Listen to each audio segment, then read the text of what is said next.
sa world stage. Sa ngayon, magbigay-pugay tayo gamit ang 1 minuto para kay Yawi. Si Yawi o si Tristan Cabrera ay currently roamer ng Aura Fire in MPL Indonesia. Nag-debut si Yawi sa MPL Philippines Season 6 matapos maging top 1 team ng Next Play Solid sa qualifiers. Hindi naging maganda ang mga resulta nila dahil never umabot ng 3rd place ang Next Play from Season 6 to Season 8. In Season 9, nag-debut sa Echo si Yawi sa tinaguriang Echo Super Team kung saan natapos din ang kanilang season ng 5th to 6th place lamang. Bagamat naging disappointing ang resulta ng Echo Super Team, niluluto pa lang pala ang tunay nitong lakas. Dahil by MPL Philippines Season 10, kinaya nilang umabot ng finals kung saan natalo sila ng Blacklist 4-2. Hindi man nila nakuha ang kampyonato, nakakuha naman sila ng slot for the M4 World Championships. Na-sweep ng Echo ang Blacklist sa Grand Finals ng M4, denying Blacklist the opportunity to go back-to-back in the M Series at nanalo na din sila ng MPL Philippines Season 11 matapos nito. Naging malaking shock sa mga fans nang makita nilang binench si Yawi for majority of Season 12 kung saan 3rd place ang kanilang nakamit. Patapos nito ay nag-debut na si Yawi sa Aura Fire in MPL Indonesia Season 13 kung saan maganda ang performance niya ngayon. Kung umabot kayo sa punto ng video na to, complete the sentence sa comments below. Sa ngayon, magbigay-pugay tayo gamit ang Generation Z. Authentic. Real. They thrive in the mundane. But, let's be real, nobody knows what they want. Only they truly understand. For real? Yeah, but that's okay. We get what you need. Guys, where are we going now? Anywhere! Mountain, beach, middle of nowhere! Why? Because we can! Well, let me help out. Smart 5G. Best in 5G coverage experience and best in 5G availability. Oh, wow! Those are a lot of apps! That's fine. When you got Powerall, you could do it all. Multiple apps? No problem.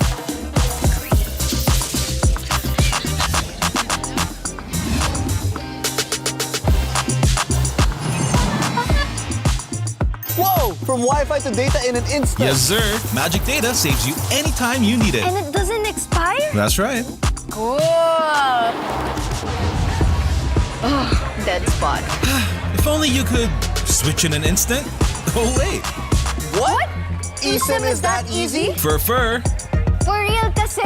backed up by nationwide coverage. So, yeah, nobody knows what Gen Zs want, but we can keep up with real connection and real fast data. Live for real with Smart 5G plus nationwide LTE, Powerall, Magic Data, and eSIM. You guys pretty much know what we need. Live more today.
맥시가 지가운다요. Hey, come on, come on.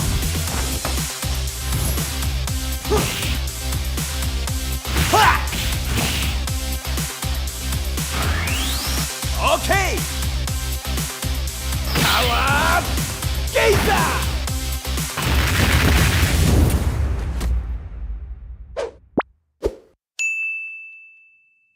MPL Philippines might have its most dramatic and hype ending to a regular season this week. But how did we get here? It all started with MNNE Evos finishing their story and making their first playoffs return since Season 9 by sweeping ONIC Philippines, a team that were second in the standings entering Week 6. Since ONIC PH and even AP Bren lost both of their matches in Week 6, while RSG PH and Echo won their 2 matches, the battle for the top 3 slots to skip the play-ins round and even the battle for top 1 still continues. The return of one man to one team was what set us down this path in the first place. Chaknu, the Mamba, the Hall of Legends inductee, made his return to Smart Omega and MPL Philippines against old rivals Blacklist International and led Smart Omega to a sweep victory with his 2 back-to-back MVP performances and noteworthy performances from mid laner Ukir and jungler Andoryu. They also went on to defeat the defending MPL PH and world champions AP Bren.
Malakas, Pilipinas, malakas kahit anong lane, we become the monsters.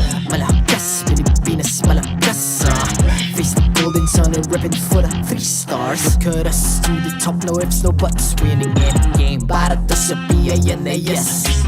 Di mo matitin ang aming boses sa new level. Nasa kalye man o mobile window, I become a legend. Open fire, reunite with winners. Built with pressure, the diamonds are made of. Switch na lane na parang gera, HP racing may reset up. Built agad ang buhat ni Hilda, full load SS parang Lyra. Susundan ko ang iyong bakas, kasama patas, tagumpay natin to dahil tayo'y malakas. Para sa Pinas, nasa amin ang alas, hindi tuwa atras, kinikilala sa taas kasi kami ang malakas. Para sa Pinas, nasa amin ang alas, hindi tuwa atras, kinikilala sa taas, ganito kami sa Pinas. Wow! Hold on, yeah, malakas ang Pinas. We are laging MVP, no surrender, no retreat. Pag nagsama-sama, just imagine what we can achieve. Laging MVP, no surrender, no retreat. Giving 100 all my all, cause we just cannot be defeated. We are unstoppable, immune and invulnerable. Ready ang equipment, lahat frozen, malang crowd control. Pakita ko na jab like pow, beast of the southeast. Taas sa matawag, proud and loud, cause every enemy we devour. Susundan ko ang iyong bakas, kasama patas, tagumpay natin to dahil tayo'y malakas. Para sa Pinas, nasa amin ang alas, hindi tuwa atras, kinikilala sa taas kasi kami ang malakas. Para sa Pinas, nasa amin ang alas, hindi tuwa atras, kinikilala sa taas, ganito kami sa Pinas. Wow!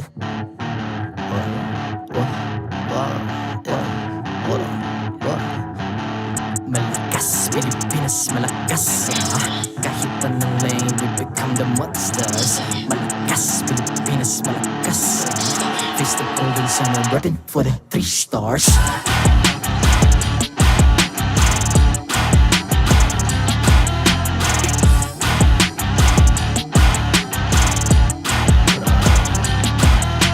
Ang lakas ng Pinas, reunite, be the stars. Ang lakas ng Pinas, reunite, be the stars. Ang lakas ng Pinas, reunite, be the stars. Ang lakas ng Pinas, we the stars. Ang lakas ng Pinas, reunite, we the stars. Ang lakas ng Pinas, reunite, we the stars. Ang lakas ng Pinas, reunite, we the stars. Ang lakas ng Pinas, we the stars.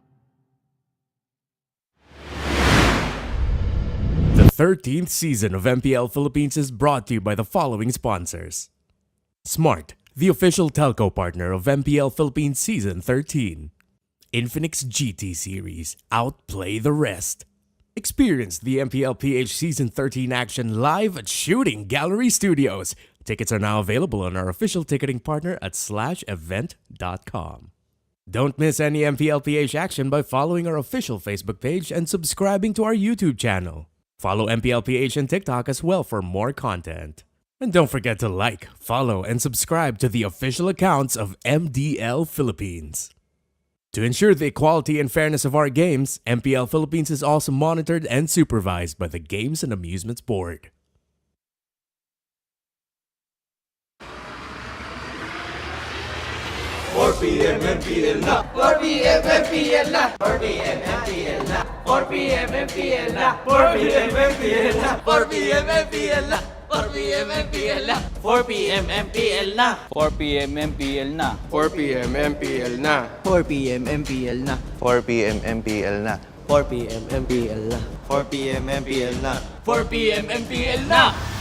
Catch your favorite MPL matches every Friday to Sunday. Only at the MPL Philippines YouTube and TikTok.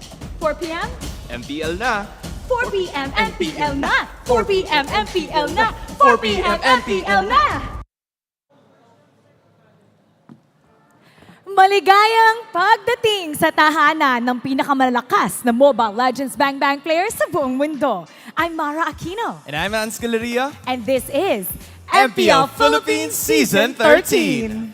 We're down to the final week of the regular season, Mara, and take note of this. May dalawa pang teams na naglalaban-laban para sa natitirang huling playoff spot. And more than that, patuloy din ang bakbakan ng 4 na teams para matapos ang regular season sa top 3 ng ating standings. Alam mo, crucial pa talaga ang bawat laban natin ngayong linggo. Kaya naman silipin nga natin kung ano ng itsura ng standings natin as we enter this week's matches. Nakadikit na ang Echo sa AP brand in terms of points, pero hawak pa rin ng Bees ang tuktok ng standings. Meanwhile, mukhang magiging mainit ang karera ng ONIC Philippines at RSG Philippines para sa top 3 finish this regular season. Comfortable naman sa kanilang pwesto ang MNNE Evos, pero ito ang inaabangan ng lahat. Sino nga ba sa Blacklist International at Smart Omega ang kukumpleto sa 6 na playoffs teams natin? Marami pang tanong ang kailangan sagutin ngayong linggo, pero may isang tanong na ang sagot ay tungkol sa playoffs. Ano yun, Mara? Well, ang venue ng ating MPL Philippines Season 13 playoffs. Oo nga, no? We're going down. Down sa South dahil sa Events Hall SM South Mall gaganapin ang ating playoffs. Kaya kita-kits sa May 22nd to May 26 para sa final chapter ng ating season en route to MSC 2024. Pero kala mo, ikaw lang ha. May isa pa, Mara. May isa pa? Oo, dahil for the first time, live din gaganapin ang playoffs ng MDL Philippines. That's right. Balita ko kasabay din ng MDL Philippines Season 3 playoffs ang hashtag Road to MWI Finals on May 10 to 12. That's something that you wouldn't want to miss. Kaya kuha na ng tickets sa /event.com. At finally, tignan na natin ang mga labang nag-aabang sa atin ngayong araw. For our first match, we have the Super Family going up against the Phoenix Army. ONIC Philippines had it rough last week. Paano kaya sila makakapag-adjust kontra sa nothing to win, nothing to lose na TNC Pro Team? And after that is our star match of the day featuring MNNE Evos and RSG Philippines. Solid ng performances na Hayes and Perks last week. Makita kaya natin ang ibang miyembro ng Hukbo kontra sa mga Raiders? simulan na natin sagutin ang mga tanong na yan, Han. This is ONIC Philippines versus TNC Pro Team. Casters, Pasok. Good afternoon, English stream. Good afternoon, international viewers. Welcome to the strongest MLBB region. Well, you know that already. It's a given. My name is Majid Faldas. This is Brigida. This is Midnight. Welcome to MPL Philippines. A crucial week from some of the teams as we are now at the final week. As we all are getting ready for the playoffs. Yes, and I bet a lot of people are excited for this week because compared to previous seasons, I think we can't say just yet whether or not we can actually see the final list of who will be entering our playoffs since we still might see changes. But speaking of the playoffs, one of the teams who are fighting for the top slot is the Super Family. Can ONIC secure a no play-ins route? We have a new format for our playoffs and you don't really want to go there. You don't want that 4th, 5th, and 6th slot. What is it with this gauntlet playoffs format, Midnight? Well, the thing is that the teams that will be playing for the playoffs have to secure top 3 because if you don't, you have to play for the play-ins where you fight the remaining teams aside from the top 3 to get to the actual playoff spot. And for ONIC, the way to secure that is to either sweep the last 2 matches, get to both 2-0s, or win the match versus TNC 2-1 and then win the following match against AP Brent with 2-0 because both series will give 3 points, and also or win the match against TNC 2-0 or win the match versus AP Brent 2-1. Basically, they need to win both to secure at least the no play-ins route. If both RSG and ONIC are tied from 25 points to 29 points at the end of the regular season, ONIC will secure top 3 because they do win when it comes to head-to-head. At the end of the day, we just need to get the W. Just get the V for the 3 points. And if ONIC sweeps all of their matches,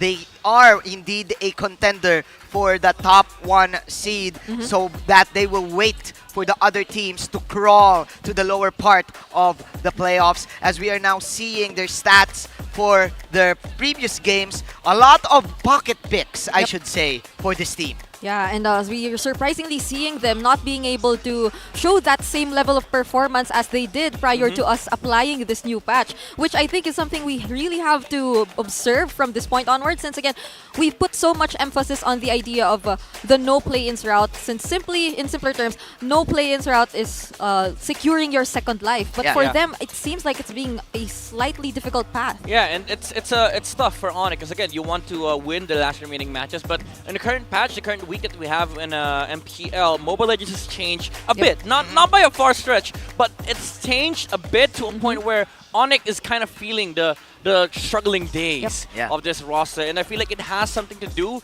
with the picks that they have. It's interesting because that you see the Tirizla on their side, which benefited from the last patch, but all the other remaining options, it got nerfed. Especially with the armor change, some nerfs on some specific heroes, and I think ONIC, at this point, it's either the teams have known for quite a while what the strategies has been for ONIC, or they really were hurt with the patch that Mobile Legends had last week. Yeah, we saw that last week, the two defeats for ONIC Philippines, and now they're up against the team who we should say who has a mindset of the nothing to win, nothing to lose mindset, which is TNC Pro Team. And I think this is going to be a struggle. I talked to a coach last week about ONIC Philippines, and he said to me that maybe there's no more meat left in the bone for ONIC. Maybe they already released all of their picks. But speaking of released, we will release a lot of diamonds for you guys.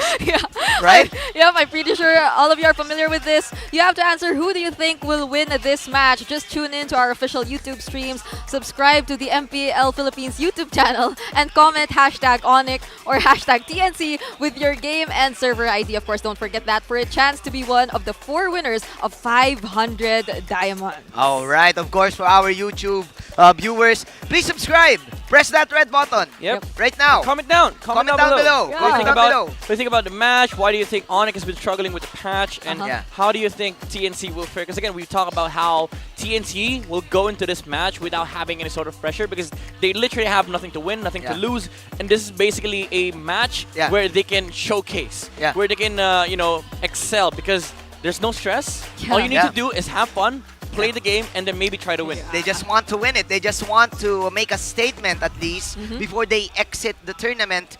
And up against the top 2 teams. Who knows? Who knows gonna happen? Here are the marshals who will officiate the match. They will ensure the fairness and the integrity of our games. This is it. Our, of course, Chico Loco, Jeff, Patrick, and Wilbert. They need one. Yeah, need one. Just need one. Fill an RG. Yeah, just need one. All right, ladies and gentlemen, let's meet the players for ONIC Philippines and TNC Pro Team.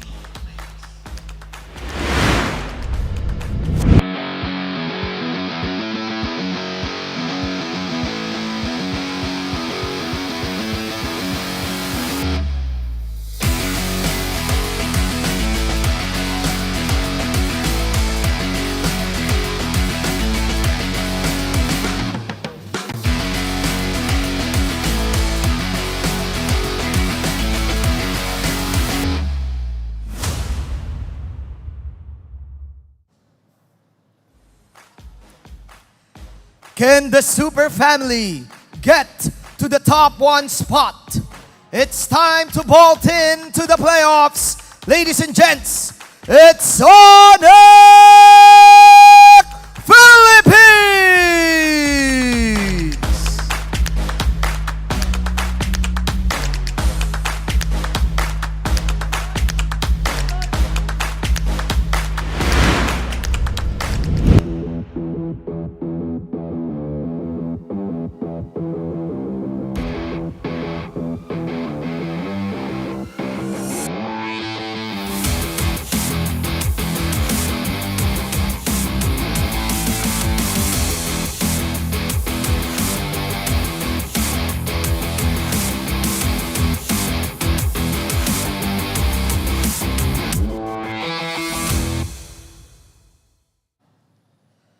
Patience, perseverance, and determination. These are the words that the Phoenix Army upholds. Everyone rise for TNC Pro Team!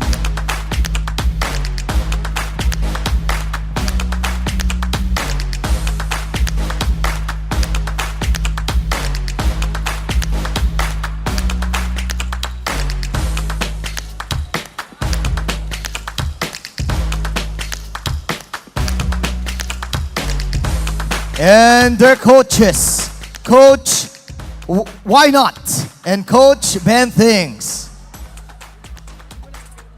Let's get it on!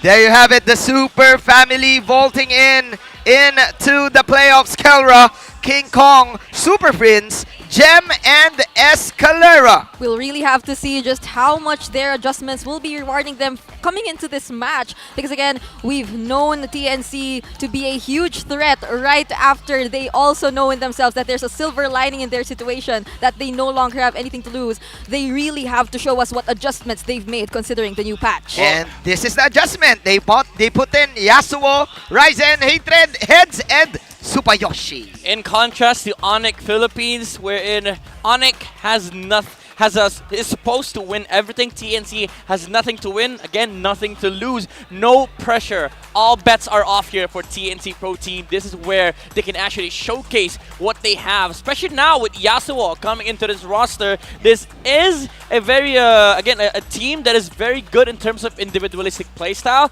but now we will get to see how these individual players will perform without that sort of pressure hanging over their heads. I've been seeing a lot of reels coming out from TNC Pro Team of the team already having their vacation and releasing all of the pressure. Even though we're seeing the team head-to-head, for sure, there's a lot of stats here that ONIC will definitely lead.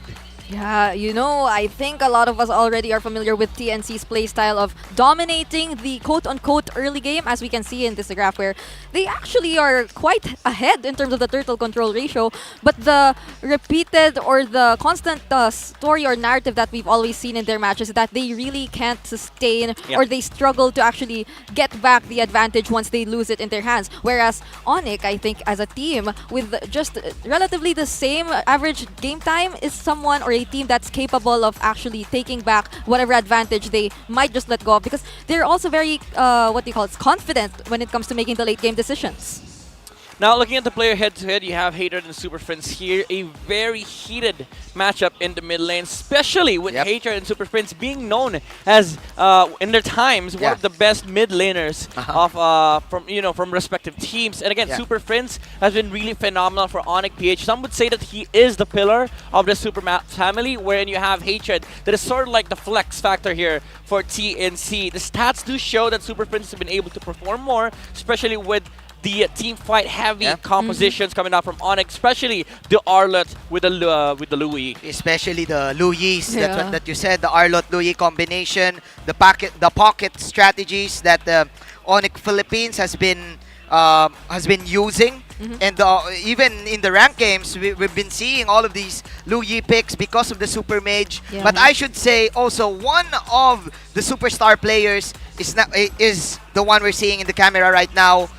In the Infinix keys to victory, there you go, Escalera. Yep, Escalera and Hate. For ONIC, they have to bounce back from the last week's mistakes. Again, it has been a tough 2 weeks for ONIC Philippines, especially with the new patch. But coming into this game, I think they have, and they should have made these specific adjustments for them to win out the last remaining matches that they have. For TNC, disrupt and dictate the early to mid-game rotation. Now that they don't have to worry about mid-game and end-game pressure, they really don't have to win.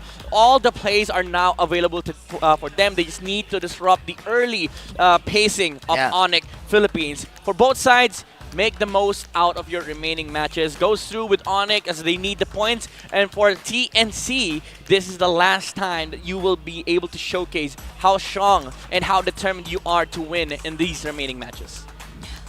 I'm actually wondering now, because if we would recall from the previous week, we've already seen glimpses of TNC not being held back as much by that pressure. I mean, I would recall Hatred using the Aurora, flickering in, being very confident in using that hero and being the last to pick his hero as well. So what more coming into this match where they literally have nothing else to lose? And looking at our history, especially for TNC Pro Team, this is what, the fifth time or the fourth time that they've been the 8th placer of the league. They've been losing their playoff opportunities since season 10, I think. Yeah, so 4 seasons. 4 seasons Yeah, at 4 least. seasons. Yeah, 4 seasons. For 4 seasons, every time they're in this position, they tend to win.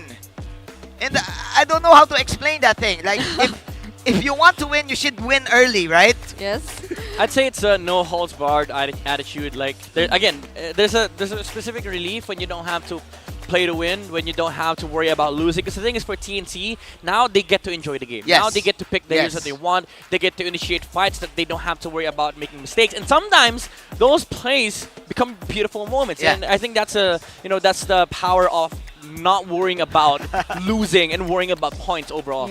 So our instincts right now as casters who've been seeing them for 4 seasons straight doing that same thing all over again is that there might just be a chance that we'll see ONIC struggling up against this team because they are capable of doing that. They just have this attitude, really. Yeah, you do not underestimate TNC Pro Team for sure. If you're gonna see the body language earlier of ONIC Philippines, I've seen Kelra, I've seen Patrick, Mr. Patrick, I think Mr.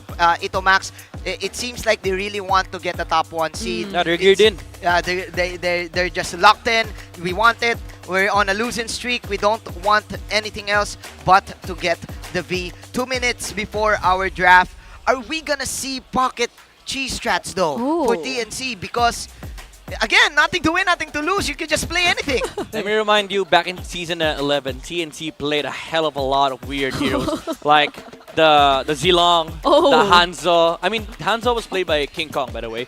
And interesting that King Kong is playing on the other side. But again, TNC, this might be the time to flesh out those weird strategies. Speaking of weird strategies, this is not weird because we're giving away a goodie bag because you can now join the goodie bag lottery and be one of the lucky winners if you're watching on TikTok. Yes, you just have to go to TikTok again and go to the MPL Philippines TikTok channel at MPL PH_official. Click the official live stream and click on the top left corner to join the goodie bag lottery. And guys, just do the power tap. You just have to do that. Do the power tap move and you can win the goodie bag.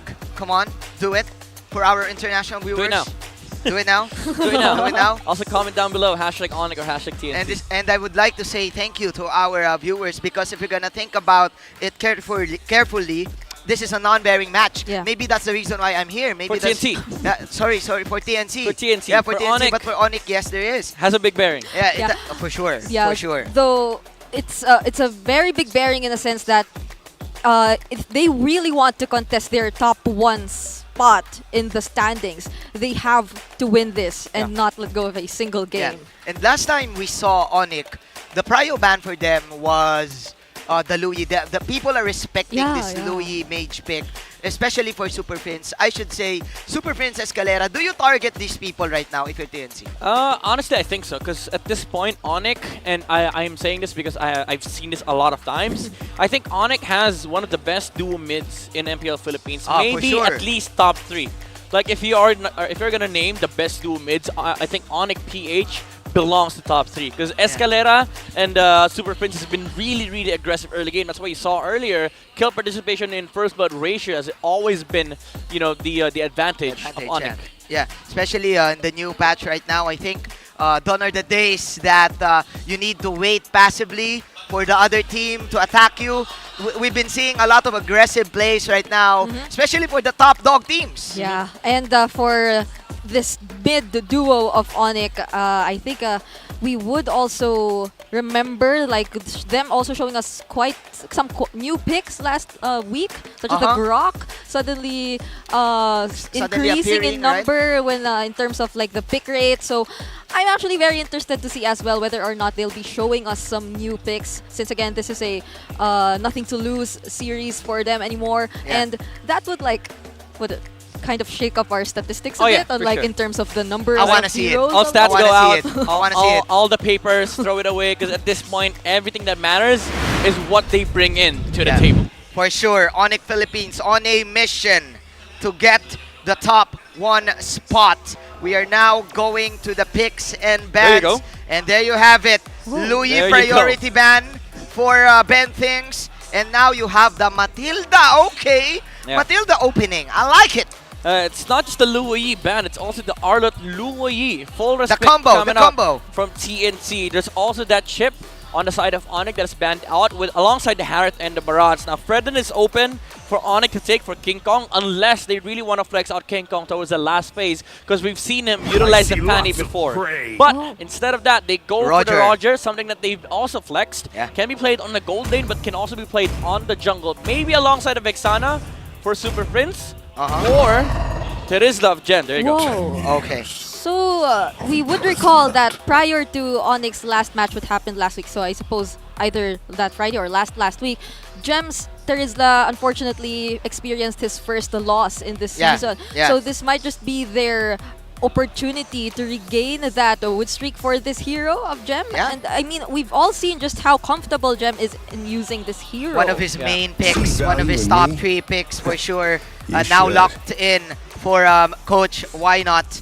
Maybe, of course, they learned their lesson, because some of the games that we saw for ONIC Philippines, their enemies tend to always ban the gem heroes at the last few moments of the draft. Yeah, at this point, Why Not has been like really persistent on not losing out on the XP heroes. And again, Terrorist is such a good pick in the current patch because he did get buffed because of the armor changes, the way he scale up now, and the efficiency X cost of the items. But TNC, they got themselves the X4. Not the best of, not the best in terms of lane matchups against Terizla, but they definitely do scale up. And there goes the Ling. And there's the King smirk. Kong. There's the smirk coming out from Midnight. Yep, I missed There's the smile from Midnight, one of his favorite heroes. First of S13.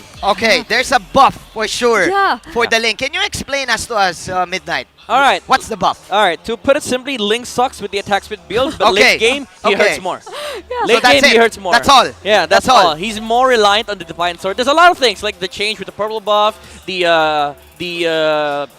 buff on the, I would say it's a buff, but it's the change with the energy cost. Because like you spend less energy now every time you cast a spell, but you're not so much reliant with the purple buff anymore. So the thing with the Ling is that you're more active without the purple buff. And I think it fits the strategy of ONIC. Remember, they started off with the Louis vision, the Louis global presence. Now you have the chip, and now you have the Ling that can jump around all of this. Jump on the mountains of the map, the walls, and the all walls that. of the map, and all that. This pick fits Onyx playbook. Yeah, and I feel like it might just be a struggle for TNC, who really wants to secure the early game, because again, that is also the exact goal of having a Ling in your lineup. But more than that, again, as you've mentioned, the presence all over the map that this could bring to the table, and I'm really excited as well. I feel like it's not just Midnight who's happy about this return, but it's also the viewers. out there. Yeah, sure, those who are familiar with King Kong before, screw because it's Fredrin. oh, Screw Baksha, screw, I mean, Baras's band, but, you know. Welcome back to the Assassin game. Yeah. King Kong. The thing is, it's also a good matchup against Fred and X-Borg. I'm just worried about the early games. Again, the early game for Ling, I would say, is worse now. And you also have to face the Mathilda of TNC. So ONIC has a lot of grounds to cover here when it comes to early game, and that might put TNC in a certain advantage. Because again, we all know TNC is very capable of doing this early game snowballs, depending on the draft that they they get. But again, there's no Harith there. There's no Roger for the side of TNC. So ONIC, even though they lose out on the early game prowess of the Ling, they still are very safe, considering that they have a good early game composition. And ONIC, they get themselves the, I would say a flex also on Escalera with the Kadita. Yeah, but this is a combo for sure. This is a burst combo with the Terisla and the Kadita. But there you go, one of the main counters to the Ling. All right, pause for Mathilda. I'm pretty sure it's a pause for, it's a support Mathilda that will likely, stay in the lane while Hilda just punishes the Ling in the jungle. But the thing is, they don't have the magic damage for TNC. I think Lunox's gold lane could work here. They've played it on a Nomad, but the question is, does Yasuo play it? Because it's a good matchup versus a Roger. For sure. Maybe it's a gold lane Hilda. Is that what you're saying? No, gold lane Lunox. Lunox? All right. Oh, no. Bruno. All right. Okay. So magic damage, all on Mathilda. Yo, so I think we're still seeing some bit of resemblance to the Nomad kind of composition, because again, Nomad previously was able to secure the Savage in this season using the Bruno. For Savage. But this is a very unique. I am surprised to see the unique picks coming in from ONIC instead of TNC. So too bad we didn't see the Johnson. Yeah, I'm sad because the thing is, like with MPL PH, it is an unspoken rule. If you see first phase 3 cores and somebody picks up Karita, it's automatically a Johnson for the last pick. But they go with the Edith, something that's really good when it comes to the roam position. It is a flex, but they have a Terisla, so that is going on the hands of Escalera. I think this is the first time we've seen Prince in the Kadita for quite a while. But for sure, that's one of his main heroes, and one of his strengths is he can position himself very well in the map. He knows every bush there is. Like he memorizes every pixel perfect position of his enemies, and that's why he is called the Super Mage. Ladies and gentlemen, ONIC Philippines getting ready with this burst damage lineup for their top 1 contention game. Can TNC Pro Team though get ahead? This is a Hilda and a Matilda. I should say the sisters. The sisters. You see what I did there? Yeah. Actually, now that you said it, it kind of Hilda. You can start from Hill. From the hill. From Hill, because they're both Matil. Okay, never mind. But that's the problem for King Kong right now. All right. Of course, the main mission of the Hilda is just to disrupt the jungle pattern of King Kong. Oh, King Kong?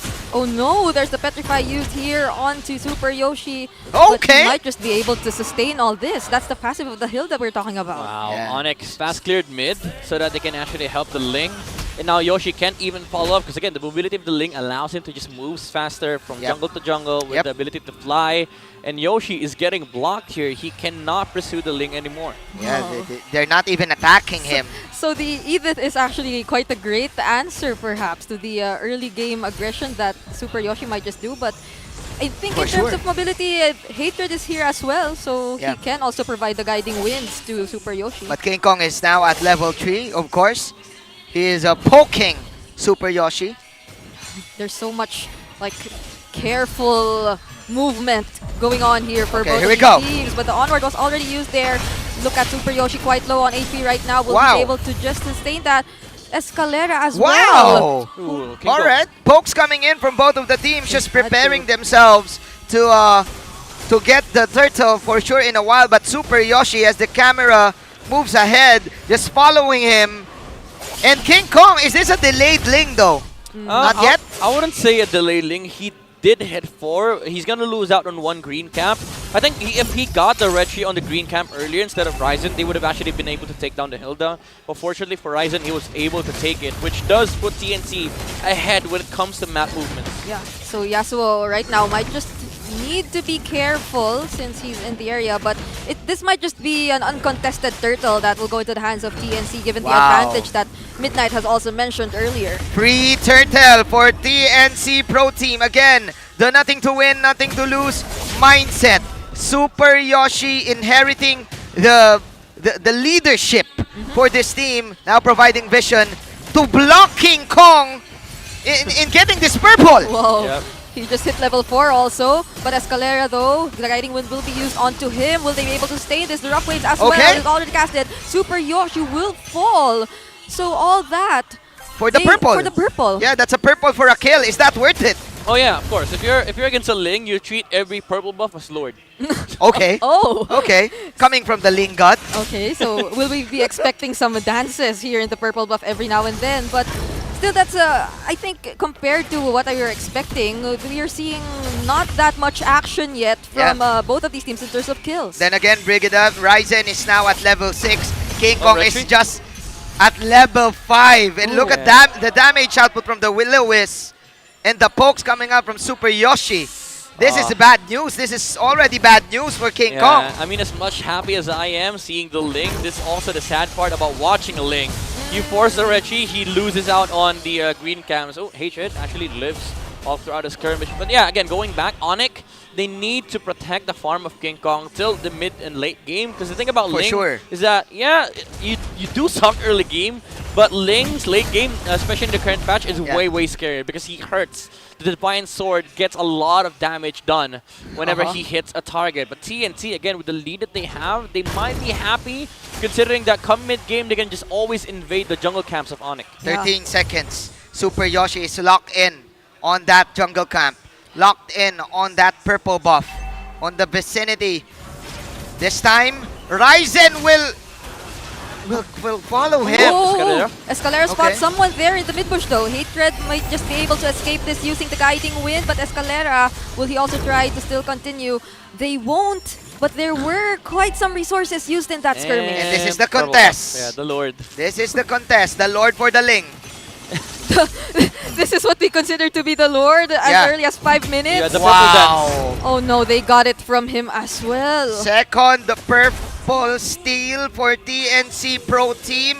No contest, no backup for ONIC Philippines. And there you have it. Super Yoshi, super confident on gangstering King Kong. Yeah, no need to rush the turtle for TNT. They just need to make sure that this Ling does not get any farm. And we've been talking about Ling for 5 minutes now. We haven't even touched both the side lanes. I mean, TNC on the XP lane, they would be happy if that lane goes static with the Exborg and Teresa, but the bottom side, ONIC, even though they're losing out on the farm on the Ling, this Bruno is not getting any form of pressure in the map currently. So TNC, they do have the task come mid-game to use the Bruno to be able to take some towers. Yeah, overall, this game is pretty much looking good for TNC. Yeah, for sure. We aren't seeing the trades coming in, the casualties that you would expect since they aren't really able to control the objectives either.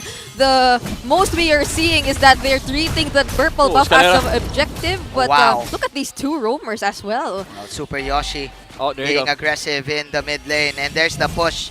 There's the free Bruno game, like what Midnight said. If you're a Bruno and there's a Ling, you would definitely watch out for the gank. But no gank happened in the first 6 minutes of the game. 1.4k gold lead for the Phoenix Army. Oh, yeah, and they also got their first turret at that. So right now, Yasuo, he's having a pretty good time in the early stages of the game. Round 3, guys. Oh no. King Kong is low. But we might not see King Kong in the purple buff. They will target Super Yoshi instead this time. Will he be able to sustain this? He won't. Escalera is there as well. And the kill, as mentioned, goes to King Kong. And finally, King Kong, is that worth it? Again, Midnight, can you calculate the the equation? Because that's another... Bro, that's another purple buff. I would say it's worth for both, because the thing is, King Kong is keeping up with the farm of Ryzen. He does lose out on the purple buff, but again, as we've talked about earlier in the current patch, Ling is able to become more active even without the purple buff. But TNC, they're definitely happy with the situation because they did just get 2 towers on the bottom lane. So now Yasuo transitions to mid lane to try and put some pressure in this mid lane tower of ONIC. Here we go. There's so much pressure coming in from TNC, also wanting to really keep and hold on to this lead that they've established, which I think they will immediately transition into yet another major objective. This is actually the last turtle of the game. I didn't notice, since for the past few minutes, it's really just been them trying to disrupt the farming. All objectives went in the hands of the Phoenix Army. Yeah. It's because of the Vision game. It's because of Super Yoshi together with the Matilda, together with the Matilda shield. The sustain coming out from the Phoenix Army, and the aggressiveness is slowly giving them the lead in this game. It does go in line with the keys to victory brought to us by Infinix earlier, with TNC disrupting the flow of ONIC's gameplay. And this is the best thing you could do to disrupt the Ling composition of ONIC. You just disrupt the purple influx for King Kong so he does not get active on the map. Yeah. Damn. We're suddenly seeing King Kong forced to go to the other lanes and try to just take the turrets. And surprisingly, we're not seeing the unique retribution battles between both of our junglers just yet. This is becoming a mini game for the Ling right now. This is just becoming a mini game for the trio mid for both of the teams. Ryzen, Super Yoshi, Ryzen and Hatred versus Escalera, Super Prince and King Kong. Who gets the purple? The one who controls the purple controls the game. Wow, it's a game within the game. And now they've transitioned. It's even the orange buff that they're trying to take away from ONIC this time. So slowly their map control, they're getting hold of it. And now it's not just the purple buff that they're limiting from ONIC. We're seeing vintage TNC. Another momentum for TNC right after the defeat last week. But they catch the gold laner. The Purify is also used as well. Yasuo will fall down. Hatred will be next. And this might just be the time for ONIC to also try to go for the engage. Kendra gets the double kill.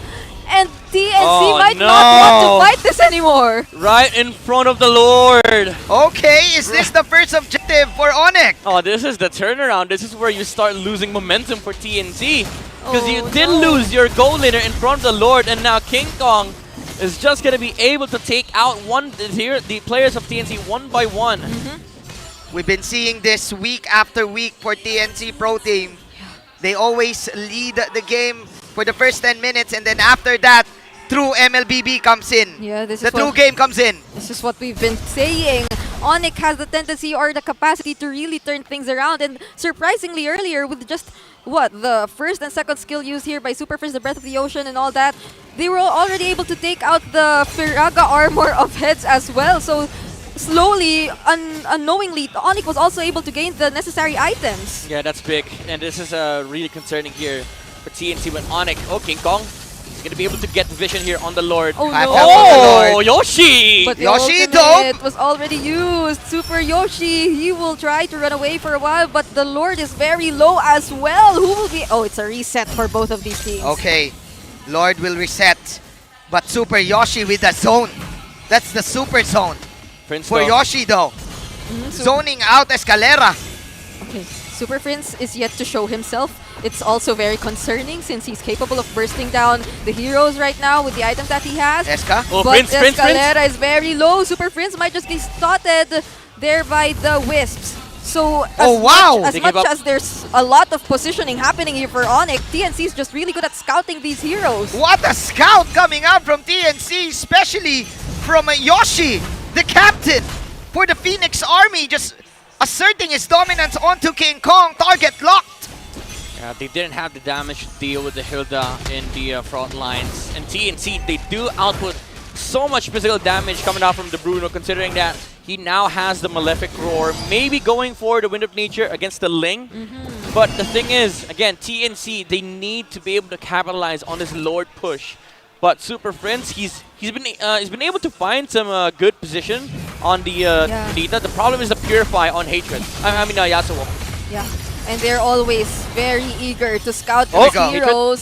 Circling Eagle was already used, and ONIC, they're struggling to defend their remaining turrets because TNC, they still have the Lord in the top lane. Primal Wrath already used as well here by Escalera. Will try to clear as much as he can, and they might just be able to defend this inhibitor turret. Oh, that's a failed attempt for the penalty zone. Escalera is there as well though. King Kong from behind will also try to target the necessary heroes. Hatred will be able to fall, or Yasuo will follow as well. That's two crucial heroes, and this is just King Kong's time to show what he's been waiting for all along. And nice flank coming out from King Kong, and especially the Super Mage, Super Prince with the Petrify combo. Then King Kong goes for the sweep. Yeah, we talked about it earlier, the creative angles coming out from ONIC. Super Prince has been able to find these. It's just about waiting for the proper time to Purify, getting wasted here on the Yasuo, and ONIC showing their chase potential, the rundown power of the Roger, the Ling, and also the Kadita. They literally went for the sandwich play. What a sandwich play from the Super family. And this is always the problem for TNC Pro Team. Can they solve it now? They always lead for the first 10 minutes of the game, and then with a snap, they always lose like that. Yeah, it's surprising to see them also gain the advantage in that fight, even though the penalty zone did not really connect onto any heroes here for TNC. That just really goes to show how capable they are if they commit to what they're after, or to the quote-unquote chase potential that their lineup has. TNC, this is getting tougher for them by the minute. They don't even have one kill. It's all ONIC on the board right now. They've been leading the objective game, but the kill game. Oh, yeah. And plus, they don't have any catch for the Ling. If you're gonna look at it very carefully. They have at most Ryzen, perhaps, but then at this point, look at the shred. Kelra is able to shred that supposed catch as well. So they're struggling at this point, then we might just see an actual objective dance or Lord fight between these two teams, because since the first minute of the game, we haven't seen that yet, but right now we might just. Yeah, but the thing is, this is where you struggle for TNT. Against the Ling, initiating a Lord dance is going to be hard, because you can always just expect the Ling to be pushing on the opposite side, making sure that the slow push happens and they get the advantage when it comes to minion equilibrium. Are we gonna see it though? Are we gonna see the split?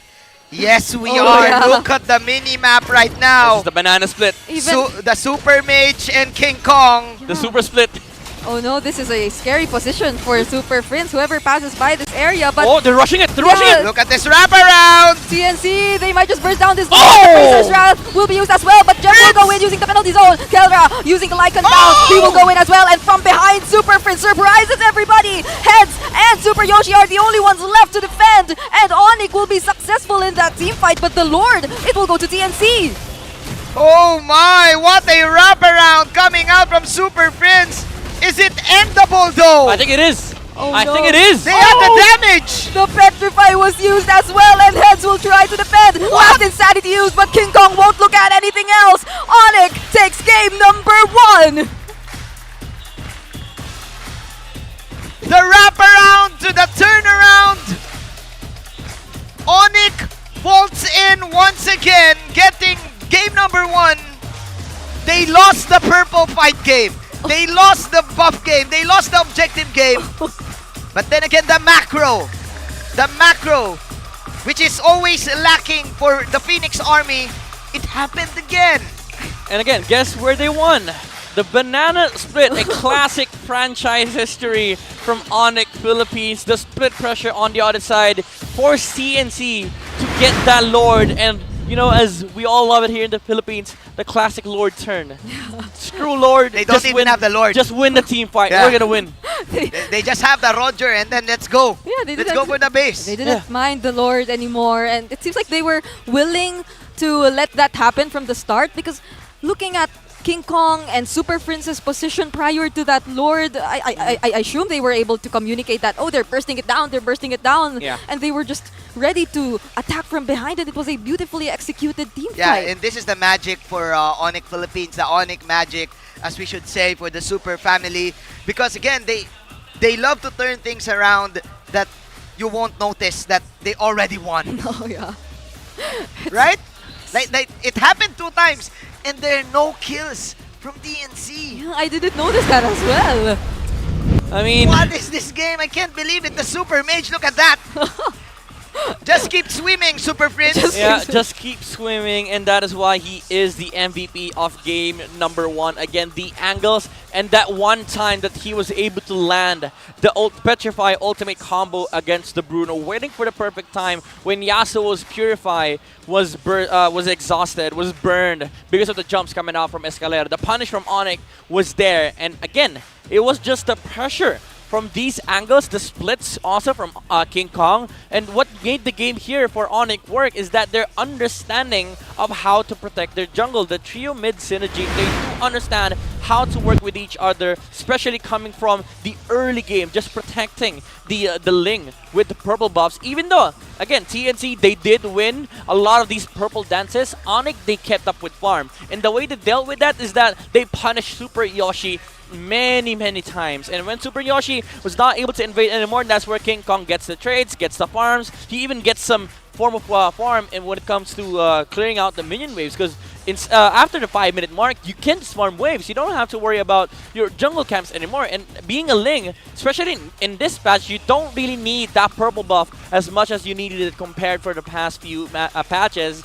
And again, the classic split pressure on the bottom side, TNC were forced to sort of take that Lord instantly. They were baited by ONIC, and King Kong, he had the mobility to go back to the Lord, and TNC, they didn't have the firepower to take the team fight here against ONIC Philippines, especially with the burst and the chase coming out from ONIC, the jumps as well from Escalera and Gem.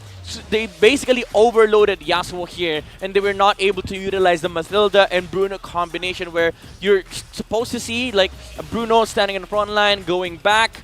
Because again, ONIC, at the end of the day, they jumped in, not by one, they jumped in all together, so that they did overload TNC when it comes to these team fights. Now, looking at the emblems here and the itemization, interesting to note is the new changes with the Ling. Instead of the usual corrosion sight, he did go for the Berserker's Fury first and the Endless Battle to add more damage to the Defiant Sword, and straight into BOT, or the Blade of Despair. Maximum damage coming out from King Kong with the casual War Axe on the side before the game ended. I'm pretty sure this is intentional when he got the War Axe. So you do get some form of sustain from the passive of the War Axe, and of course the higher damage and higher penetration coming from the item, and that is why King Kong is the rich guy here. The split pressure coming out from ONIC, being able to farm and push out the waves on the opposite side of the map, because again, TNC, they had nothing against the split. All they had was the Bruno, the way to protect the Bruno, and also the way to deal with the Ling in the early game, specifically the early game. Come the late game, you felt the Ling against the Fredrin and Nextberg matchup, he's just going to be able to do this. Split pressure, farm the map, and make sure the TNC does not get the control when it comes to the equilibrium. That's why TNC was not able to really dig in when it comes to the teamfight aggression, because ONIC, for the first few minutes of the game, they just stop the Hilda. That's the main first step of taking this game. Stop the Hilda, get away from the Bruno, give the towers, but at least get the trade. And that is what King Kong did. Every single time that we see ONIC jump on a target, King Kong is coming off from the other side, but he will follow up. It's not like ONIC will just play with 4 heroes, let the Ling split. King Kong is always there to also deal more damage when it comes to the team fighting against the TNC. Even though Kelra did the highest damage here, King Kong was able to amass so much farm that it converted to the damage being dealt here by ONIC. And as we talked about earlier, late game for the Ling is much scarier now compared to before, because he does output a lot of damage, especially in this game for ONIC Philippines. Come the late game, even Ryzen felt the shred from the Ling and the Roger, and it did not matter if they get the Lord or not, because naturally they will just win the team fights. Now looking at the heat map here, of course, a lot of presence on his own jungle, especially with the Hilda, by the way. He will just keep running away from the Hilda. But the thing is, ONIC, once they go past the Hilda point, it's all the Ling game. Yeah, and it became ONIC's victory. 1 win away for ONIC Philippines to get the 3 points that they want, especially for today. I just can't believe the fact that TNC was leading by, what, 4 to 6K? Yeah, 4.5. 4.5 to be exact. To be exact. Is this the curse, though? Is this the curse for ONIC? How can they be great? How can they fix this? Well, we're gonna know it maybe next game. But first of all, we would like to introduce the Infinix GT Series Outplay the Rest, brought to you by Infinix, the official sponsor of MPL Philippines Season 13. Be unstoppable and outplay the rest with the Infinix GT series you're seeing here in front of your screens and used by our players as well, showing us those gameplays. A very refreshing gameplay for me, at least. I missed seeing the Kadita, aside from it being very hot in the Philippines right now. Yeah, 46 degrees. Yeah, 46 degrees. I just missed seeing the Kadita, be it in the roam or in the mid, and he just showed us that. Speaking of something hot, there's a Valir skin out there for you. Join the MLBB KOF 97 Bingo Draw event. Take a shot at winning 3 brand new KOF collab skins and unlock their exclusive ID tags. Yes, so this goes until April 30. Grab the skins and unlock their exclusive gold ID tag. After this period, you'll still snag the exclusive silver ID tag when acquiring these skins. And of course, during the event, enjoy a sweet 50% discount on the first draw, the first 10 times draw, and the first one-time draw every day. So don't miss out on this awesome opportunity. Draw now. Draw now. Draw now. Draw it now. Yeah, go to the shop. I think Brigida got the May skin, right? I heard you also got one on the day it was released. Yes, because I filed all of those diamonds. Oh yeah, you did. I got the Paquita skin. I think it's the best KO. The Terry Bogard skin. The Terry Bogard skin. It's probably next to Cho skin, yeah. I would say. For you? The Iori Agami. For you, I don't even use Valir, but I will use it now. I don't know why, but because of that skin. So you're gonna transition to mage? Maybe. Because you're gold lane. Yes, maybe, because it's still the same idea. Just position yourself. Oh yeah. Then you win. Okay. Right? I was able to see his performance on the gold lane last night. He was able to play in a quote-unquote tournament. But okay. All right, here we go. There's a side select for TNC. Okay. Still, it's the same. They will go for the blue side, so the priority pick will be theirs. Are they gonna go for the Matilda once again? Maybe, we don't know, but for those who don't know as well, whoever loses the game gets to select the side for the next game. So TNC, they did get the priority in game number... ONIC likely got the priority on game 1. Actually, we don't know, maybe TNC. But the thing is that this entails that TNC, they have something prepared for first pick. The blue side, being a first pick team, I think you have a lot of flexibility in the room, because again, you can just ban out the Louis, the Arlut, get the Fredrins on the first pick, even the Mathilda. You also threaten the Nolan if ever given the opportunity to do so. But I'm surprised that recently nobody has given Nolan that certain level of prestige. Nobody is picking it right now. Yeah, nobody's taking it. But last night we picked it on our ranked games and our Boji, Mobaji. Shout outs to Boji. But then again, who knows? The bronze standard.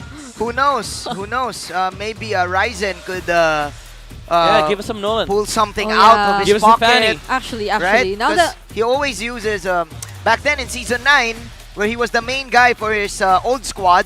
He is known for his Lancelot plays, right? Yeah, Lancelot, But- Julian. But this Casual season, I think he was just able to use the Utilities? Fredrin, the Baksha, the Martis, Yeah. and one Joy, I think, or two Joys. But other than that, we're yet to see Ryzen play on an assassin for this season. So might just So be. are you suggesting for Coach Bentings to change something up? Maybe just do it and just play it, pick your comfort picks, and then just give us a fight.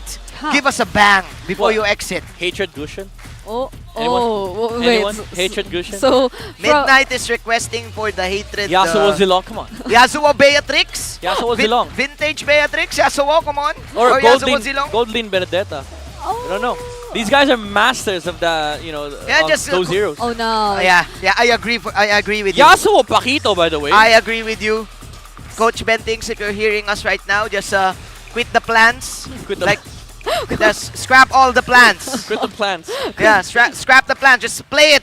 Yeah, that would be fun. I mean, previously ONIC was able to show us some experiments as well. Kelra on the Phobius Gold, I Freya. think. Yeah, the Freya. Right? So why not also show... Wait, not why not as in their coach, but why not show us some surprises as well, which we might just be seeing in a bit, because I hear that they're already ready to go into the, game number the 2. comms is Yeah. telling us that we're going to the draft. Here we go. Are we gonna see a TNC Pro Team classic Matilda lineup, or are we gonna see something else? Are they gonna shake things up? I mean, We're really suggesting to just scrap the plan. Quit the go plans. for just go for plan Z. Go for plan Z. go for plan AA. Yeah, go for plan AA. Go outside the box, basically. Now, Arlott and Louis gets removed from the side of TNC alongside the Angela and ONIC. Most likely will still ban the Barats. Unless they open it up, TNC might take it because it can be flexed to both XP and jungle. But no, they don't want to. They don't want to give the Barats to TNC. Now, Matilda is open. Fredin is open as well. There's a lot of first pick options here for TNC. Yeah, and we might just see in action how Nolan is disregarded currently in the draft because they might just not pick him up. So There you go. Okay, another Matilda. another Matilda. We called it. Roger Ling. Roger Ling for ONIC. Or maybe the another second time around? Terizla, I think. Roger Terizla, and then maybe Fanny third pick just to showcase the assassins coming out from King Kong. For sure, Midnight. Oh, For no. sure. Well, now I'm thinking, what about the other assassins who are also buffed, like the Hayabusa or? Oh yeah, Yeah. even Rechi in the Ogi Shadow Kill now. Oh yeah, that's so. I mean, we want to see some objective fights, in contrast to the Purple Dance fights. So that might happen. But given the available options, again, they will still Roger. go for the Roger. Terizla. Possibly the Ling or There you go. Terizla. Terizla, of course. Alright, maybe third pick Ling again, but I really hope we get to see like a different variation of this draft. Maybe a Julian, again a Fanny, or maybe Gushin. Just maybe give him the Gushin, you know. Well, wasn't the last time the Julian was used by Echo? Echo, yeah. And That was Carl. First and only. oh. Yeah, they Against lost that Fredrin. game. Against Fredrin. They lost that game. It's not the best of matchups, however. Yeah, that was Carl. Oh. Fredrin once again. Fredrin. I think they need to change things up here. Okay, that's the CC. But I think it's the same concept. Mina likey. Yeah, there you go. Wow. Mina Okay. Yeah, that's the reason why I don't like the CC. So will the Hilda be respected this time, or I think still... it might get banned. It might get banned. For sure. King Kong's gonna have a better time this game. Oh no! If that happens, then we'll... There you go. Oh, There there's you the go. ban. There's the ban. Who else? Like, who else are the options here that go good against Ling? I think Matilda's enough. You might want to consider getting an aggressive mage here for TNC. A damage type mage, right? Oh. Yeah. Like maybe a... What, is a Farsa good or... But No, the old mages like the Farce of the Eve, they're terrible against Ling because you for sure. You put yourself in a spot where you get easily assassinated by the Ling, especially with the Tempest of Blades. How about the Novaria? Wow. Novaria is kind of dangerous against Ling too, because like you're not mobile enough to deal with the Ling. So... Oh. no. That would have been fine for TNC if they got it, but Super Prince snatched the Valentina away from TNC. They got it for themselves. Yeah, for sure. I think you need a certain catch here right now if you are... Maybe TNC. Odette. Odette or... Odette, Aurora. How about the Franco? Is the Franco good No, they here? have a Mathilda though. Okay. Actually, the Lilia. So, but then you might recall we were talking about Hatred's Gushon. So, The or Gushon mid lane? the unique I mean, that could heroes. work. They have a Mathilda to work with it. Oh yeah. So Gold lane is actually the most important part of this draft here for TNC. I think they could still go for the Bruno. It worked last time. They just needed to play around it more. Joe! Okay, the catch. There's the catch. All right. Now this time they go for the Lunox and Cho. Okay. Question is, will this be mid-Cho? Because Hatred is known to be a very good Cho player. Remember back in M3, he played Cho mid. Oh yeah, this is the uniqueness right now that we've been talking about. Show us something else. This is it, the Cho and the Matilda. So is this a Hatred Cho? yeah. Yes, it is. Oh, Yeah, they're not switching. So it is. You can already imagine the mobility that the NC has for the early stages Wow. of the game. You've seen this last night, Manjin. You've seen this last night from Chico. Yeah, but that's a tank. That's a tank. Yeah, but It's not our mid lane. I would say it's a very good answer coming out from TNC because you do fast clear the mid lane and you also have the Mathilda to sort of like provide the mobility to go chase that lane. So it depends how well TNC executes the early game. But again, the same problem persists. Okay. Now, actually, it is even greater amplified from the side of TNC because they don't have tower pushes on their lineup. Oh no. At most it's the CC, I guess, but then you wouldn't really assign her to do the pushing because you would want her to be like the person assigned to look for the back lines and really dealing the pokes and damage. So I think they really have to win the fights before they can get the actual objectives this time. Here we go, ladies and gentlemen, boys and girls. Another Ling game for King Kong, or should I say Ling Kong? But that is Hatred. Protecting Ryzen. Escalera is the one trying to steal the purple, but okay, he failed. He almost got it too, because Ryzen pumped the red tree even before Escalera showed up to just farm the clear the buff faster.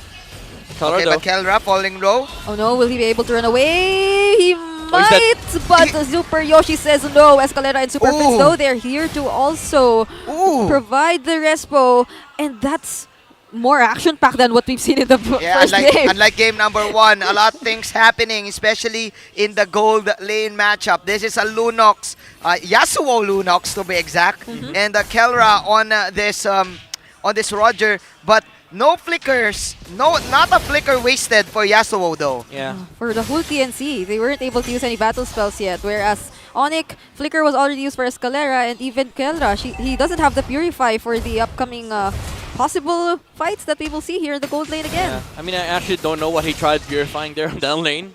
And of course, you're Kelra. You just, come on, man. You need to press, press all of the buttons. But again, this time, the pressure on the lane is off from ONIC, so Escalera and Super Prince gets to play actually the dual mid matchup.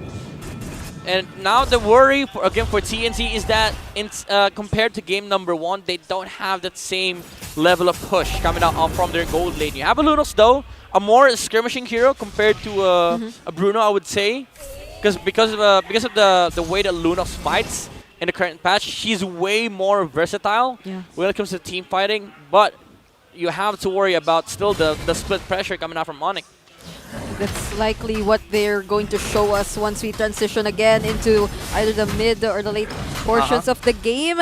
Even that King Kong, unlike earlier, he wasn't really disrupted at all in his farming, but the initiations are already there for both of these teams. But the first to fall will be Gem. He won't even be able to cast his penalty zone, and King Kong will be prioritizing his purple buff first before anything. But TNC, they're doing a pretty great job at distracting the heroes from ONIC. Super Yoshi will be another sacrifice though, and it seems like they won't be able to contest this turtle anymore. That is a turtle for a kill. ONIC just securing the purple. It's much more relevant, of course. You have the Ling, so you rather pick the purple rather than the turtle. It's the higher value because you get to play the map for the next 90 seconds at the very least. Now for TNC, they do have the one win condition on their lineup. It's the Cho with a lethal ignition and probably full damage build. He can actually just one-shot the Ling with a full combo. Oh, Prince! Okay, nice dodge! Oh, will he be able to dodge this kick though? He will! Whoa! What? There are some recalls coming in as well from both of these teams, and they're both safe. and they won't pursue the fight anymore. What Mr. the Prince, what a dodge, the super dodge. Everything is just becoming super. If you are Super Prince, ladies and gentlemen, The coming super in. guiding wind. Yeah, coming in this league in Season 9, together with the Anarchy family, now with the Super family, is showing us his mage, what do you call this? The magnificent mage prowess of Super Prince? I saw something weird. Yasuo built a black ice. On the Sorry, what? On the Lunox, the black ice shield. What? The component of the dominance ice. I mean, it's good against Keldra. Don't get me wrong. It's good against Keldra. It's good against King Kong. Also good against Escalera. Just to mitigate the attack speed coming out from ONIC. For the defense. Yeah. But Escalera might not be able to defend this one. 3 members are onto him, and he will fall. And going back to that, so it seems like Yasuo is just really trying to play safe as well here in this lane. It's a way to protect himself from the the dangers of the physical damage dealers on the side of ONIC, and also with the skills that Lunox has with the toolkits that she has.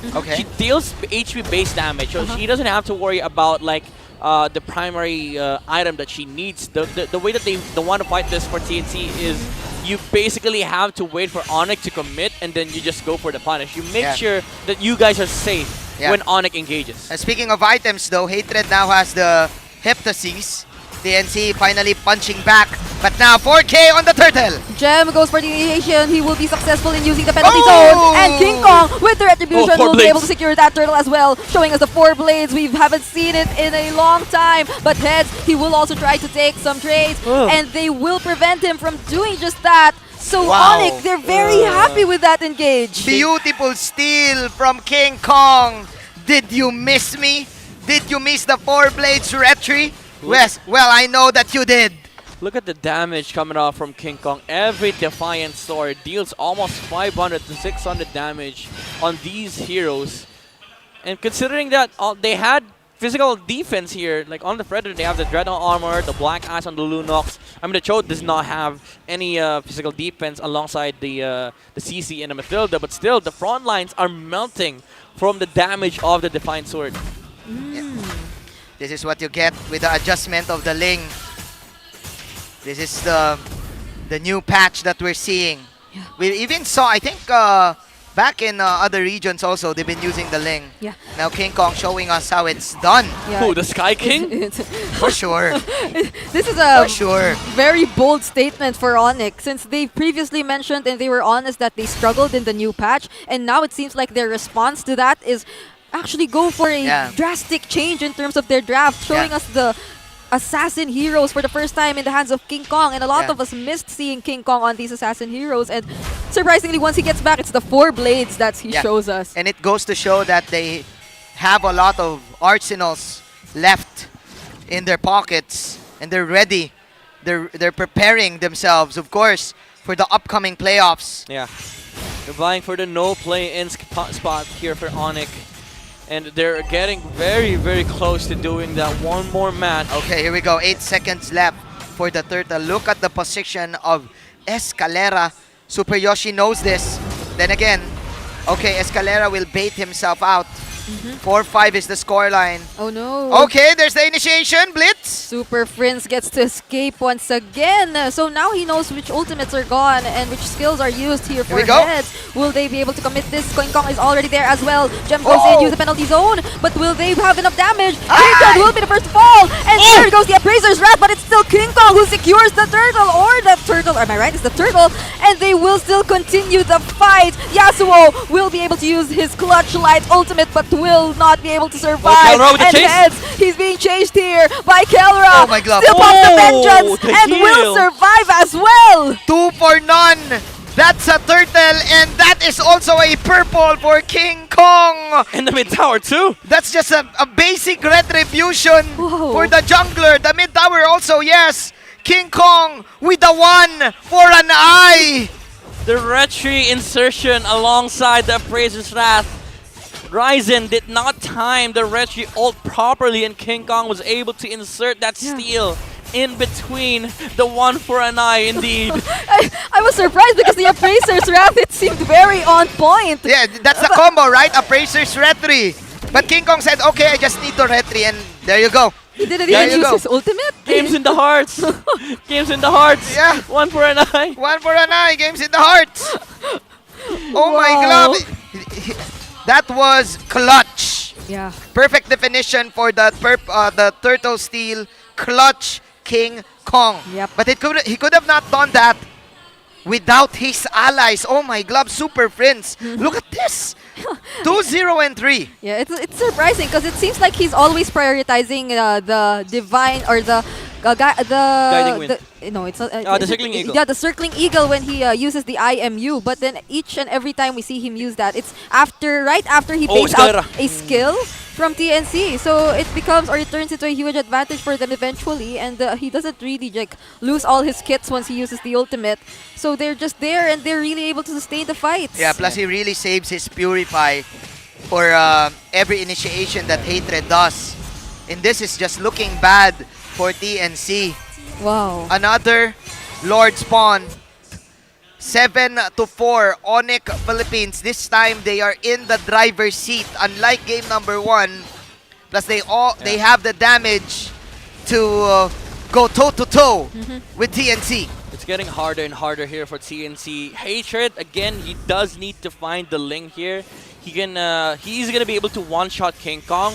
But the thing that the TNC has to worry about is the frontline combination between Gem and Escalera. These two guys are so tanky with the recent armor change. And especially Escalera, the way the Edith works is if you don't actually take him down, he turns into a marksman and then just kills you one by one. Yeah. There's so much continuous damage coming in from ONIC. And when Gem becomes successful in launching his penalty zone onto these members of TNC who don't necessarily have a Purify, it seems like they are actually forced to react a lot and they eventually lose a lot of resources. There's your initiation. Super Friends zoning 3 heroes right now. They saw Ryzen. The Joe is at the bottom side. ONIC Philippines, they know this. Oh, there's the knock-up, there's the conceal coming out from Escalera. Are they trying to go for the split as well? But heads, he seems very low now. Guiding Wind is there. There will be some sleight of heel.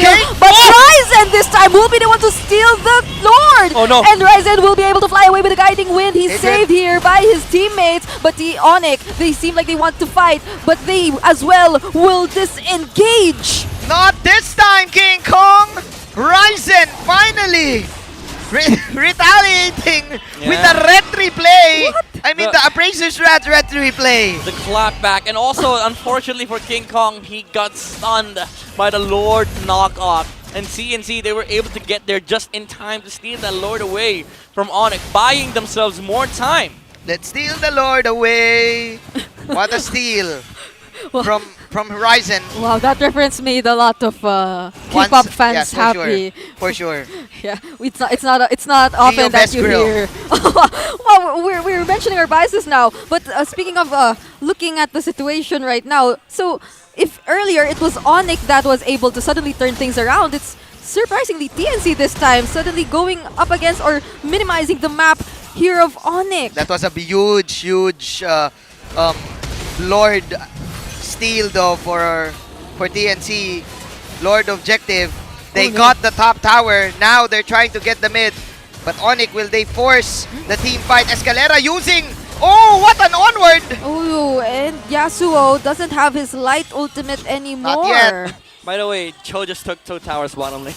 Okay. And they... It's a full damage show. They minimize the lead. Oh, so this is their answer to what we were mentioning, that their gold isn't necessarily Escalera. reliable for the pushes, but the immortalities popped right now for Escalera. All the while we were having a conversation, Heads just bursted him down. Wow, TNC. Now the fire is burning within them. I thought you were going to say on the dance floor, but And in the dance floor, sure of looking course. like it. For sure. It's always, the fire is always burning in the dance floor as a TNC trying to extend this game to game number 3.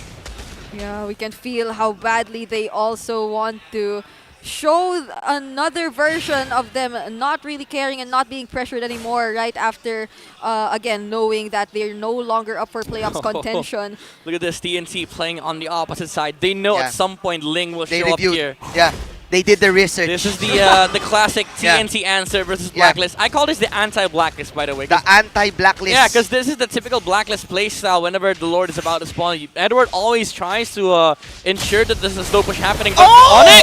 Oh, but that might not be rewarding for them. I felt that, bro. That's big. Ryzen showed himself 10 seconds before the Lord. Oh no. That's a crucial mistake. This is a basic MLBB rule. No retry for the enemy. For sure, we get the Lord. Yeah, this is the RSG punish.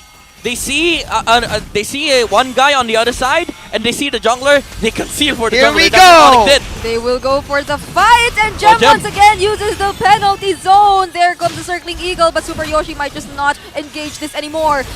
You Oh look my at glove. Super Prince. He's defending that turret up on the top lane. Oh! But in the fight here, the Lord, we have to focus it all. King Kong still with the retribution will be able to secure it for his team. And will they continue this fight? Oh, Kellra, look at Kellra. He's very low right now. He Kellra. needs just one last hit, but Kellra says he's not yet done. There's the curtain call, and they will no longer continue.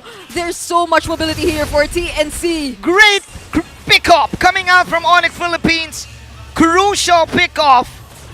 Ryzen just going to 1v5, and with that call, ONIC gaining the momentum to get the free Lord. We see so many nuances here from a lot of the teams. The anti-blacklist strategy being pulled by TNC, but also the RSG anti-jungle play before the Lord spawns. ONIC, they saw one hero, just one hero on the opposite side of the map, and they knew that somebody had to be staying up there. At the very least, at least 3 members. Ryzen was alone in the mid lane, and all 5 members of ONIC engaged immediately. Yeah, huge punish though for ONIC Philippines, and you don't really want to close your eyes if you're up against. You don't want to blink. I mean, Yeah, don't. if you're You can't. up against ONIC Philippines, the chemistry of this team, having a lot of pocket strategies. Those are so hard to pull off.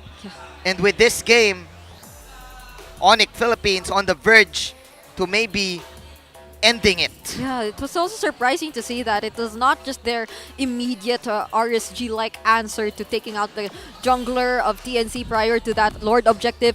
It was also how, even after committing so much onto taking down their jungler, they were also able to think that they might just not immediately, they might just proceed with what they were planning to do in the top lane. So Super Prince was able to respond to Hatred's attempt to even push or shove the lanes further, or even take an inhibitor turret. So they covered up so much of like what TNC was initially planning to do. They were able to respond to so much, and we didn't see TNC getting any trade out of that loss of their jungler. Yeah, it's the macro and the fundamentals of ONIC Philippines that is being showcased here. Again, as you've mentioned, Super Prince, just the presence of mind to think about the show. Getting the split push up top because they didn't have the advantage when it comes to the opposite side wave equilibrium, and they knew that they had to solve it somehow. They sent Prince all the while holding Lord, and that ensured that ONIC, he really had the control over the Lord, because even if they lose the Valentina, they are ensuring that the show's not going to show up. When Hatred left the top side, Super Prince immediately went straight to the Lord, because the tower is going to be able to defend itself. It's always like this for TNC Pro Team. It's always like this. How do you fix this? Is this the curse? Is this the Phoenix Army curse? You win mid game, you can go toe to toe in the you win early game, you can go toe to toe in the mid game, but you always lose the macro. How do you fix the macro game? I mean, it is really a lot of back end work for the coaching staff, and of course between the players themselves, because honestly, you play a lot of ranked games, you watch a lot of MPL games, you watch a lot of high competitive matches. You get this down to muscle memory. And the thing is, like, even if you have the muscle memory, when it comes to official matches, you also have to have this presence of mind of thinking about the current situation of the game, and then maybe thinking one step ahead over the enemy. You would like to also commend the players for ONIC stepping up. Gem with that a great penalty zone onto the Matilda Oh yeah. to prevent the steal. And with this, ONIC Philippines confident enough for sure going back to the game. For sure going with the Lord, marching towards with the Lord, and hoping to finish it. By the way, that's not Coach Ducky, everyone. A lot of us here in the Philippines get confused. Yeah, don't be confused. But don't be confused. Yes. He got baited. Oh, he got baited. He got baited. Okay. Oh, we got baited It's as not well. yet starting. Yeah, we're gonna have to try one more time. Okay. We wait for what do you call that? It's a karate chop or something. Yeah, the It's karate chop. The chop. the chop from the Coach Ducky. The martial variant. The variant. It's another variant of The it. Ducky variant. Yeah.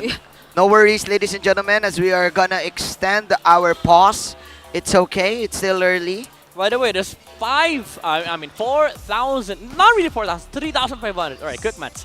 3.5k gold lead on the side of King Kong, and this is the benefit of having an assassin jungle, right? Yeah. You get to have a lot of farm on your side. You amplify your presence of the map because you scale up when it comes to your damage being dealt alongside a team. So essentially, your contribution becomes higher the later the game goes on. Even though you're not sustainable enough, your mere presence on the map equates to map pressure and also team fight damage. Yeah. He's a built-in calculator. Yeah, because he always Not uses really. the Ling. Yeah, Because he loves the Ling. I That's love his Ling. favorite hero. My bias is Ling. Always. Right? I had to film a forum like 2 days ago. It asked, who's your favorite character? I didn't even finish the question. Yeah. Who's your favorite Ling? Just Link. So how immediate were you able to adapt to the changes? Oh, I hate Link still. Oh, okay. Yeah. I I thought you still, would. I still hate Link because I play RG. I play RG 5-man solo. I get invaded 24/7. Yeah. Oh, yeah. I need a teammate like Escalera, Super Prince, to be able to defend my jungle. Because I'm used to playing with Boji, Oh, yeah. Bobby Tricks. I didn't- They I- don't defend my jungle, so Yeah, because he can pull it on his own. Oh, yeah. So Yeah. how about your XP lane? Doesn't he also disturb the enemy jungler or something? it depends. I wonder who. Anyways, the XP going lane back is. to Midnight's point, it's really hard to play the Ling against the Ling, Yep. especially in late game, Yep. because he has a lot of options. Number one, if you go for a trade, maybe 2-on-2, maybe a 1-on-1, the Ling will just Oh, there goes the chop. will just come in and will pick you off. Oh, there you go. Right? He's going in. He's looking for a target. Oh, not a target. he can either go first or go in or last. Yes. That's the unpredictability of having a Ling as your jungler. And second, he can do a split. He can block or cut waves. Yeah, he's Just like flexible. that. He's flexible like that. He can actually split. Oh, yeah. Like Well, literally split. Yeah. Literally. Like Mystica. Oh, top lane, top lane. Look at top lane. Oh! No splits happening for TNC because Hatred is down. Like what I said, you can't really go with those one-on-ones in the late game. Yeah. If there's a Ling roaming around the whole map, This is the thing that I enjoy about Ling. I get to play one side of the map. you and get to last hit and Midnight. no one can touch me. You get to KS Midnight. Yes, I get to KS. That's my job. Oh no. Kill, secure. Kill secure, but will this be a kill secured for ONIC? Because there goes the onward of the Earth Shatter for Ryzen. Ryzen will fall in the penalty zone, will be used onto heads. The Vengeance is popped as well here, but Kelra doesn't mind anything else. He will focus on taking down the inhibitor mid lane turret, and they're successful in doing so, and they will transition onto the other turrets as well. Oh man, mid tower down. All of the towers down. ONIC Philippines will discipline themselves and will back off. Maybe wait for another purple, or maybe just end this. We don't know what, because in their lineup itself, it's very unpredictable, and ONIC themselves, they too are unpredictable, but there's the guiding Oh, wind. it's endable, I think. Yasuo was able to survive that, but it was a close call. They're gonna wait for the next Lord. Great defense for TNC. Yeah, this next Lord, if they get it, it allows them to maybe ensure or guarantee that they end the game, because they will have everything by then. The Flicker for Escalera too. So TNC, if they want to somehow make a comeback, this Lord is going to be very important for them. Yeah, the most important Lord of the game right now. I agree. 23 seconds for the Flicker of Hatred. But Escalera still gonna wait for 40. There's the Lord Cam. Okay, what's the position here? Oh.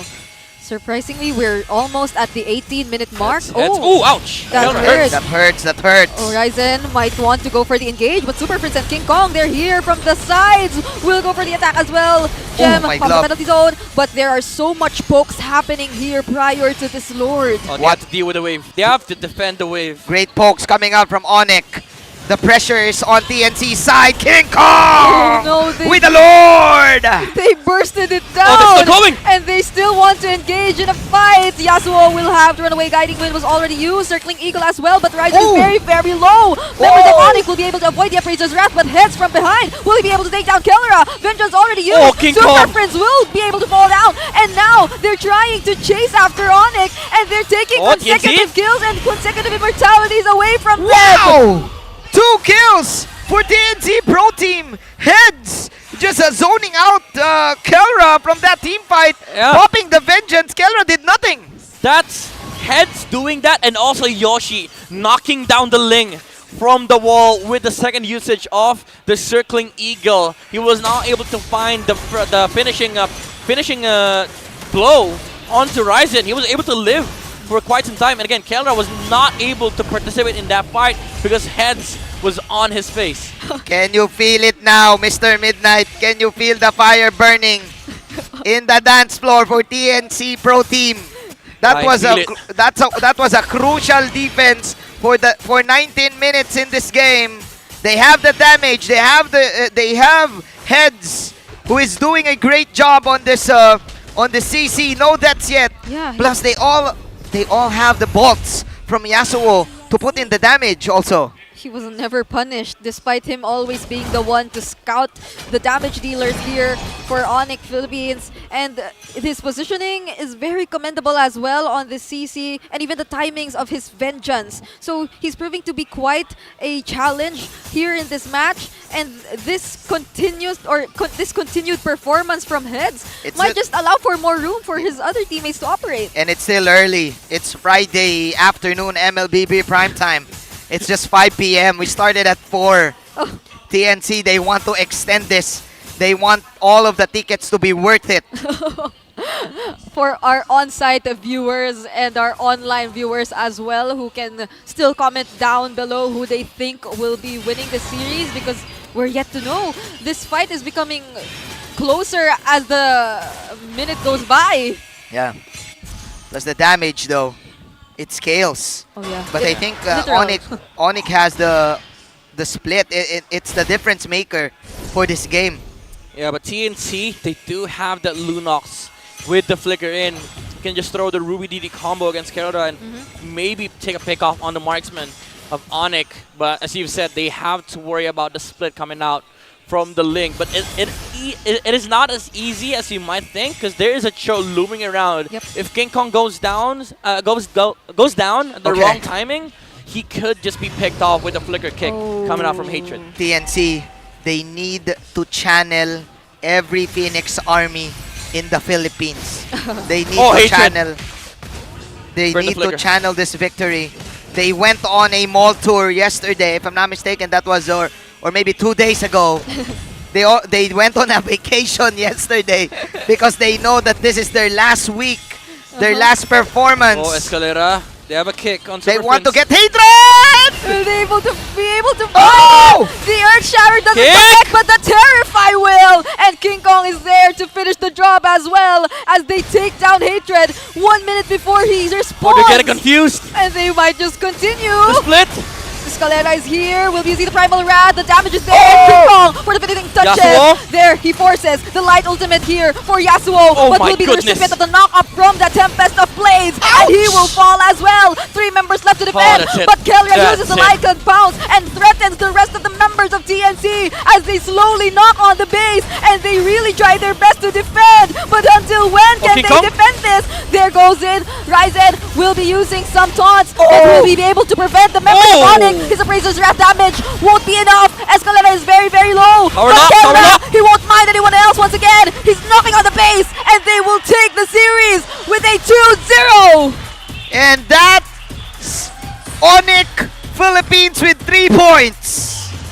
Slowly climbing their way to the top 1 spot. halfway to the no play-ins condition. Super family, super chemistry, and now they break their lose streak and win against CNC. King Kong with the 1 for an eye, and he wants that 1 to be his spot in the playoffs, showing us the Ling. Yeah. After 1 week of the new patch. 2 games of Ling too. 2 games of Ling. First pick. All right, first pick, and I'm pretty sure not the last. And for sure, I'd be sad if it's the last. for sure, ONIC Philippines going into the booth of TNC, hugging them, showing us their sportsmanship. Of course, Hatred was the former teammate of Kelra. Sorry, that Ryzen, I mean. And Hatred also, right? Yep. Back in Season 6. They didn't meet. They didn't meet, They didn't but that was Etomax Yeah. with Hatred. That's such a statement. What a statement For, also. for the first game Look of at the this. first week. They're all friends still. After the game ends, after all the competition, you guys have to remember that they're still all friends at the end of the day. Especially King Kong. He came from this team. Yeah, exactly. You could really feel how they're having a longer conversation than usual. For sure. But Ladies and gentlemen, let's clap our hands for TNC Pro Team. They still have 1 match left. They showed us something else, especially in game number 1, I should say. But the superior team came out, and it is led by Mr. Super, the Super Mage, Super Prince, with the ONIC family. Let's ask Mara and Hans what's happening in the stage.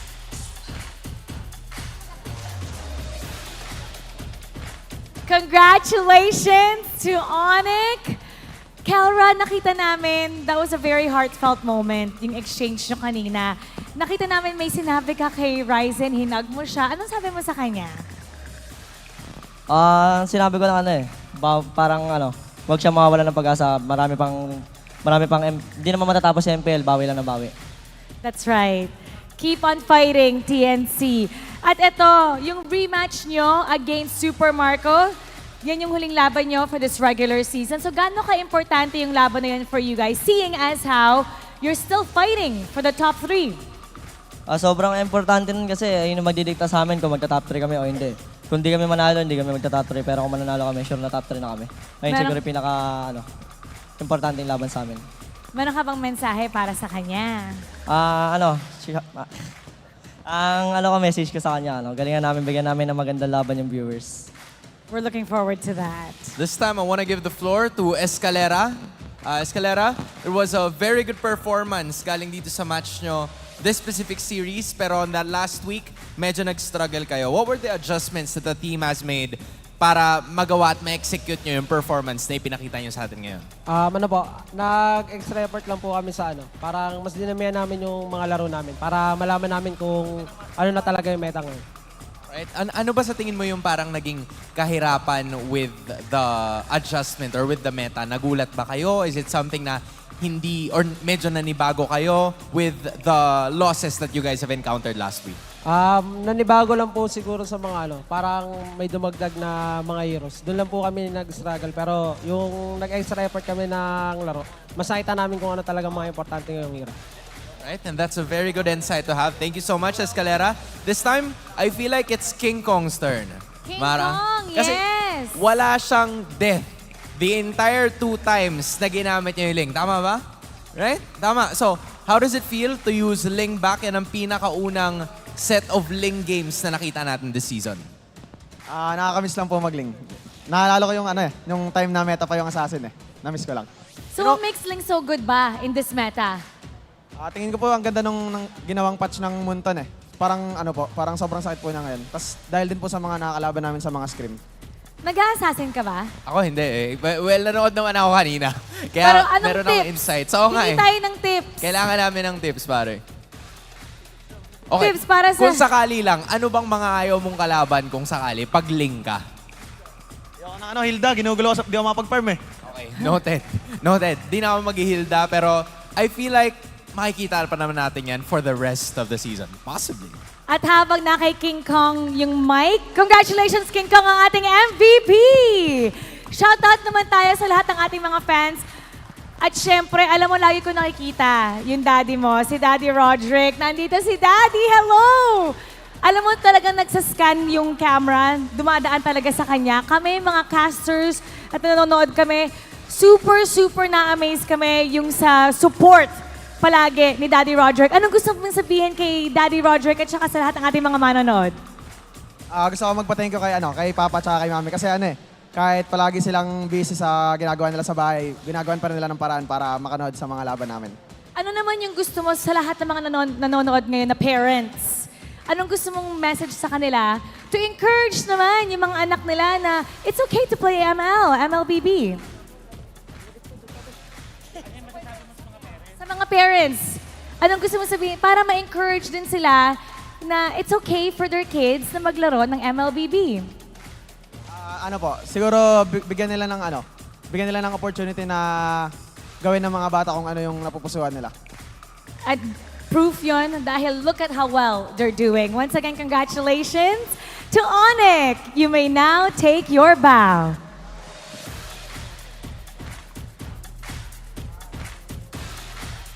And take your walk of victory. Well, Mara, it seems like ONIC Philippines, the super fam, has finally gotten their groove back 2-0 kontra sa Phoenix Army.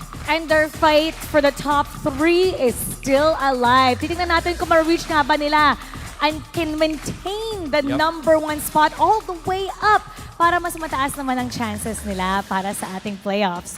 And now we're gonna go back to our casters to break it down for you. Casters, pasok. That's ONIC Philippines, and they now have 28 points. Closer to the top 1 spot. They're chasing out Echo and then AP Bren. But then again, props to TNC Pro Team. That's really, I think, a hard loss for them, especially game number 2. And everything happened so quick. Back in game number 1. Let's take a look back at this game. Our MVP is King Kong with 1 for an idle link. Yes! Of course, Midnight, go ahead, do your thing. I mean, it's a Ling with a 306 KDA, kill participation of 69%, 808 GPM. For the most part, you'd mostly be able to always do this on the Ling, like apply the split pressure, be able to farm up on the map, push out waves, and also participate in fights wherein you sort of like bait the enemy into engaging because of the numbers advantage, right? Like TNC maybe feels like, all right, we could win this, we could actually take this fight because we have the numbers advantage, and then suddenly Ling shows up. That's the strength and that's the power of the Ling. Very similar to how Fanny operates, but now with the current patch, the Ling is able to output so much damage in the mid to late game. He has worse early game, however, but the thing is, compared to game number 1, King Kong had a better early start here for ONIC Philippines. But TNC, they did get that amazing Lord Steal from Rising, inserting the Retribution when King Kong was knocked up. And after that, TNC was able to also find a good team fight for them, wherein they knocked King Kong off the high ground, making sure that the Ling was not able to participate in the fight, and also Heads just blocking out Kelra on this Roger. But come the late game, the issue of the lineup from TNC started showing up. The inability to deal with the split pressure coming off from ONIC, and also the lack of crowd control versus King Kong, and also just the sheer damage output coming off from this lineup, especially with Escalera being able to output so much damage as well, becoming a marksman, essentially a secondary marksman here for the side of ONIC Philippines. Now looking at the emblems, again very typical of the Ling, with the Fatal, Season Hunter, Killing Spree, and also an Assassin emblem. Very high damage output-based jungler here for the side of ONIC Philippines. TNT, they did have, I would say, the normal lineup, with the exception of picking up the show. It's the anti-Ling, I would say. Anti-Ling pick from the side of TNT that would be able to deal with the Ling on the in the end game. They did try the maneuver on the opposite side of the map, wherein the Lord was on the bottom side and they were trying to play for the top side, but they made a crucial error when they showed Ryzen in the mid lane, and that's where ONIC started popping out. They saw the jungler, they killed Ryzen, and they got Lord off of it. And that's how they were able to amplify even more the pressure in the mid game that TNC were already trying to deal with. Now, it's an interesting choice that Yasuo did go for the Lunox this time around. They were thinking about how they can deal with the Roger and also put a team fight advantage, put the team fight advantage on their favor. But the thing is, they didn't have the same level of pressure compared to the game number 1. They didn't have the Bruno. They were not able to move out further when it comes to map control. And ONIC just had a better time in the early to mid game, just farming resources, trading out these skirmishes, and the team fights were all in favor of ONIC because of the way that their lineup works. They engage first. Even though TNC did have, again, some successful team fights, it's just that their lineup is not really built to sustain this sort of like team fight composition coming out from ONIC. You have a lot of things going on for the side, the jump again from Gem and Escalera, the damage output coming out from Keldra, and the sheer mobility from this lineup. Even though, yeah, you would say that there's a Mathilda and a CC on the side of TNC that can ensure that the zone is there.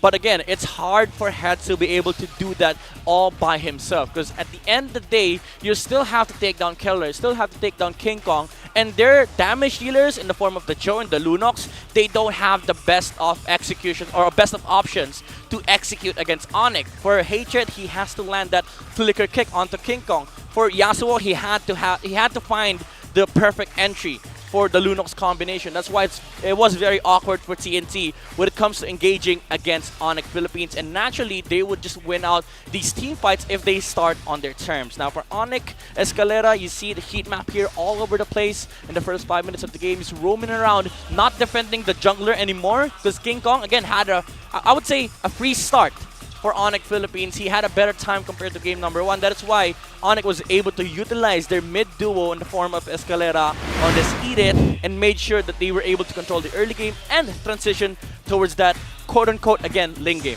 I'm just so happy for you, Midnight, because you finally get to see the Ling in action and a victory for the Ling. Well, not going to be able to play it. For sure. Okay, what do you want to see? What hero do you want to see, Brigida? For the next game? Yeah, for the next game that we're going to have. Probably an open Harith. Open Harith, alright. Or how could they stop the Harith in this patch Because now? it's really OP, right? It's really OP. So, Kosei can actually used the Harith. Actually, he used it last week. And who knows? Doming might contest it. Minana versus RSG for the next game, ladies and gentlemen. Nothing's gonna happen to Minana, but RSG, same situation as ONIC Philippines, climbing to get to number 1. To get to number 1. That's it, ladies and gentlemen, for the English stream. Once again, I'm Manjin Faldas, Brigida in Midnight. Don't go away. MPL Philippines Season 13 will be right back. 13th season of MPL Philippines is brought to you by the following sponsors. Smart, the official telco partner of MPL Philippines Season 13. Infinix GT Series, outplay the rest. Experience the MPL PH Season 13 action live at Shooting Gallery Studios. Tickets are now available on our official ticketing partner at /event.com. Don't miss any MPL PH action by following our official Facebook page and subscribing to our YouTube channel. Follow MPL PH on TikTok as well for more content. And don't forget to like, follow, and subscribe to the official accounts of MDL Philippines. To ensure the equality and fairness of our games, MPL Philippines is also monitored and supervised by the Games and Amusements Board. MPL Philippines might have its most dramatic and hype ending to a regular season this week. But how did we get here? It all started with Manana Evos finishing their story and making their first playoffs return since Season 9 by sweeping ONIC Philippines, a team that were second in the standings entering Week 6. Since ONIC PH and even AP Brand lost both of their matches in Week 6, while RSG PH and Echo won their 2 matches, the battle for the top 3 slots to skip the play-ins round and even the battle for top 1 still continues. The return of one man to one team was what set us down this path in the first place. Chaknu, the Mamba, The Hall of Legends inductee made his return to Smart Omega and MPL Philippines against old rivals Blacklist International and led Smart Omega to a sweep victory with his 2 back-to-back MVP performances and noteworthy performances from mid laner Ukir and jungler Andoryu. They also went on to defeat the defending MPL PH and world champions AP Bren 2-1. The Venom of Omega is back, and they still have a chance to make it to the playoffs. However, with TNC Pro Team getting eliminated last week, this means that they're only competing with one team for the final playoff slot, their longtime rivals, Blacklist International. The Codebreakers are heading into Week 7 with a 6-point advantage against Omega. Though they were swept by the Barangay, they won the most important match in the rivalry between Oheb and Kelra, defeating ONIC PH 2-1. Blacklist has 16 points, Omega has 10.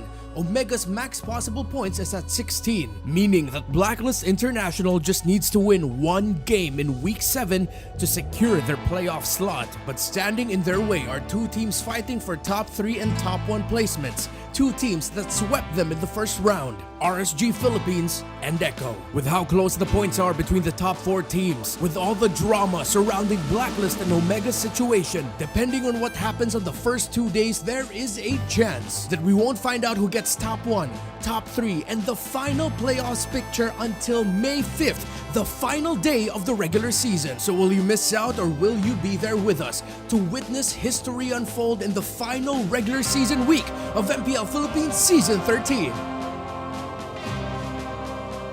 Isang minuto para kay Carl TZ. Si Carl TZ o si Carl Gabriel Nepomuceno ay currently jungler ng Echo. Sa edad na 19 years old, marami-rami na siyang na-achieve bilang isang manlalaro ng MLBB. Sa punto na parte na siya ng mga usapang sino nga ba ang greatest of all time o ang GOAT. Isa siya sa 3 taong makakapagsabing naiangat na nila ang World Championship ng 2 beses. Pero nag-iisa siya sa kategoryang pagiging World Champion sa 2 magkaibang team. Nakilala si Carl TZ sa kanyang micro-intensive gameplay gamit ang kanyang signature hero during that time na Lancelot. Nagbigay daan ito sa marami pang ibang assassin user na i-pick up ang hero at gamitin na rin ang kanyang signature M2 skin under Bren Esports nung nanalo sila sa M2 in 2021. In fact, inidolo siya ng M5 winning jungler ng AP Bren na si Kyle TZ na isa din sa mga batikang assassin user ng bansa. As of Carl TZ's career in Echo, naging mas madalas ang paggamit niya ng tank junglers katulad ni Fredrin at Akai. Pero di naman nawawala ang kanyang tulis sa assassins dahil madalas din niyang gamitin ang Joy both in MPL at pati na rin sa kanyang mga livestream. Huling beses na nanalo ng championship si Carl TZ ay MPL Philippines Season 11, right after ng M4 World Championship ng Echo. Sa tingin nyo, kailan kaya ulit mananalo ng championship si Carl TZ? At kung usapang GOAT din lang, saan nyo siya ilalagay? Sa ngayon, magbigay-pugay tayo gamit ang 1 minuto para kay Light. Si Light o si Dylan Katipon ay currently roamer ng RSG Philippines. Sa edad na 21 years old, isa siya sa mga amateur players na nangarap, lumaban, may napatunayan at naging kampiyon. Sa qualifiers ng MPL Season 7, naglaro si Light gamit ang IGN na Unravel kasama ang kanyang kupunan na Work Osterforce kung saan na-sweep nila ang Archangel in the finals para makapasok ng MPL. Naging mainit man ang simula ng Work Osterforce na naig ang veterancy ng ibang MPL teams dahil 5th to 6th place lang natapos ang kanilang run. Pinick up ng TNC Pro Team ang mga bata ng Work Osterforce squad kung saan naging disappointing din ang resulta para sa kanila noong MPL Philippines Season 8, finishing 7th to 8th place. Panandali ang naglaro si Light sa Z4 Esports bago siya ma-pick up ng RSG PH, kung saan nakamit niya ang kanyang mga pinapangarap lamang dati. Mula bottom 2 team to MPL champion ang nangyari sa kanya sa Season 8 to Season 9 transition. Patapos maiangat ng RSG PH ang lokal na kampyonato, ay naiangat din nila ang international championship sa kanilang pagkapanalo in MSC 2022, kung saan winalis nila ng malinis ang RRQ Hoshi. Si Light ay isang ehemplo ng pagpursige at pagtiwala sa sarili. Nahulog man sa baba ay ipinamalas ni Light ang kakayahan niyang mag-bounce back to being a champion both in the local and international scene. Sa listahan ng mga top-tier roamers sa Pilipinas, saan nyo irarank si Light? Sa ngayon, magbigay-pugay tayo gamit ang 1 minuto para kay Edward. Si Edward o si Edward J. Dapadap ay currently XP laner ng Blacklist International. Sa edad na 19 years old, siya na siguro ang pinakamaraming nakamit na mga medalya at tropeyo sa iisang role at iisang team lamang. Maraming palayaw si Edward na nagmumula sa kanyang mga iconic hero picks at pati na rin sa kanyang playstyle at career. Ilan na dito ang Edward Balboa na naging palayaw niya noong naging highlight machine ang kanyang pakito pick. Pati na rin ang Mr. Consistent dahil sa kanyang stability inside his role na never nawala kahit anong lineup iteration ng Blacklist. At higit sa lahat, ang Agent Zero or Legend Zero na nagmula sa fact na siya ang isa sa mga pinakaunang membro ng Blacklist International na naglalaro pa rin para sa team ngayon. Naging present si Edward on all 3 M-Series championships mula nung naging kampiyon sila noong M3. Hindi man naka-champion muli ang Blacklist International sa M-Series, consistent na podium finish na tatapos ang kanilang mga tournament run. Isa sa mga pinaka-loyal, dependable at mabangis na manlalaro si Edward sa liga at mag-aapat na taon na siyang nasa pro scene kung saan isa pa rin siya sa mga pinakamagaling. Sa dinami-rami ng achievements at nagawang plays ni Edward sa kanyang karera, ano ang naging favorite nyo?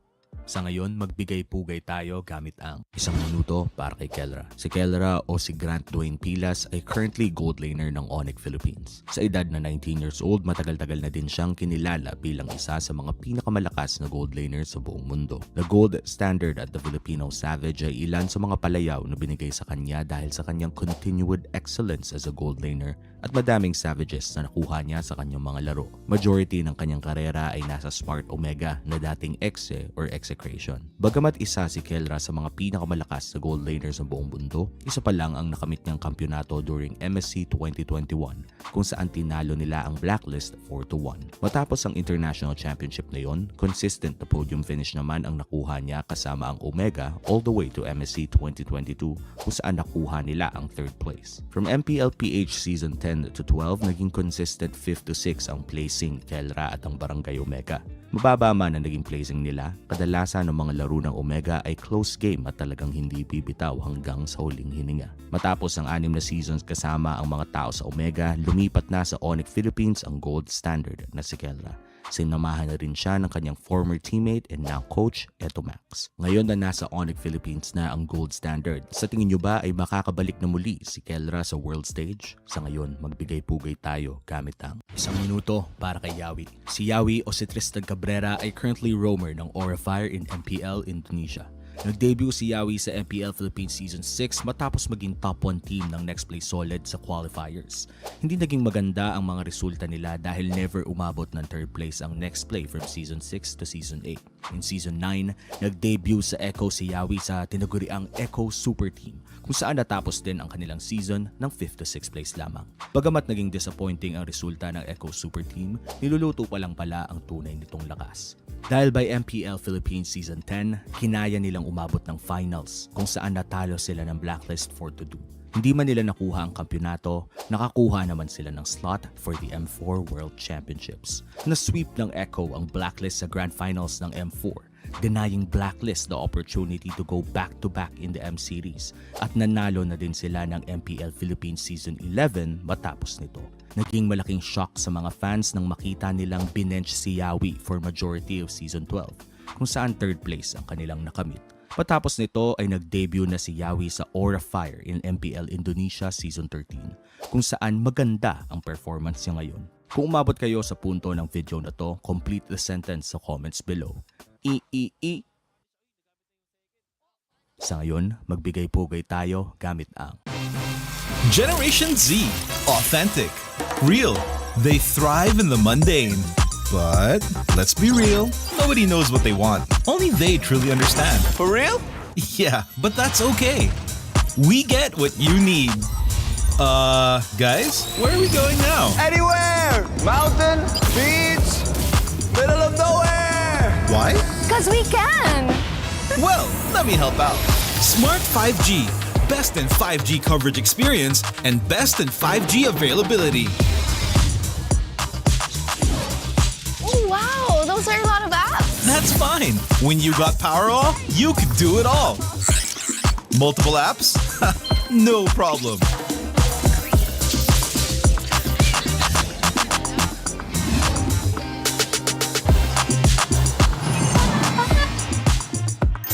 from Wi-Fi to data in an instant. Yes, sir. Magic Data saves you anytime you need it. And it doesn't expire? That's right. Cool. Oh, dead spot. If only you could switch in an instant. Oh, wait. What? eSIM is that easy? For For real kasi. backed up by nationwide coverage. So, yeah, nobody knows what Gen Zs want, but we can keep up with real connection and real fast data. Live for real with Smart 5G plus nationwide LTE, power off, magic data, and eSIM. You guys pretty much know what we need. Live more today.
monsters.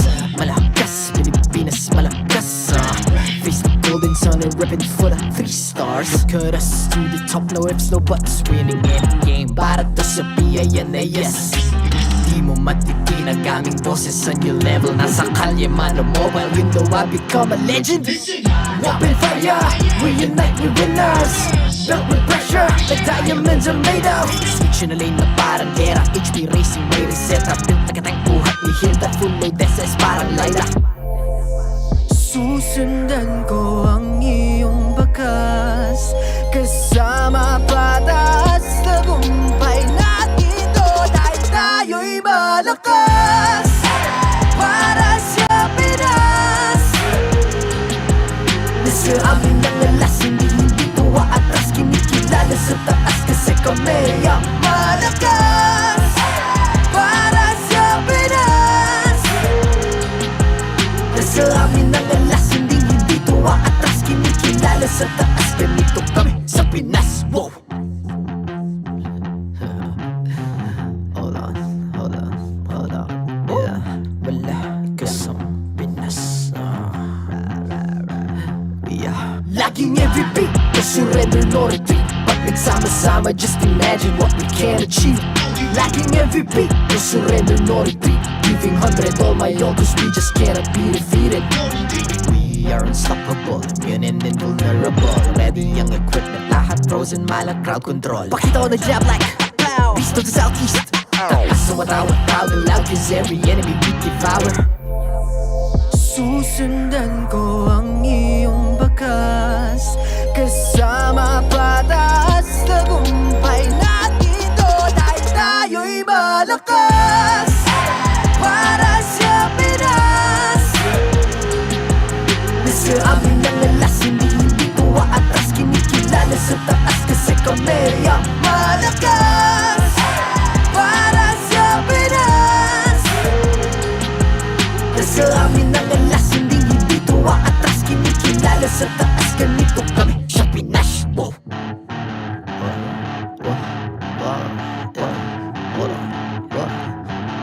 Malakas, Pilipinas, malakas.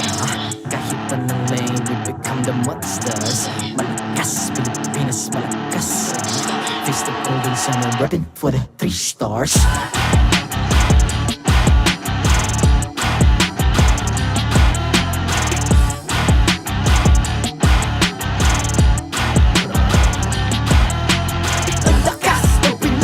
Unite, be the stars. Ang lakas ng Pinas, we unite, be the stars. Ang lakas ng Pinas, we unite, be the stars. Ang lakas ng Pinas, we the stars. Ang lakas ng Pinas, we unite, we the stars. Ang lakas ng Pinas, we unite, we the stars. Ang lakas ng Pinas, we unite, we the stars. Ang lakas ng Pinas, we the stars.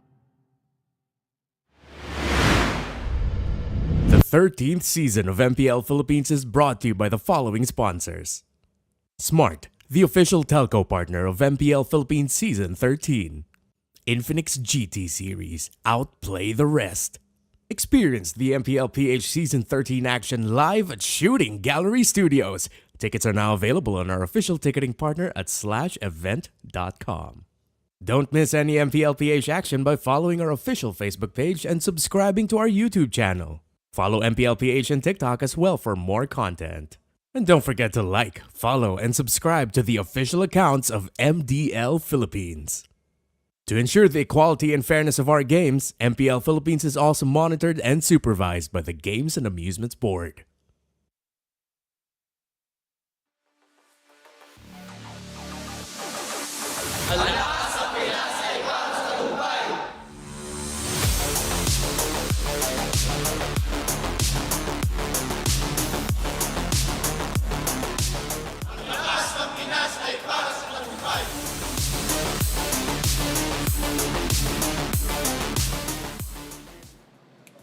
You're still watching MPL Philippines at kasama natin ngayon mula sa MNNE, Evo, Sumpak, and Hayes. Kamusta kayo?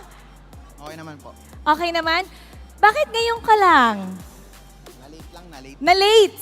Finally! Everyone's looking forward to seeing you play. Pero eto, meron tayong question of the day at yung ating mga manonood pwede rin sagutin to. Kung meron kang superpower Anong superpower ang gusto mo?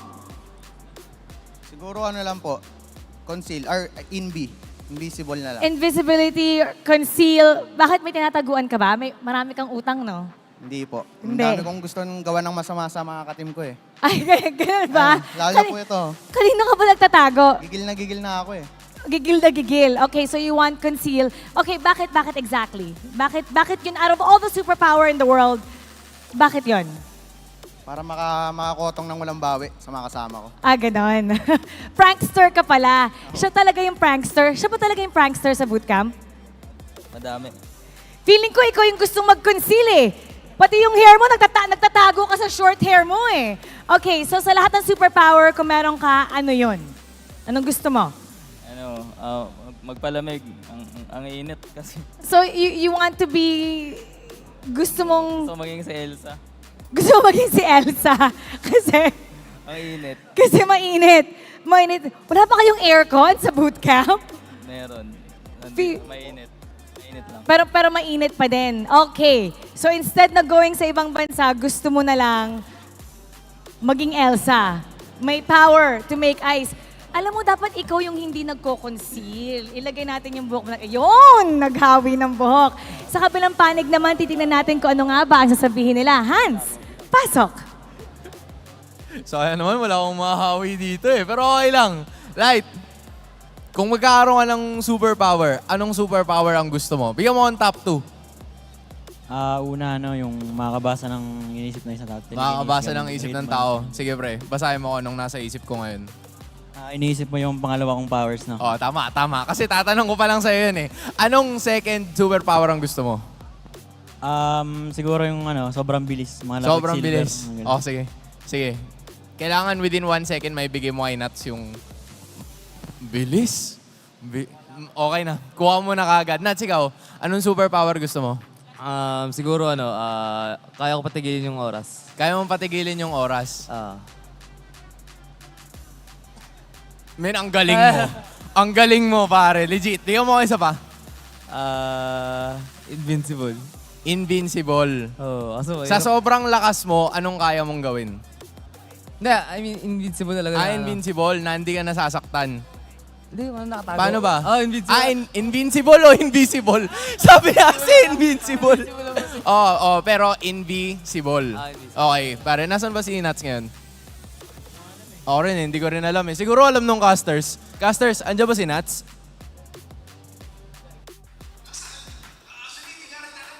Welcome back to the caster's desk. It's so hot. That's why we're dancing the Pantropico. It's me, Manjin Paldas, and together with Brigida and Midnight. Where are you, Midnight? I'm concealed. That's my superpower. Okay, hello. Oh, okay. Hello. Okay. No, I'm just kidding. All right, here we go. It's Friday night. Friday night MLBB action. Welcome back to the international stream. This is the final match for today.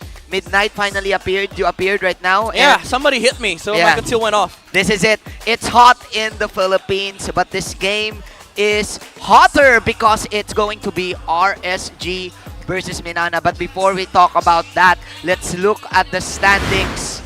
The updated standings for MPL Philippines. Ooh. There you go. Echo and ONIC tied at 28. Yeah, and there's a chance that by the end of the day, we'll have 3 teams tied at 28 points. A 3-way tiebreaker. So Oh. this is really this is something that RSG needs. That's why MNNE it's hot. Evos, Yeah. maybe no bearing for this match. I mean, literally no bearing because they have no way of getting towards that no play-in spot. But for RSG, they would want the W here because they get 3 points and we get the triple-way tiebreak. I actually talked to their coach. It's their analyst. I mean, it's analyst Kurt. Oh, yeah, Mr. Kurt for MNNE. Oh, MNNE. He said that he wants to win this. They want to win this because they don't want to be at 6th place.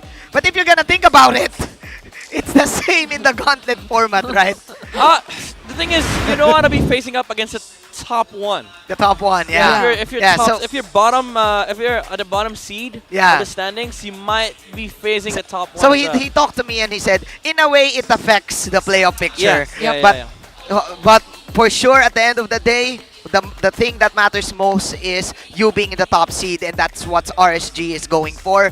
But before anything else, we would like to invite you guys to the MDL plus the Road to MWI Grand Finals that's going to happen. See you on May 10 and May 12 here also in the Shooting Gallery Studios. Yeah, it's gonna happen right here where you're seeing us. So during the next week, that MPL will be on rest. Yes. That's the time where we'll be seeing the playoffs for MDL Philippines and the MWI finals. That's so interesting because it's on-site. I think it's the first time that MPL will ever have its on-site event. And go to the Slash event now to get your tickets, because that's the first time it's going to be a live event for MDL Philippines. Anyways, let's move on to our game. Can the Hukbo block the Raiders? No play-ins route? That's the question. Yeah. That's a question. I mean, again, RSG. Because, yeah, it's quite the same situation as ONIC Philippines earlier, right? They're still vying for the no play-in spot here, and only MNNE Evils for today. Only MNNE Evils can actually halt their campaign towards that no play-in route. Now, the conditions for them to secure top 3 is they need to win their last 2 matches, and ONIC, they need to lose one match, because ONIC, even though they won earlier, they need to secure the same thing. They need to win 2 matches. But for RSG, they need to do the same thing, but they also need ONIC to lose 1 match, because when they tie with their scores in the standings, they lose the head-to-head. There's so many conditions here, Brigida, but I don't know. In layman's term, if I'm RSG, I just want to win, right? Yep, it's a very similar situation with ONIC again. We're looking at teams closely tied together in the standings, which makes our last week of the regular season all the more exciting, because we never really know who the top 3 spots will go to. It's a chess game. It's a chess game for all of the teams. But speaking of chess game, we need to, of course, compare the movements of Kirk versus the former player of MNNE, because they might meet up in MSC. What if Kirk versus Ding in MSC? Midnight, you call Kirk the architect. Why do you call him this way? I mean, Kirk is, as I know, Kirk is a shot caller for MNNE Evils. He does speak a lot of the engages here of MNNE Evils. Most of the team fights, we rarely see MNNE Evils just go all in. They wait for Kirk to be able to pull off something, especially with the Arlet. That's why they really love the Arlet picks on their first phase, because they are able to set up. And the difference between Kirk and Ding is that Ding is that type of, I would say he's more like Lord JM. When Lord JM still played for MNNE Evils, the damage dealer, the split type for MNNE Evils, and I think that's gonna be a great matchup if they do ever meet in MSC, because it's a very direct confrontation. The difference of playstyle is quite obvious, and it does show. I mean, the shared hero pool, they do play the same heroes, but they play it very, very differently. If it happens, Ding is going up against his former teammates, all right, his former teams. Shoutouts to Ding, of course, in his recent region. We are now looking at the match recap. Last time we saw the Raiders sweeping MNNE. Okay, Taylor Swift has sang her song last time they met. As you were last night. Yes. Oh yeah, you know. For sure. For those who may not be familiar with what happened, Imagine or Bobby Tricks showed us a very unique performance yesterday on the course. gold lane. But then again, it's not about us. It's about the Raiders, as the Raiders still getting the stats that they want, still getting the victories that they want, and for you to get the victory and to get the diamonds that you want, what do you have to do? Let's ask Brigida. Oh yes, I forgot that this was our star match actually. So you really have to tune into our official YouTube streams and subscribe to the MPL Philippines YouTube channel and comment hashtag MNNE or hashtag RSG with your game and server ID for a chance to be one of the 4 winners of this time 1,000 diamonds each. Okay, that's 1K. Alright, so comment down hashtag MNNE or hashtag RSG. I've been seeing a lot of international viewers commenting. There you go. Do it now. Do it now. I see William. William, I see a lot of Indo fans. Yeah. Indo fans are commenting. Go ahead. Do the prediction. As we are now seeing our marshals. They will officiate the match. They will for sure, you know this, they will ensure the fairness and the integrity of our games. They just need one to, you know, just queue up. That's Chico, Jeb, Patrick, and Will Burt. Let's meet the players right now of MNNE EVOS and RSG Philippines.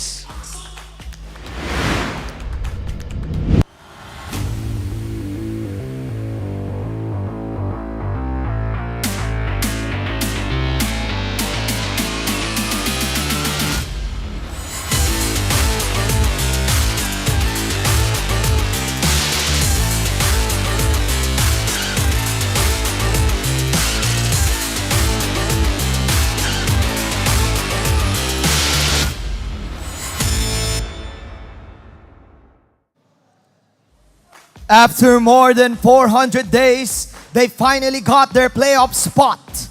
Inheriting excellence since the beginning, it's MNNE EVOS!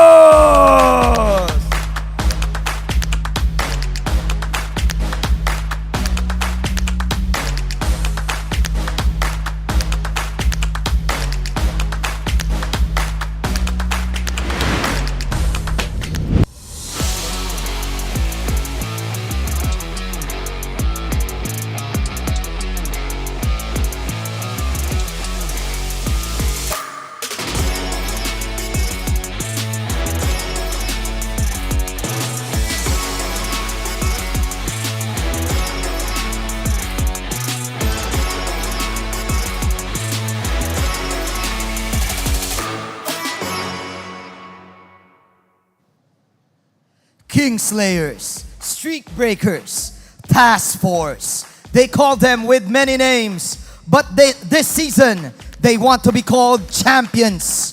Let's welcome on stage, RSG Philippines!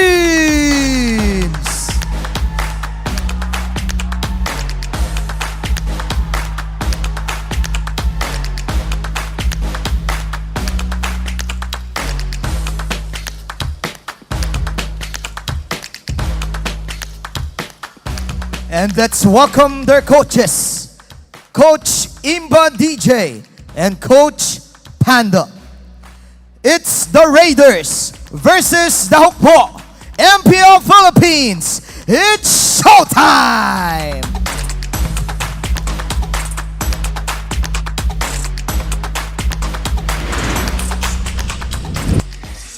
It is showtime indeed. After a year of not being in the playoffs, they are now finally here. Sumpak on his debut match. And this is nothing less of a showtime because we're seeing a completely different version of MNNE EVOS as they enter this match. Except for Kaizen, it's new faces that we're seeing. It's a new combination, albeit not for Raze and Perxiva.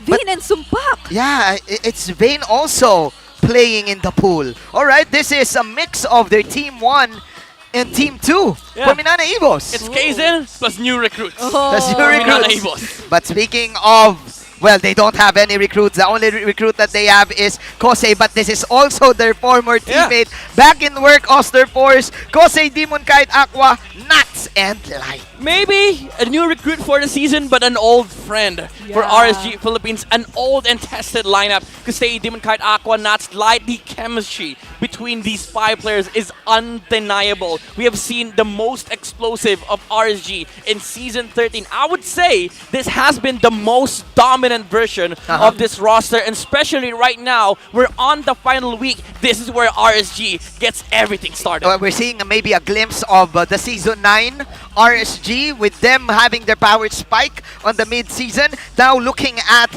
the head-to-head, for sure it won't make sense right now because we have new faces. It's Sumpak and Vayne, but Midnight said, RSG, they showed their strength in the season, especially in playing aggressive. Yeah, so it's really possible that we won't see much resemblances to what we're seeing in the stats, especially given that it's Hayes and Perxiva. Yeah. With the words aggression, it's something you would really associate to this duo. Yeah, and again, looking at RSG statistics here, 70% kill participation, chemistry all across the board. But you could say the same thing with MNNE EVOS with 71%. Although the KDA is a little bit higher on RSG because they've had more success with this lineup, the thing is it does come down to whoever wins the early game team fights. And now you pair up these two amazing junglers, Demon Kite and Kaizen. Very consistent, by the way, And when it comes to Retribution. I like it. I like what I'm seeing, Midnight. I like what I'm seeing. Brigida, the battle of the case. Kaizen and Demon Kite playing the utilities. The new crush in town. Kaizen. But then again, I have a question right now for you, Brigida. Is it make you more powerful if your name starts with a K if you're playing the jungle role? Because we have Carteezy, we have Kyrie, and now we have Kaizen and Demon Kite. Or maybe just Kite. He's Daddy Kite. Just Kite. So, if I were to answer the question, there might just be a trend because you also have a familiar teammate whose name does not start with K and who often gets the rose gold medal at the end of the game. Yes. All right, here we go. That's Butters. That's Butters. Brigida is referring to Butters. Demon Kite having fun. But then again, the original crush in town. Showing to us that he is one of the ways to get the game. This is the Infinix keys to victory. Yeah, for MNNE EVOS, make a lasting reintroduction of this lineup. Again, a fresh variation of MNNE EVOS. A very flexible franchise, by the way. They fielded in more than 3 different rosters, I would say. But they still have to put out more, and I think this would be a very good showcase of that. For RSG, pick it right from where you left off. This is Task Force RSG all across the board. Aggression is the name of the game here. And for both sides, take the chance to make calculated risks. Against MNNE EVOS, RSG, even though they are very aggressive, they should not really underestimate what this lineup could bring to the table. MNNE EVOS totally shifted their gears, especially last week after the patch. We've been seeing a lot of the fighting healers technique, the fighting healers lineup, but right now, it's just the fighting. It's just fighting. And together with Perxiva, one of the rising setup tank players there is. Yeah, and it's very unique to see this lineup since previously we've known a lot of teams really having to adjust to the identity of MNNE, that they really have to ban out the heroes of Spider Miles and they have to take that into consideration every now and then. But when they surprised us with Hayes and Perks, everything just changed. And that was another thing that they weren't able to answer. So right now, it's another version of this Hayes and Perks combo. Yeah, one thing to note also, Perks used to be under the helm of Coach Panda. Oh yeah. Yeah. Back in season 11. Was that season 11? Season 12 he was a ONIC. Okay. Season 11 he was with Coach Panda. And I think, Brigida, you saw this back in MVL season 1. Perks was part of that tournament, and now after grinding, after so many days, maybe 2.5 years or 1.5 years, finally here starting as a starting player for MNNE EVOS. Let's take a look in the draft. That's the Arlot ban, that's the Chip ban, that's the Barats ban, and now for Panda, respecting the Harriet and respecting the Matilda. Sorry to Brigida, you're not going to see Harris open this game number 1. I heard that reaction. That would be interesting because it might go to the hands of Sumpak or either Kosei. But then, right now, could this possibly be the first series in a long time that we won't be seeing the Louis banned out or open? Oh, you're right. Since RSG doesn't really play that hero, but I can't say for like... Can't say for sure. I'm pretty sure Aqua can flex it when needed to, because RSG, I would say, alongside ONIC, they have the most flexible duo mid in the league. Like, you consider Light and Aqua, their hero pool is so deep. They were the first ones to introduce the Odette also. Reintroduce, I would say, in the tournament. And I think RSG, again, if they need to, they can flesh out these fresh mages on Aqua. I should say Aqua is one of the most underrated mid laners there is. We had a lot, if you're gonna say a mid laner, we have a lot of, maybe even internationally, we have a lot of mid laners that you could think of, but Aqua for sure, I therefore say it, that he's part of it. Yeah.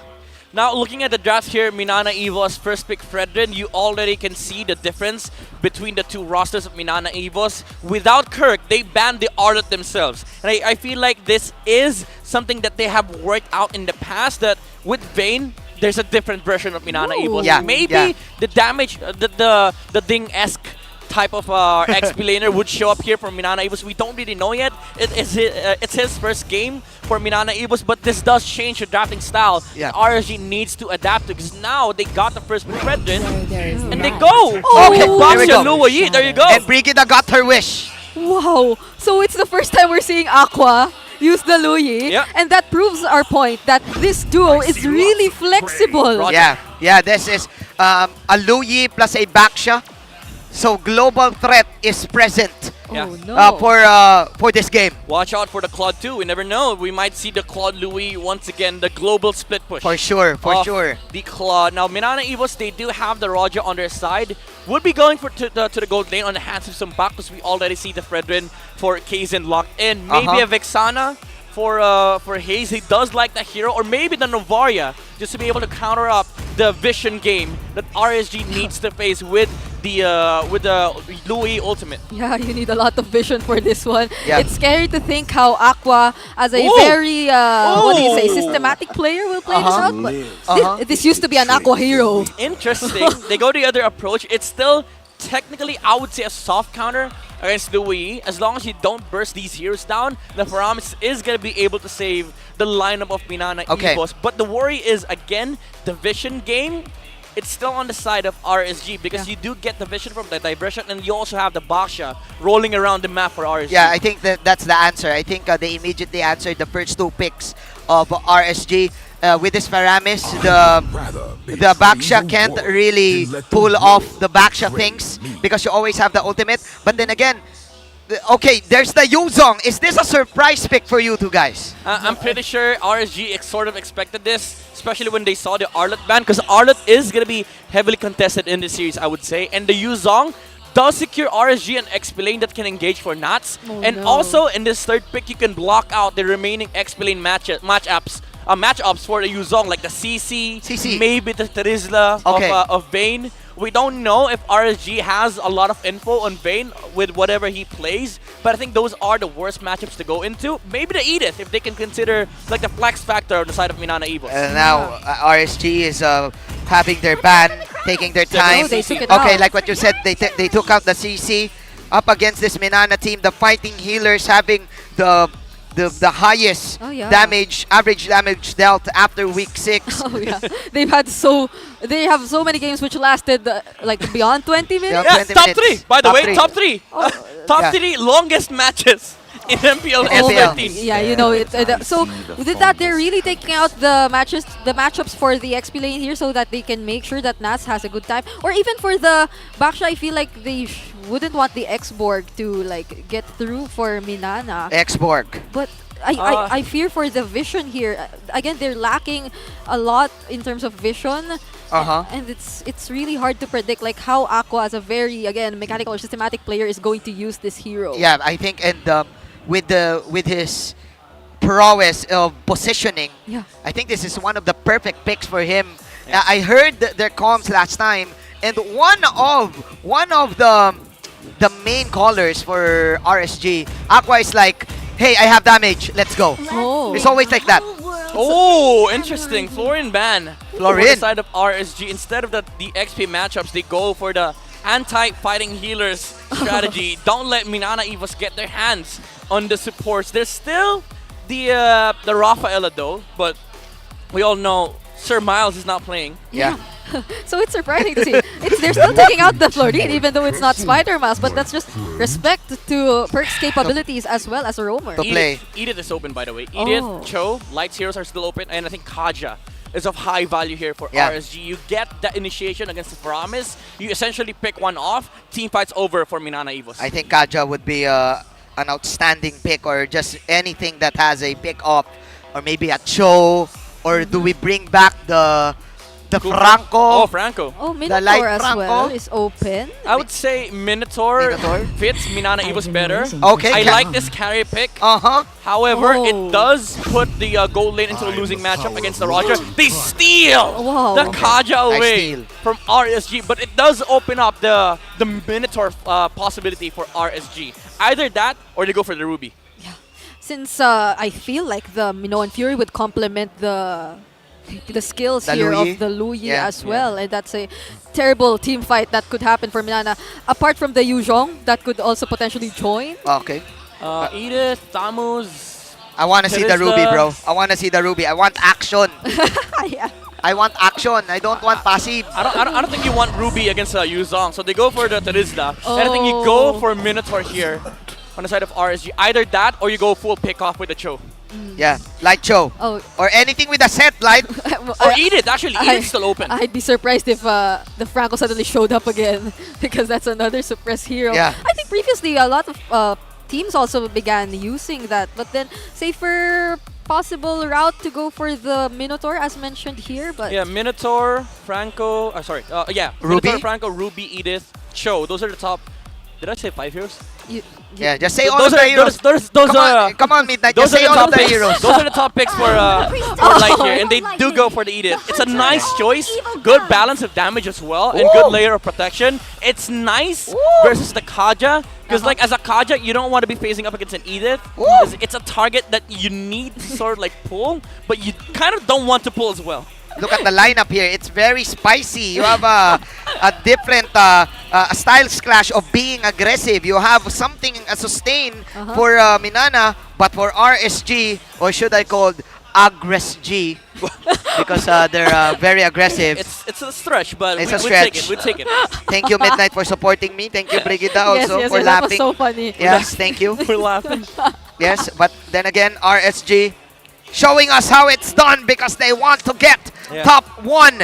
If you're for Minana, press 1. If you're for RSG, press 2. But And- wait, okay. And also comment hashtag. Yeah, just RSG comment the hashtag. or hashtag MNNE. Or With just your- share our stream. with your game ID Yes. and server. Yeah, that's 1,000 diamonds, by the way. Yes, 1,000 diamonds. Comment now. Share our stream and subscribe, especially to our international viewers. There's a reason why you're watching the international stream, because you can't understand the Filipino stream. So shout outs to you guys. And Here we go. We're here. Okay. Here we go. The carry. Even though there's a nerf, Oh, it's yeah. still one of the viable picks, especially here in MPL Philippines. I mean, it's a 1 second nerf on the Phantom Step, but it does hurt like the mobility of the carry in general. Yeah. But oh, Demon Kite got blocked. Good job. Retreat. Demon Kai, Oh, he got it. and he will be able to secure that purple buff. Now Kaizen, he will not be able to complete his supposed farming, and Demon Kite, he will survive. See, I told you, this is what I'm talking about. The aggressiveness of RSG, the AggressG is showing up. Oh yeah. Sure. They're supporting that. They're supporting Right? that. The August. Right? Yeah, sure. Great steal from Demon Kite. Yeah, I mean, it was forced out by RSG as well by forcing the orange contention. So Kaizen had to retreat, and this is the way RSG likes to play. They force some things out of you, and they quickly go for the punish. Oh, like that. Look at that. The suplex coming out from Light. Plus the combo. It's really easy to combo with that. They're not stopping, and their next goodness. target is going to be Vayne. Nas will fall as well, but that's 2 explainers who will fall. See, I'm gonna say it one more Again, time. again. All right, what is it? What is it? Gonna say it one more time. AggressG. AggressG. All right, there you go. That's the strat. AggressG. Yes. And again, they are taking the calculated risks here, as stated on the keys to victory, and they are picking up where they left off. They constantly won with the AggressG playstyle. It's a mouthful, but right. He used it you as get, well. you get what we mean, right? Yeah. It's an AggressG. It's aggressive plus RSG. Yeah. And right now, Aqua is almost at level 4. So this is the problem with the Luyi. Every time he gets that level 4, you can't go 2-on-2. You can't go 1-on-1. Because every time you fall low, he can just immediately pop from out of nowhere. That's why they got the turtle. And to think that they didn't choose to show themselves and just quietly take that objective. Now it's another immediate transition into this purple buff, and they will deny it for Kaizen once more. I'm pretty sure RSG is chasing for that perfect score from Coach Panda's evaluations. They want the 10 out of 10. This aggression They from want the grade. RSG. This early game, the resource control is amazing. It's phenomenal from RSG. Kaizen just hit level 4 while Demon Kite's already 6. They want to get the 10-10. Do it for the grade, RSG. Yeah, they're going to be disappointed if Panda sees 9.5. For sure he will say it. And it was a huge wake-up call to receive a 6.5 last week. Yeah. So you wouldn't want to receive a grade Coming from an lower. 8. Coming from an 8. Yeah, because they were up against TNC and Panda said, okay, you did not give your best. But this time they're trying their best because they stole two purples already. Yeah, I like this build coming out from Demon Kite. No Molten Essence, just straight for the Dreadnought armor. He knows that the only damage dealers on the side of MNNE EVOS that he has to worry about is the 3 physical damage dealers, the Fredrin, the Trizla, and the Roger, which all of them gets hurt by the damage reduction from the passive of the Dreadnought.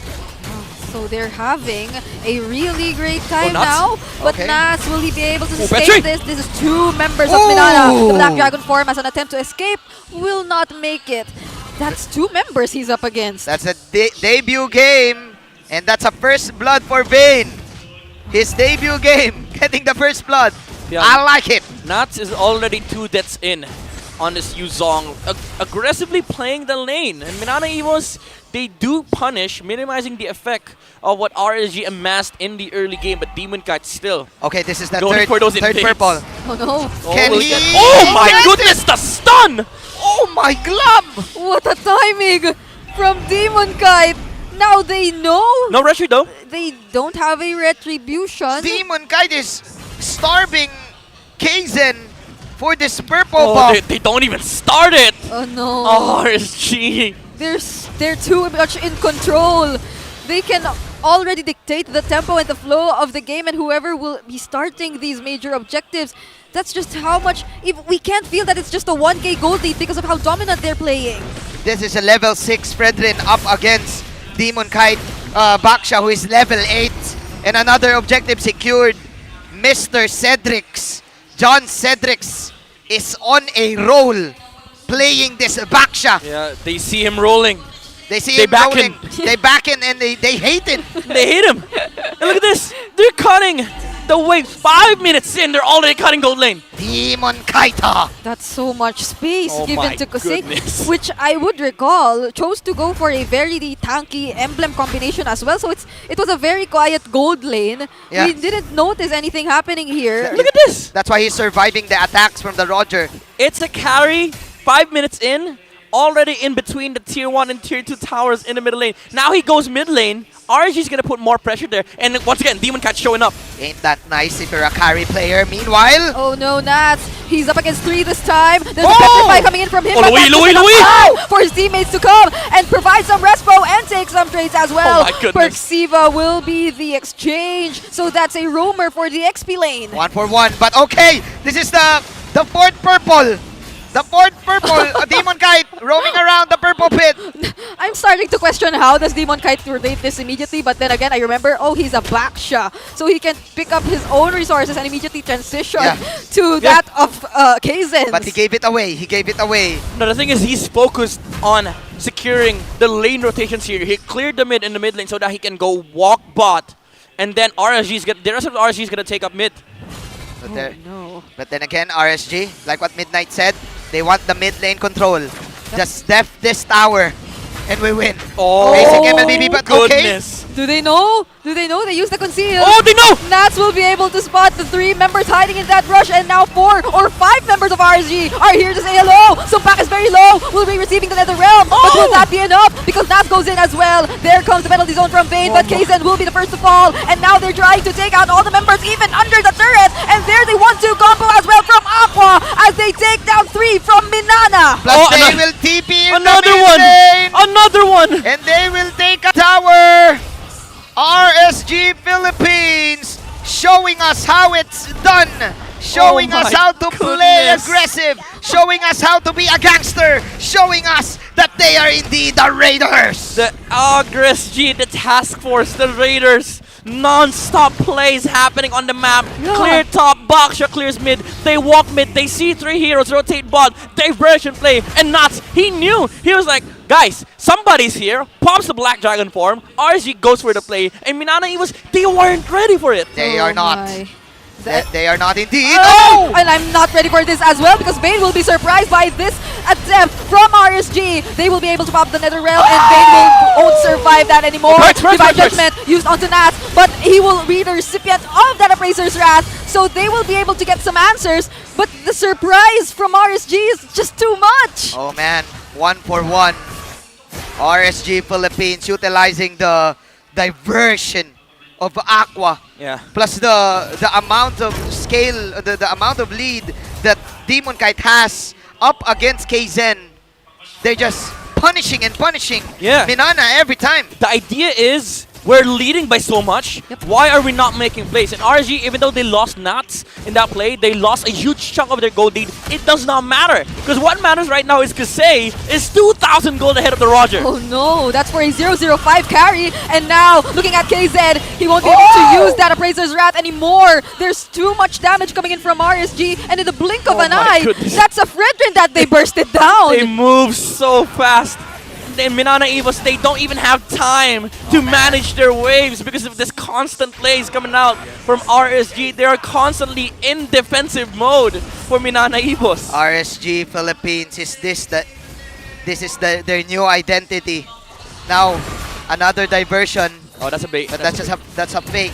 RSG striking lightning onto towards Minana, playing so fast, like a chow.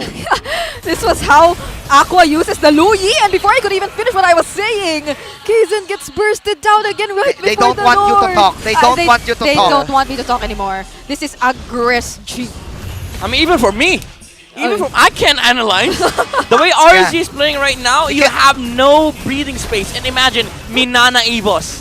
Like, if you're playing against this, they're not even done! Oh no! We can't even react! Light wasn't able to join the diversion, but it was okay because he'll make it anyway. Speed. RSG is speed. Oh, Precision. Precision. And strength. Precision and strength. That's scary, right? Yeah, but that's actually Lightning McQueen, bro. But No, it's okay. I mean the speed, precision, and strength. That's carry, yeah. Yeah, the other one is the Lightning McQueen. Yeah.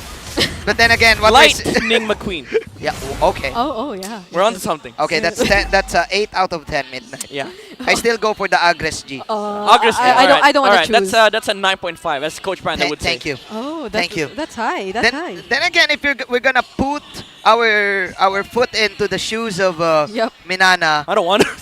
Honestly, I don't want to. It's hard to come back from this. How do you pull this off? How do you turn the tables around? The thing is, it's no longer their choice because they also have to deal with the minion waves. But this constant plays from RSG is not allowing them to. So I think for Minana Evos, they should at least accept some of these traits RSG is gonna force them and maybe go for their own play.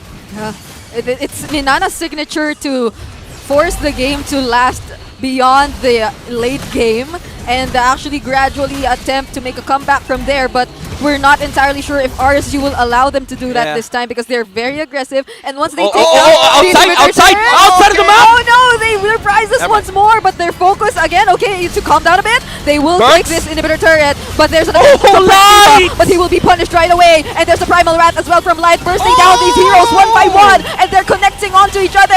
It's a killing spree for the Roamer, and now they've exposed the base of Minana Evos. Oh my god, as soon as Minana Evos thought it was over, the diversion came out from RSG. It's not Minana Evos' birthday, but there's always a surprise from RSG. And again, Light with that response, that was really quick. The flickered Divine Judgment came out from Perks, but Light was there for the onward. Quick hands! He literally answered back immediately. And now Kaizen, he might just get bursted down once more. There's too much coming in from Aqua and Kusei. No one's even able to reach them at this point. There's a new house of highlights, gentlemen. Okay. Oh, it's a bait. It's a bait. Oh yeah, it was just ambition. Okay.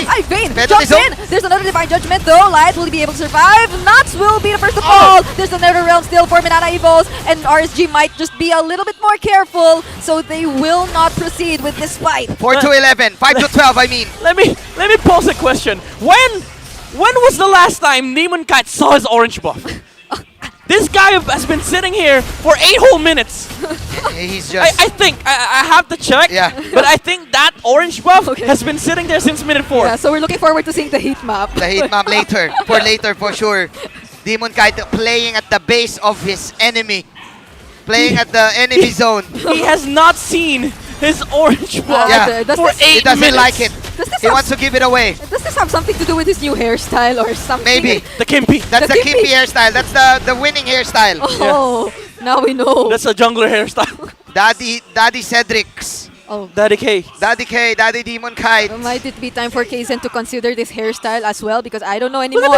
There's too much. Look at this. He has time, by the way. Like Demon Kite, he has time to clear his own jungle. But no, he wants to apply pressure. Yeah. He wants to stay with light. He wants to be able to react if something happens from Minana Evos. This is Demon Kite showing the Kimpy supremacy up against the one-sided hair of Kaysen. Of Kaysen, yeah. 2 is better than 1. We're talking about hairstyles now because this game, I can't understand it anymore. They're just all over the map. He's holding on to it. Okay. They're sending the dragon. Oh no, where did he send the dragon? Oh, that's behind! And they'll be surprising everyone, especially Petrified! NetherRealm is forced here, Petrified as well, and now the Lord is still breathing. They will try to defend this as much as they can, but Vayne, he will not be able to defend anymore. They will try to force this game, and they're knocking on the base. Light, using the Primal Wrath, locks it on, and RSG Task Force gets game number 1. Oh my gosh.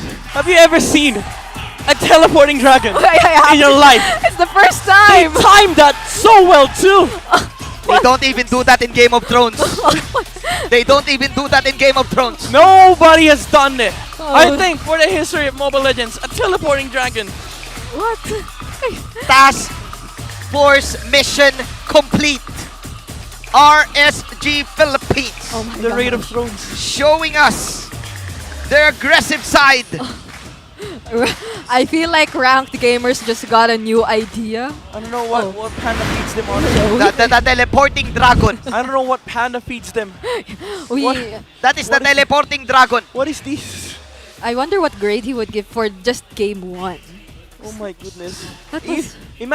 Imagine us. We can't breathe. Yeah, I can't even imagine explain. Minana Evos. Yeah, they want to actually play that aggressively also for Minana Evos. They went for the Kaja to go for the counter play. Yeah. But right after the level 4 of Aqua, it was all RSG. And what? You can count it on your hands. 5 purple buffs or maybe 3 to 5 purple buffs for Demon Kite. All I should say if I'm gonna choose an MVP, for me it's Demon Kite. He stole the show. I want to see your heat map. I really want to see. Oh, there's the Kimpy. Kimpy supremacy for Demon Kite. Press 1 if you're Kimpy. Yeah, press 2 if you're one-sided. No, do it the other way around. Press 2 for Kimpy. Okay, press 1 for one-sided. But again, Demon Kite from 1 to 2-sided hairstyle. But with this box shot, again, we saw how aggressive RSG was in the early game. Going straight for the Dreadnought armor really proved to be the right choice here for Demon Kite, as he was constantly in the face of the Terizdas, the Rogers, the Fredrid. The Dreadnought allowed him to be able to be tanky in the early game, especially with the tank emblem as well. And this is what allowed RSG to do in the early game, the aggression from the early game because of the resource advantage that they had over the jungler of Minana Evos. And right after that, they went constantly for the engages. RSG never went back to their own side. Just the sheer control of the middle lane allowed them to play around with the Lua Yi. With the Lua Yi's diversion, they had access to both side lanes and sometimes even outside of the map. And as soon as Minana Evos thought that, alright, this is over, here comes the diversion, and Perks with the flicker, he wanted to get a pick off against RSG, but Light was there to counterbalance the initiation done in by Minana Evos and the teleporting dragon. I can't believe my eyes that I'm seeing it to this day. RSG, Aqua sent nuts behind the base of Minana Evos, in the collapse of RSG here allowed Kusei to just deal the damage to the targets against Minana Evos, and they didn't have enough firepower on MNNE EVOS to deal with this immense pressure coming from RSG.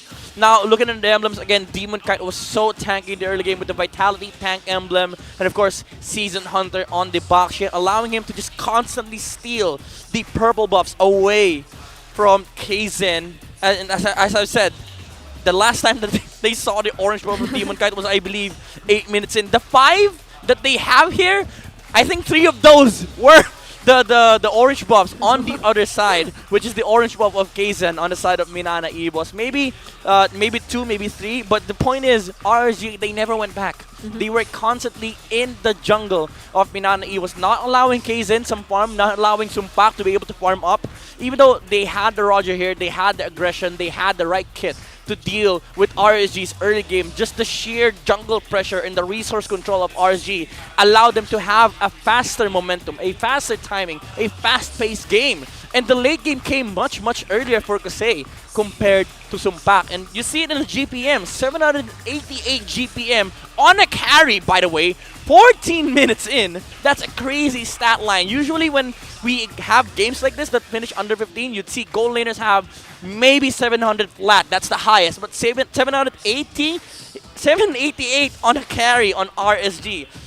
That is not just farm, but also the kills and the towers that they got and the resource advantage over MNNE EVOS. And that also entails the disparity of farm. It's farm that RSG gets and also farm that MNNE EVOS loses. Because again, these jungle creeps are being taken by RSG. That's farm being taken away from MNNE EVOS. A farm that they can no longer get back. Because once you lose out on the jungle, you essentially lose 1/2 of the map. And that's the economy advantage here of RSG alongside the aggression, the Aggress-G, as Manjin constantly says. And that is what allow RSG to have, again, a faster pacing, better momentum, and earlier late game, I would say. Because again, RSG, their late game came in maybe at like what, 9-10 minutes in.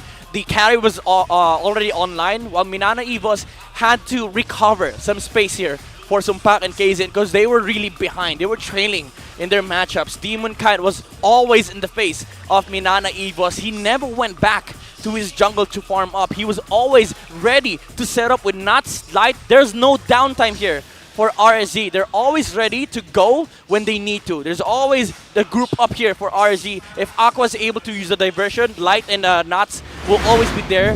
Demon Kite will always be rolling. That's why MNNE EVOS didn't have the breathing space that they needed for game 1, and that is what entailed the victory here of RSG. Ladies and gentlemen, welcome to RSG Philippines' aggressive era. Yeah. This is a new era for this team. I'm seeing a glimpse of their Season 9 run. That time, they know the objective game. They played the objective game. It was towers after towers after towers. They mastered it. It's a team who is this team has been together for what? Since 2021. Since day 1, actually. Since day 1. Season 9. Oh, yeah. Season 9. Yeah. 2021. Yeah, and Season 9. Actually, they sustained what we've considered as one of their unique traits, is that every halfway through the season, they suddenly jump up in performance, and they're sticking with that. Yeah. They keep on improving as the weeks go by. Especially with the buffs, of course, of the aggressive type of heroes. And you too can have a buff, because you can be part of the digital transformation in the world of connectivity. Say hello to convenience, flexibility, and local connectivity with Smart Prepaid eSIM. Now available for digital delivery through the Smart Online Store for only 99 pesos. Hey, huge shoutouts, of course, to Smart Prepaid eSIM. 3 minutes before the draft starts, MNNE was in shock. They did not expect the speed that RSG has, especially Kaizen. Kaizen, he was famished of having the purple buff. Yup, he was denied. He was literally starving, as you mentioned earlier, and now. But of course, our audiences, I know that you guys are starving. It's dinner time, but just flash the hashtag the Power Smart on your devices, in your screen, and green background. You know how it is. You know how it's done for you to win the game face of the day. The game faces, I would say. Game faces of the day, the couple of the day. Congratulations, you Sana win all. a redeemable in-game code. And in Midnight's, are they? I feel like a lot of people now know what Sana all means. Yeah, right? I'm pretty sure international viewers out there know what Sana Sana all all. is. It's What hope does it all. mean? Hope all. Hope all. Yeah. Hope it was me. It sounds Hope funnier it when was you hear us. it from Naisu. It's Sana all. Sana all. Sana all. Sana all. Grabe. Good shout out to Naisu and the barangay. Barangay. Who is watching, of course. Baka na. Yeah, to summarize this week, ladies and gentlemen, especially for the MLBB fans and to the new fans who jumped into our stream, this week is huge for two of the teams that is playing. That's a Blacklist International and Omega, but also for the top 3 teams. Yeah. Maybe top 4, because RSG is also competing towards the top 3 slots, right? Yeah, we were yet to see. Yeah. They're close in points. Plus, let's feature their new player, Kosei. Let's watch this. Siguro pag panalo ko na yung M Series, pag nagkaroon na ako ng champion ng M Series, doon ko masabing successful na ako. Itong season 13 na to, i-dedicate ko to para sa sarili ko kasi ang tagal kong nawala sa MPL PH Pro scene. Nung season 9, season 10, 11, wala ako sa MPL PH ako pero di ako masyado naglalaro. And this time, ako na talaga maglalaro ng buong season 13. And yun, para sa akin, i-dedicate ko to para sa akin. Coming back to his team, a former RSG as well, back in MSC and Season 9, went into other regions, played outstanding. You remember this, Midnight, we were talking about Kosei being the true marksman of that league. I mean, Kosei from the very start has been a phenomenal gold laner. That's why Coach Panda picked him up. But they had Eman back then. But Eman, we all know he had to go to BTR. Yes, and because they needed a gold laner. Yeah, he's owning all of the players Yeah, there. he's literally owning all of the gold laners. Are they number one? They're number one. Okay. They're number one. And Kosei was also number one in when he joined Cambodia. See you soon, with right? MP, with MP. Yeah, with MP. And the thing is, he fits the current playstyle of RSG. You leave the gold lane behind, you let the other 4 players do their stuff, and you link up, you join up, so that you can apply so much aggression in the mid game. That has been the SOP here for RSG. Yes, only quietly working in his lane, but eventually showing us all that he's worked hard for.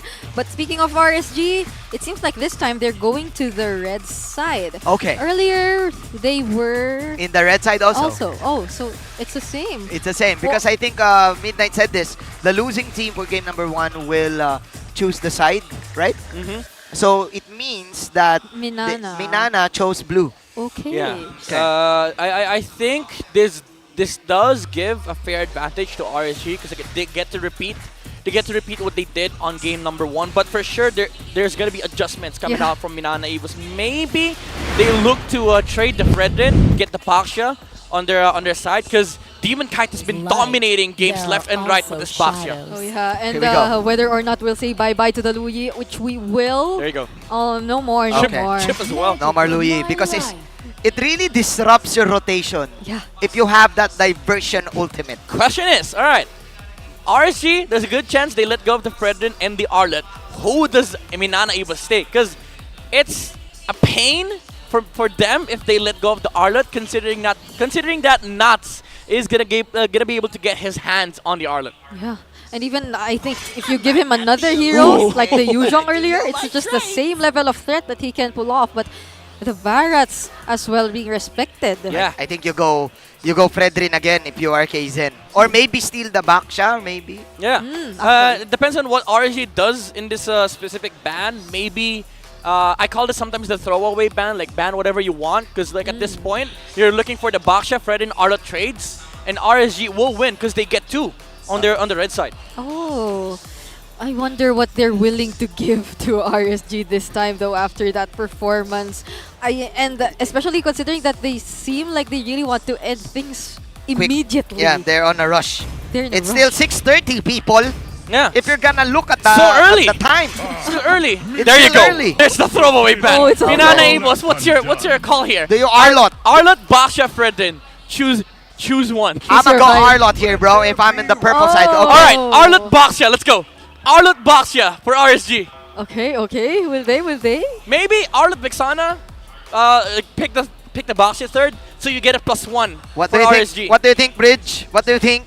Can be, can be. I feel like they aren't in any position to show us something unique for this match. They really want to end it very systematically, and they want to just get the 2-0. I wanna go the Arlot. I wanna see the Arlot. Yeah, no, it's Arlot. We want to see action. Then that's entertainment. We want to see action, bro. Let's go. Coach Panda. Arlot Vex. I wonder what they're talking about right Arlot now. Vex, come Coach on. Panda, he's speaking. I think you need to go with the Arlot. Or Arlot Roger actually is open. Oh yeah. I think Aqua. What you gonna pick, Aqua? Arlot Roger. Aqua's very quiet. Arlot Boxia. Arlot Boxia, bro. Now you go for the carry. Okay. He called it. If you're Imba DJ, you go for the true damage, bro. You go for the carry, you know? We're on track, we're on track. They can go for the carry. The danger, the risk of that is you're giving a winning matchup for RSG because they do get the Roger if that's the case. Okay. Actually. So do you steal the Roger instead? Or That's the safest route, or but just go for another hero. Okay. even then, if you pick the Roger here from MNNE EVOS, it doesn't feel good playing it into a box and an Arlot. Yeah, I mean, you mentioned earlier, imagine if you were in Minana's shoes. I couldn't imagine myself in Minana's shoes right now. I wouldn't be so sure of who's the best hero to prioritize in this situation, because even if you can ensure that you have a winning lane, you can say the same for the rest of your lane. So they won't be looking at any gold laners. They'll be taking away the teleporting dragon we saw earlier. Okay, so it's the healing dragon. Oh, yeah. I mean the second dragon life with the Paramis ult. So Alright. it's a sustained game again.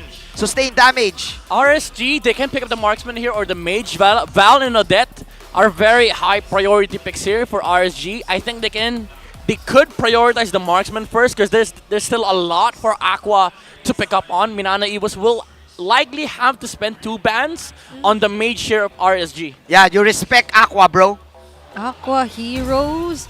I mean, the Faramis itself is a pretty good deny for Aqua as well. Val Odette, there you go, Val. Oh Okay. There's a good chance they get Roger. Oh no, they'll have their own nether ring. Yeah. There's a good chance they pick Roger second phase and then maybe ban out the Bruno and the Brody.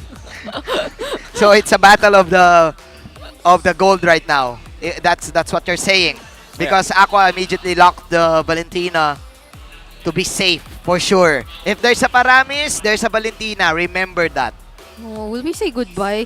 I am hopefully wishing that we see a different kind of gold lane matchup though. Maybe Nathan? Oh! Is Nathan good? Oh, Nathan's very familiar to you. For sure. but I'm not entirely sure if they'll choose to take out the Roger for either of these two teams, since I feel like it would complement both of them pretty well. So, Oh, it's the Florine. They still want to respect the Florine. Oh, yeah. Because they have the backshot. They don't want that heal. Yeah, I mean But Sir Miles is not playing. Sir Miles! Sir Miles! Sir Miles is not playing, guys! Guys, you put the power of Smart, not the power of Chantel in I mean, you could, but you're just not gonna get the reward, you know. Okay, yeah, fine. All right, they banned Fine. the Terizla. They might be eyeing at the Roger Brody matchup here from MNNE EVOS. But I think there's also a slight chance, however, that Sumpak goes Iritho. There might be a slight chance. Ay, that's what we're saying. Either the Iritho or the Bea. Those are his 2 favorite goalies. Something unique. How about Sumpak Kari? Oh. I think Sumpak Kari will make sense. Well, if we can't say for sure if they're still going to make use of other utility roamers, or RSG will deny them of that. But if they were to go for the Iritel and the Angelo was also open. Oh, actually, wait. They might ban Bruno here and just take up Claude, 4th pick. Oh. It's a good matchup against Paramis and YZ too. I've been waiting. Oh, It's carry. Okay, so Carry. they banned out Kari. There's still a good chance they either pick up Claude or Roger here 4th. But also, if you're RSG, Panda might be considering just getting the tank here on 4th and then looking at the gold lane matchup to have a better lane for Kasei. Yeah, maybe a Nathan, I think, would be the one in contention here for both of the teams. Yep. Yeah. If not the Roger, that's still surprisingly open up to this point. I think Minana bans out Nathan here. Yeah, and just steal the Claude. since you mentioned that they would keep their gold for last. Yeah, I think they banned Natan here. am the priestess Oh, of okay, okay. They banned the priestess of the hunter of the evil gods. They went for light. They went for light instead. But knowing this, RSG, you just might consider taking up the Kaja here, right? Light won't run out of heroes. You can just get the Kaja, or actually the Grok. Oh. Or give me the Cho. Light, give me the Cho, No, Light. That's a promise. I don't think you Cho here. Either I don't care. Either Grok or Kaja. Just give me the action, Midnight. No, I'm kidding. I'm kidding. Go ahead. Go ahead. But still, I think Claude. I think Claude is a very good pick here for RSG. Yeah, they could. Okay, but Oh, Natan. Okay. They didn't ban it, so RSG takes it. We've been talking about it a lot. they're not prioritizing the. Give me the Moskov, please. Roger Give me the this Moskov. time. Moskov? Give me the Moskov? Moskov. Oh, they will. Roger. Yeah, we just mentioned it. You play it into a. Alright, it's a winning lane, but you're gonna have to play it against a Baxia and an Ardent though. And potentially a Kaja / Grok. It's not looking like the best of Roger games, but it could work if Minana Evos is able to punish the Natan lane of RSG. Yeah, to get the Natan and of course get the win in the gold lane, especially if you're a Roger, a very aggressive Roger. He has the ultimate at level 1. They get the Kaja. There's the Kaja. Okay, what do you pick? They had to steal it away. Either Minnow Grok. I say Grok for RSG. They have the Ardent Grok combo, something that we've seen already. Week number 3, I think. It's a nasty combination from Nuts and Light. The final slash into the wild charge, nobody survives that, especially with the potential setup of the Baxia. And they don't really care about going in because they have their own version of the Nether Realm. Yeah, they could cover up the rotations really well if they had both the Grok and the Arlot. And especially since there's no more Edith here for Light to use. And I want to see the... Oh, there's the Grok. Midnight was right. So I did not get the Cho. You did not. But that's still action. Yeah, Grok is still action. Okay, Midnight, you won this time. In the early game, it's a very annoying roamer to go up against. So What do you want to see, by the way, Brigida? For like the... For Light. For Light? Yes. Oh, I wanted the Franco. Yeah, but with Midnight won because he's in the analyst desk. Yeah, he will win. He will definitely win So- the prediction battle. Yeah, so they will get the only suppress will be coming in from the Divine Judgment this time. But then I feel like given this very aggressive and tanky composition in RSG, Look how confident RSG was after locking in the Grok. They will have the combo that they want. The Arlot combination with the Grok damage. Especially that Grok that's really annoying. Especially in the early game. Yep. Can RSG put on their best dress and be fearless? Once again. The best dress? What? The chest dress? No, it's a song, bro. It's a song. Oh, no. I don't know it. I don't know it. The best dress Is it because of the age? No. you I don't know it. I don't know You it. My bad. explain it to him, Alright. not to him, Brigida. Later. Okay. Because we might see a sweep, you know. Yeah, Taylor Swift. See, I feel like 10 out of 10, Bridge. yeah, Thanks, because the Bridge. reference was from Taylor Swift, so it just Okay, it was timely. ladies and gentlemen, press 1 if you're for Minana. Press 2 if you go for RSG. Are we gonna extend the series? Or are we gonna go home early? There's no curfew, but RSG wants to go home. Yep, in Philippine time, it's still very, very early, 6:45 p.m. for us. And they're seeming like a little careful here in the early game. Kind of anticipating that Perxiva as well will try to go for the engage, but... Perks? Haze, I mean, with the pool? Oh, that's a beautiful Ghost Stampede, but then Demon Kite, he's very low. Oh, they the will try to damage. burst him down, and they're not backing down as well. Oh, Minana Evos adjusted their game 1 mistakes. Now they group up. They knew that Demon Kite is gonna do this. They overload Demon Kite with the damage potential coming out from Minana Evos. Minana Evos manning up, playing fire with fire. Yeah, that was a different rotation we've seen from Minana. So we're seeing a slightly slowed down farming for Demon Kite, though he was just immediately able to resurrect. But look at Perxiva's presence. Enough here to force the retribution from Demon Kite. He got it! Ooh, that's big. He stole the mini crablet. He's still gonna get 4, but he turned on the Kaja. Forced the flicker actually. Oh, that's big. That's big. That was big for Perxiva. Oh no. wants to get in this game. Now it's Demon Kite who's not yet level 4. Right, and okay. Tables have turned 180 degrees in the first 2 minutes of this game. Now MNNE Evos with the adjustment. Getting the free turtle. Light, there was an attempt, but it was too late. Kaizen, the new crush in town. There's another steal though from D-Kite. Yeah, that was his immediate answer. He just went for the purple buff, but there's something about Perxiva and his presence on this Kaja.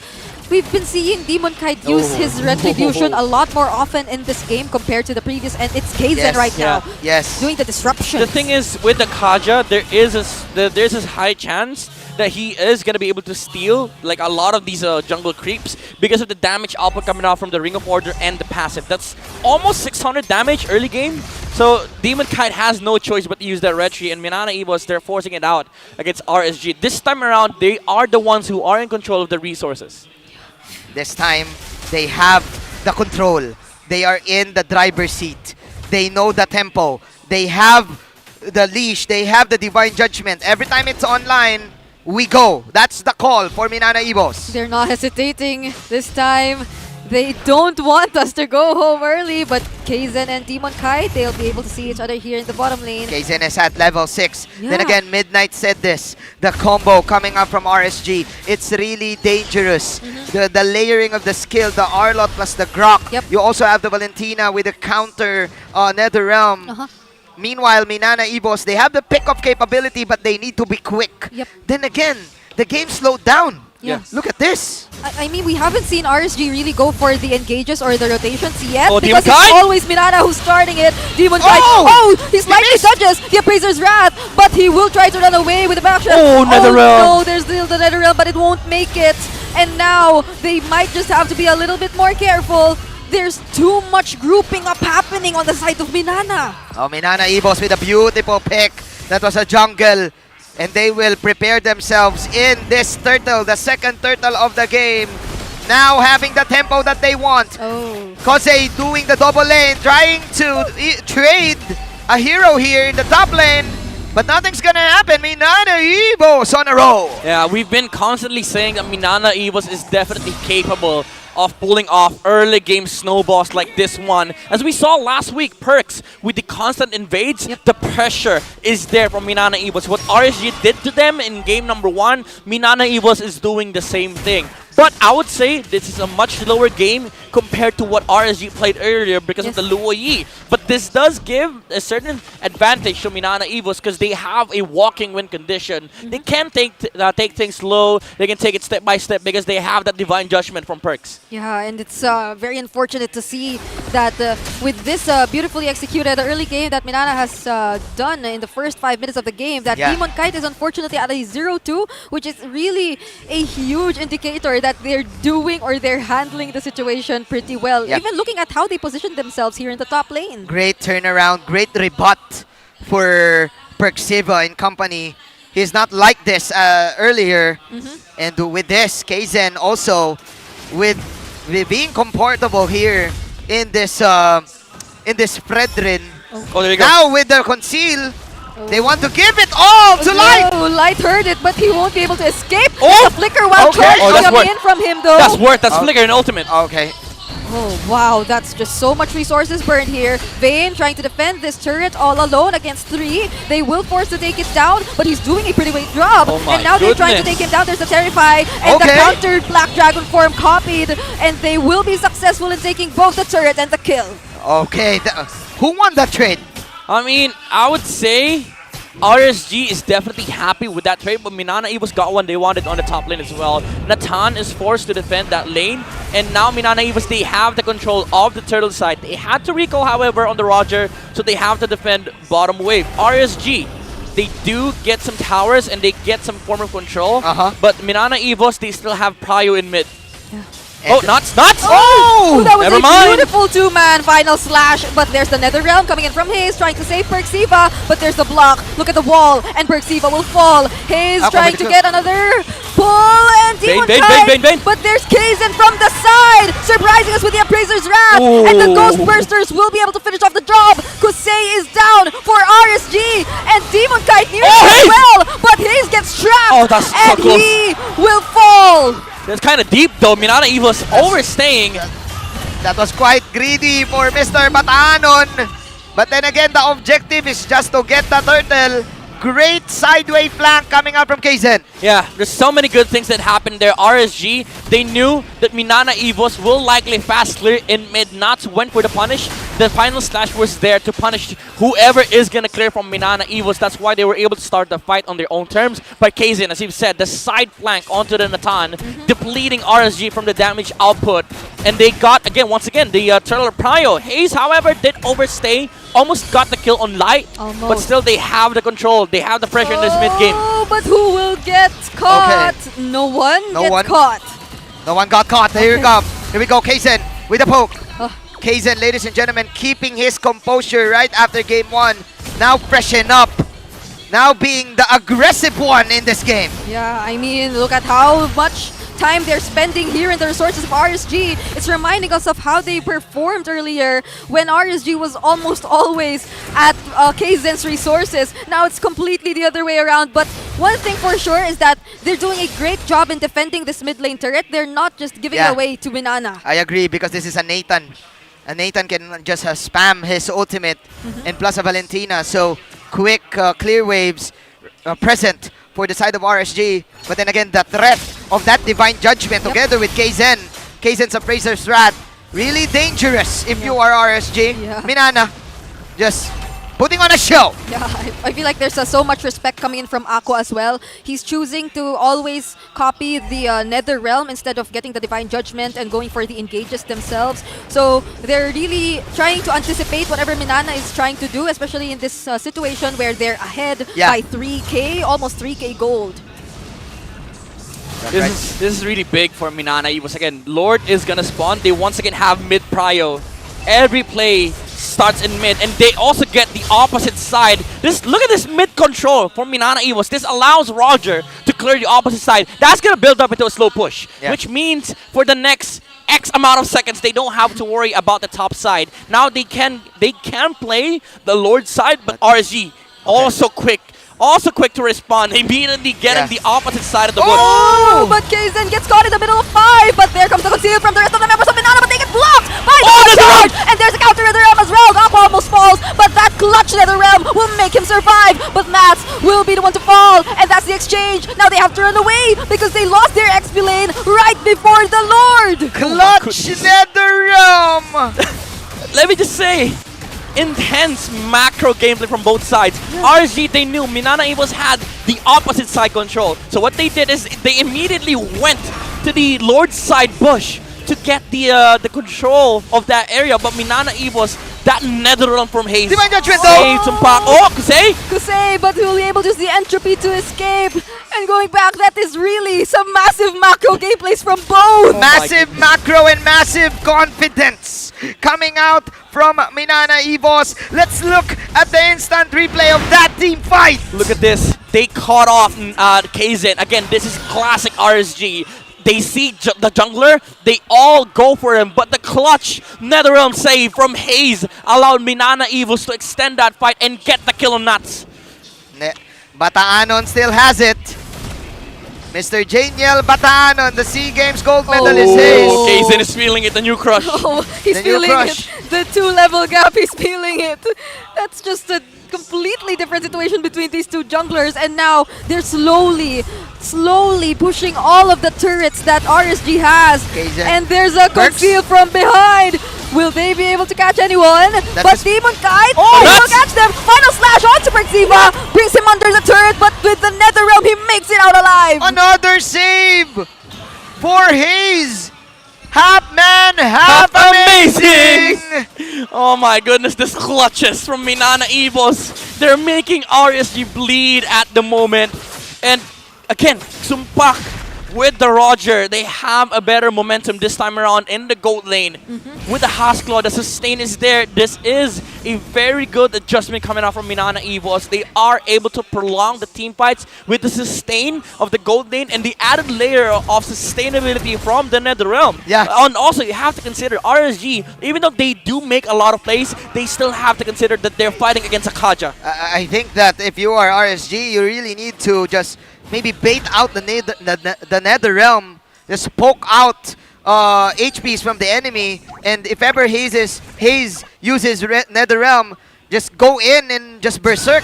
But the problem is, Minana Evos, they already scaled up. Yep, they have so many answers, especially for those who want to go for the damage or to dish out all the burst damage here from RSG. There's an immediate answer in the form of Vayne. Whenever he uses the Black Dragon form, Kosei will just have to be extra careful in where he's going to place his entropy and whether or not he is going to actually use it even.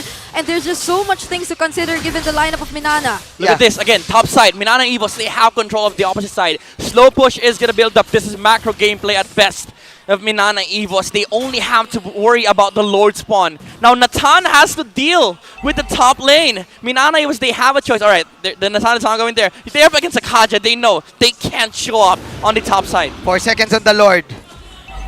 Oh, they're making for a play. They're waiting for somebody to defend this wave. Yeah, there's a plan. And the jungler will likely show up here. Okay, RSG. Going for the conceal. They will turn. Oh, they're not repeating the same mistake. Okay, Kaizen went in. Kaizen says it's go time though. Bergziva flickers in. But there goes the Appraiser's Wrath and the answer of the Nether Realm. The Nether Realm from Minana Evos will be casted as well. But will they be able to sustain this? There's so much damage coming in from Minana Evos. Demon Kite will slowly fall down. And he will. Demon Kite as well as Bergziva say goodbye to this team fight. But it's a huger casualty for RSG. That's their jungler that they lost. Oh my! Vayne holding that petrify. He didn't petrify the Nether Realm targets. They just walked over the Nether Realm. They waited it out. And Kosei, he tried fighting, but he didn't have the purify. So Vayne was able to land his petrify onto Kosei, making sure that the gold lane as well on the side of RSG is taken down. And with that petrify from Vayne, they will take a free Lord. Minana Evos leading by 6.6k, trying to extend this game. We were wishing for heroes earlier. Yeah. You were wishing for the Franco. I was wishing for the show. But we were all wishing for game number 3 to happen. And now they're slowly giving us just that. I mean, look at the gold lead in the hands of Sumpak as compared to Kosei. That's almost a 3k. And we haven't even seen Sumpak in action that much. But that just goes to show what more if we do see him in action. And what if he does decide to jump in with the Lycan pounces and all. And with this, Minana Evos on the verge to victory, on the verge to taking this mid lane tower. But those are the defense. That's the defense coming out from RSG, that Nathan Entropy ult to clear out all of the waves. Let's see, can Minana pull off another Divine Judgment pool? 2 minutes left for the next Lord. It's still on a ton, so Minana Evos, they really have to be careful about how they engage. Okay! Not! Okay, that was a very careful engage, if I may say. They already forced out the Nether Realm. Kaizen goes in, taunts a lot of members from RSG, but a lot of members of Minana as well. They're very, very low. They might just want to run away this time, as that will be a successful defense for the Raiders. Alright, they're feeling the damage coming out from Kosei already. Natan is now quite active, even though he's 2k behind the Roger. The Natan is hitting like a truck at this moment. Although Hayes does so much magic damage as well over the side of RSG. This is the strength of the Faramis. Even though there is a Nether Realm on the side of RSG, once you group up, you don't have the same kit as the Faramis here. When you're a Valentina, that Ghost Bursters, that echoes throughout the heroes of RSG, it's so hard to deal with. Yeah, especially if you're besides each other every time. And that's the reason why RSG is losing and Minana is winning all of these team fights. Plus also, I like the patience coming out from Bataan. Again, he's once called the most patient man. Not immediately popping the Nether Realm. Just waiting for the right opportunity. Oh, really? Is this the right opportunity for them? Kaizen gets Kaizen, caught. oh my god! Receives the final stash as well, the wild card. But he might just not be bursted down immediately. Kosei doing the free hits. But there's so much damage as well coming in from the Moldators of Minana Evos. And now, there's no more Nether Realm for both of these teams. They will go, they will go! They will say, let's go for the fight. Let's continue it. But Minana Evos, they will run away. Okay, nothing happened! They burned everything though on the side of Minana Evos. You could say the same thing with RSG. The difference this time is that Vayne, he tried holding on to the Petrify, but he didn't catch Gusei. He was forced to Petrify RSG, but the Netherrealm was there. Nuts, however. Whoa! Final slash. Light, he sees himself from behind, but he won't be able to capture anyone just yet. Now we see that they are trying to slowly group up together and calculate what to do because this game is becoming very, very close. No casualties once again. After blow after blows after blows. Oh, blows after blows. Oh, Demon Kite, but there's the final slash already casted once more. There's the free hits coming in from burst! Jay. He's bursting down KZ, but there's Vayne as well. You have to talk about Vayne. You have to look at Vayne. And now they took down their jungler and Apple follow. So Bak now on a roll. He's the one showing his damage this time as they take out 2 members from RSG. Sumpak Wangdu getting 2. That's a big mishap coming out from RSG. Demon Kite walking in. Aqua, he didn't have the Netherrealm and Perks. He was on the move. He was looking for the Valentina. And when Aqua showed up, tried stealing the Netherrealm, the Divine Judgment was there. MNNE was playing this to absolute perfection. 18 minutes in this game. 8k gold lead for MNNE. They want to end this right here, right now. Perfect usage always of the Netherrealm. Just 1 death on Haze plus Sumpak. No deaths whatsoever. Getting the power spike that they want.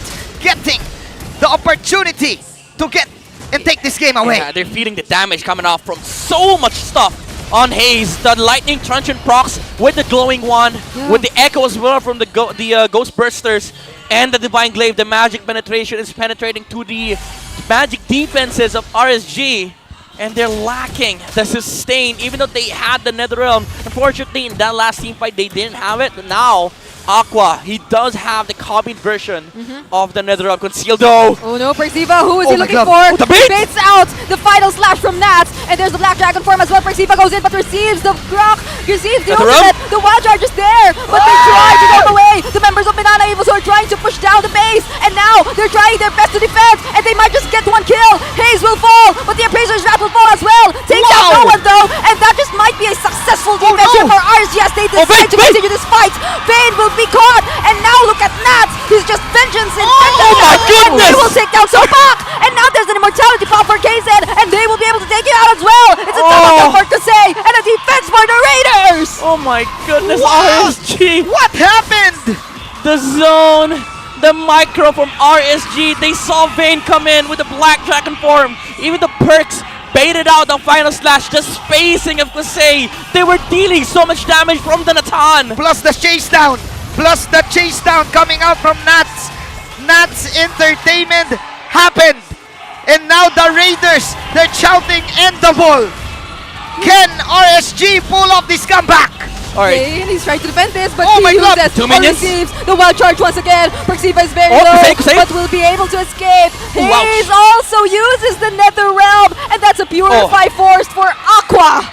Oh my goodness. This is turning to be a very intense match. By the way, 20 minutes in, 15 total kills. 15 total kills. And now, we're gonna wait for another Lord Dance. Another Netherrealm battle. Another Netherrealm success for MNNE to save this game again. The difference this time, when the Lord spawns, MNNE Evils will have the Divine Judgment Flicker combo from Perks. Oh, that's a huge That's crucial. threat. Yeah, how could you position yourself given that? But I really would want to comment like the Wild Charges coming in here from Light. They're very well timed and they could really anticipate like the engages coming in from MNNE. But it just so happens that, as mentioned, the sustain for MNNE, it's way better than what we're seeing from RSG, and they could take on the longer fight. Right reset though from Light. Yeah, classic Grok reset.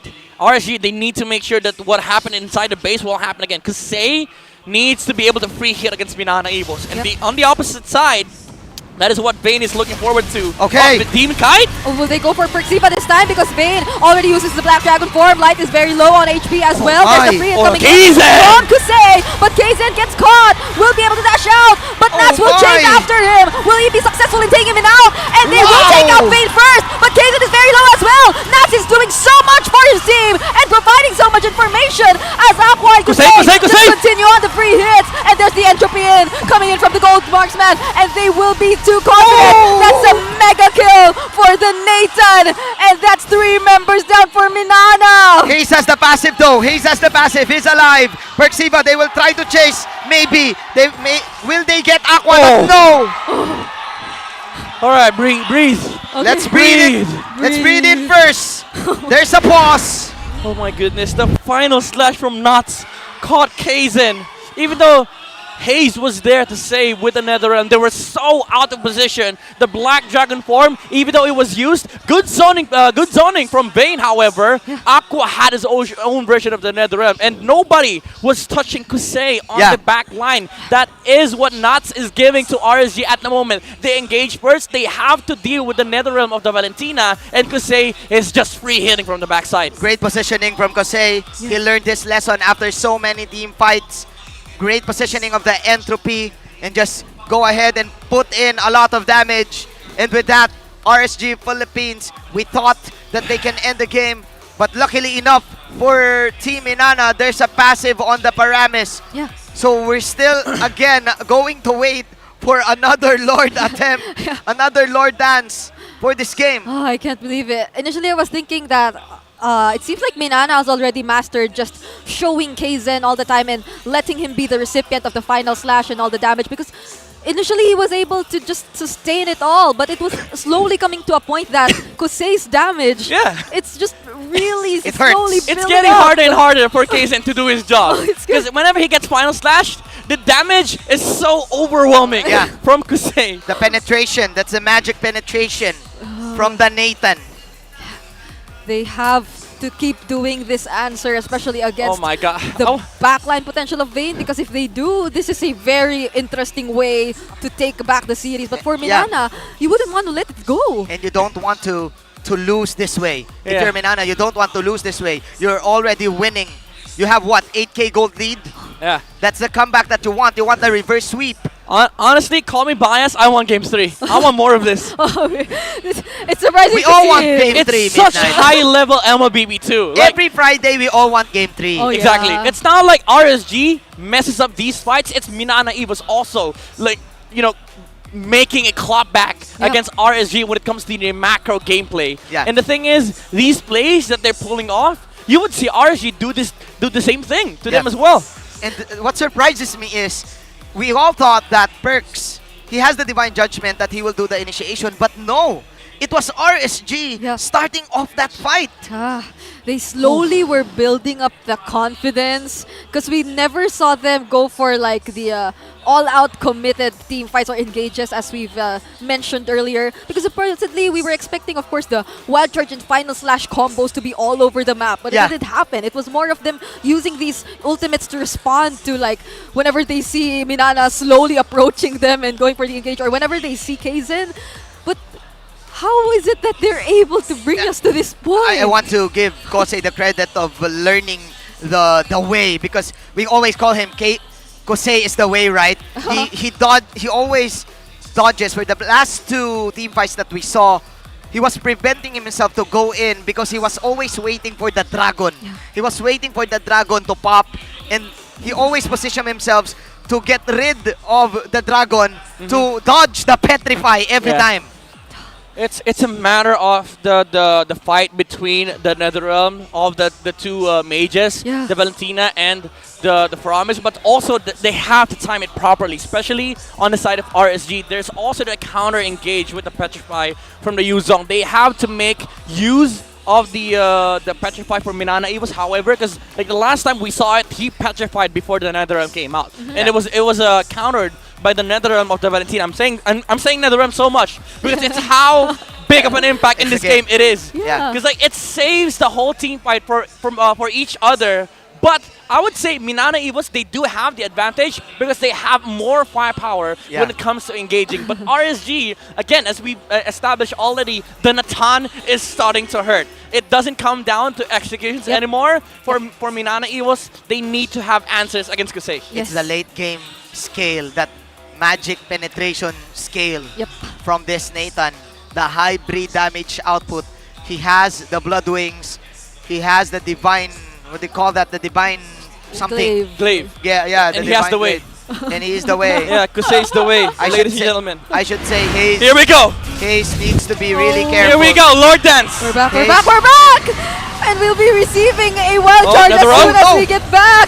But the Lord is being bursted down here by RSG though. Percy, they'll be able to get him. Jason surprises us with the Retry steal. All the while everyone else is distracted and taking in the kills. And he will escape as well, saving his team. Oh, Jason! No freaking way. The Praises Wrath Retribution steal.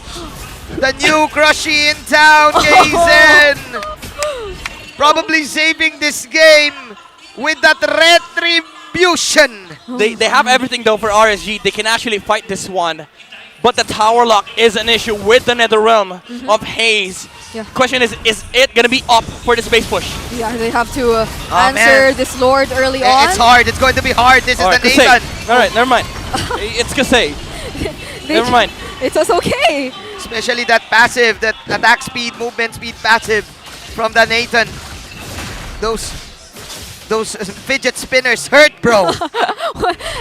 Fidget spinners. And okay, so surprisingly, Kusei also has the oh my immortality right now. Oh my goodness. There will be like immortality switch ups later on with the Winter Truncheons from Kasei. We saw him did it earlier before I mean right after they pushed the base. He almost died, quickly bought the immortality, and now he has a lot of gold in his pocket. So there will be a lot of item switch ups later on. Look at Kasei. He's caught up to Haze's damage. Before Haze reached 100k, he was sitting at 20-30k damage. Now he is sitting at 100k damage dealt for RSG. Yeah. That was fast. And with him, with the damage that they have, they now outscaled Minana. Look at the gold, Brigade at Midnight. It's now in the hands of RSG. Yeah, but at the gold lead. At this point, does not matter. All of them are locked up. Yeah. When it comes to items, this is where this is the state of the game where item pickups they do matter, but the gold lead does not. It all comes down to whoever presses the most. More items. More, yeah. Presses the most buttons. Yeah, presses the most buttons. The buy and sell coming in, and even the mental fortitude. Yep. Yeah. Keep in mind, there's no base anymore for RSG. I mean, the towers are already gone, so they have to constantly deal with these minion waves coming out from the side of Minana Evo. Oh, on the other side, there's still a top tower for Minana Evo, so they don't have to worry about that lane. Look at this. Kosei, he got the wind of nature. Yeah, it's for the Roger. Oh, they have to be extra careful. This is the point wherein we'll see a lot of item changes or switch-ups and buy and sells, as they call it. Alright. And I won't be surprised, like, if even like some Winter Truncheon plays happen eventually later 10 on. seconds for the Lord Spawn. How many immortalities are there though? In for the side of Minana, I think there's 4 people.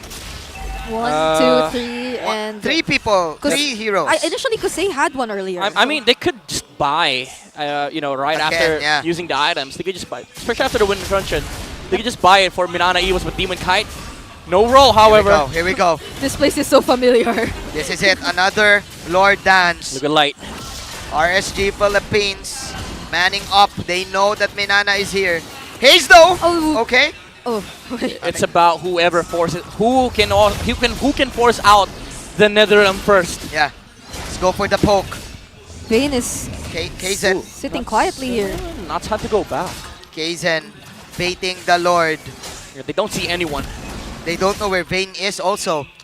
Everyone's hiding. Yeah, look at the discipline from Minana Evos. Even though they don't see anyone, they don't risk the Lord being taken by RSG by a random Baxia rolling in and using Retry. This is the patience coming in from the Filipino players. Slow push as well on top side. Minana Evos, they can take this Lord slowly.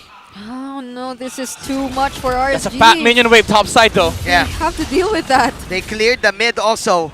One hero will go to the top lane. A nice reset coming out from Lights. So that's one thing that they have. They see the Arlet. Oh no, but the Kusei, will they be able to get him? All right, they go back. They go back. No point team fighting here. They want this fast Lord now. No conceal though, but Kosei, oh, no, he will wait for the entropy cooldown. They see where Aqua is, so They know that the Yeah, there's no- NetherRealm is far away. There's no NetherRealm. Oh, the reset from Light. All right. At least they have this reset for. That's annoying, actually. Like Minana Evos, as much as they want to fast Lord, Light is just gonna be able to reset the Lord every single time. This reminds me of last week's Chakanu's Grok. Grok, yeah. Light with those resets. He knows this. By the way, when you see that on the Fredrin, like that fat HP Oh, bar, no! that's 12k HP. I think this is it. Oh, that's so much, but slowly Not yet. poking once again. What a Lord dance we're seeing right now. not yet. Those lines on the Fredrin, once they disappear, that's when you know he's crossed the 12k HP threshold. Yeah. 12k HP. Yeah, all from the Lord. It's all from the Lord. There's the knock-up. Perxiva and Light will see each other. RSG. Oh! Patient here. He failed the reset. They failed to reset it this time. Hayes constantly poking the members of RSG as well. The problem here is that all of the minion waves are in favor of Minana. Yeah. Oh, there's no reset. Yeah, they failed the reset here. Oh, nuts! Will they burst it down this time? Kusei goes in for the free hit. No, because he's wary of where Vayne will come from. And there you see it. Nuts That's died. Vayne, but there's so much immortality being popped. And the NetherRealm from Minana Evos will work in their favor this time. Now there's another immortality pop, and that's for Demon Kite. And he won't survive I think that's the it. threat of 5 members. And they're chasing after each one by one. Aqua uses the NetherRealm as well. But we still see 5 members of Minana. They're alive. They want to take this game. They want to show us that they can. And we see a Winter Dungeon play from Aqua, but he switches up into an immortality. Ivanos goes in, catches someone with a Divine Judgment, and that's it. We will be having a game 3. Excellence inherited, especially in the last few moments. That last Lord dance. Minana Evos learned their lesson from game number 1, punishing RSG's aggression. Bataanon, Mr. Hayes, with all of the clutch NetherRealm saves, giving them this game. Finally, we get to breathe. We get to breathe, Yeah, but again, Minana Evos. First thing that happened was they prevented RSG from getting that snowball. And if once they do that, the game equalizes. And the walking win condition, the Kaja of Perks, and also Vayne on that Yuzong, they were phenomenal all throughout this game. It was Vayne also being patient, waiting for Kosei to pop his entropy before he goes for the dragon. And it was all out Minana for the last few moments of the fight. I would also like to commend their positioning in terms of the reset, because Light resetted the Lord for what, 3 times? Yeah. And then Minana, they said, okay, he's just resetting the Lord. Maybe we could just position ourselves right. And then the Lord did not reset. They saw Valentina in the top lane. Yeah. Then they went in. Yeah, they really took that opportunity once they had it. And I feel like the waves were a really huge problem, or they had a lot of a contribution to how the things ended up that way. I should say this MVP for sure is the most patient man. There you go. Give us the NetherRealm, bro. He NetherRealmed us. We NetherRealmed us. Did you see that? He Again, NetherRealmed us. Half man, half amazing with the Paramis usage. 339 on the KDA. 100% kill participation for Minana Evos. Again, this is the advantage of having the Paramis as a standalone hero compared to the Valentina. You get the advantage of having the Shadow Stampede, the Ghost Bursters. The damage output was also crazy from Hayes. You have Kusei on the other side, but you also have your own magic damage coming out from Minana Evos in the form of the Paramis. And every single team fight that RSG is taking is always going to be 5v5s. Again, as we discussed earlier, Vayne and Perks has been doing an incredible job of zoning out these backliners from the side of RSG. But what made the team fight amazing here for Minana Evos is the presence of the NetherRealm. The timing was impeccable. The catches were there with the Shadow Stampede, sometimes even forcing out the Purify on Aqua. And this is the team fight where RSG actually turned the tides around against Minana Evos. They sort of like equalized the game. And at this moment, it felt like Kusei is going to be able to transition towards that late game. But again, Vayne with the zoning from the Black Dragon form. Nuts, however, very good with these final slashes still. It was equal up to the point where Perks and Vayne were finding these backside initiations, and also the macro advantage that they have on the side of MNNE. It was the slow push on the other side, forcing the Valentina to defend for RSG first, and because of that, they had the advantage of having a Nether Realm, meanwhile RSG did not, because the Valentina was not there. And once they've gotten the numbers advantage, that's when MNNE EVOS did not take the Lord, but instead went for the base of RSG, as they knew the damage weren't there, the protection weren't there, the sustain and the tankiness weren't there for RSG. An amazing performance coming out from MNNE EVOS. Now let's look at the emblems here. Again, Sumpak with the Roger. Full damage, however. Instead of the common emblem, he goes for the Assassin emblem with the Thrill and the Master Assassin. So much damage also coming out from Sumpak. This is what allowed MNNE EVOS to capitalize the early game advantage that they had with this Roger, the tankiness of Kaizen on the Fredrin. Instead of the usual support emblem, he went for the full tank Fredrin, knowing that he has a Paramis that can actually protect him. And as we discussed about the build-up earlier, Haze with the Lightning Truncheon, Blood Wings, Glowing One, Divine Glaive provides so much magic damage for MNNE EVOS. It didn't even come down to the damage output of the gold lane. But what mattered here is the protection from the Netherrealm, and also the group up magic burst that could come out from the Paramis. Added with the zoning of the Kaja and the Yuzong, the Petrifies were also amazing from Vayne, and MNNE EVOS just allowed the front lines to be able to sustain the Natan. Even though we talked about it earlier, Kusei was starting to hurt. He was literally getting all the farm in the world. Coming to the late game, 737 GPM, he was able to get all the items that he needed, even switching it up with the Wind of Nature, the Immortality, sometimes the Winter Truncheon. But the front line sustain was more sustainable for MNNE EVOS because of the fact that the last team fight that MNNE won was when the Val had to defend. They capitalized on the fact that MNNE EVOS had the upper hand when it comes to the minion wave management. Basically, it is what led to the victory here of MNNE EVOS. The macro gameplay, the high level control that MNNE EVOS had in the map. And RSG, even though, again, as we said, they have late game, they have the Natan for the damage output against MNNE EVOS, even dealing 142k, catching up to Haze.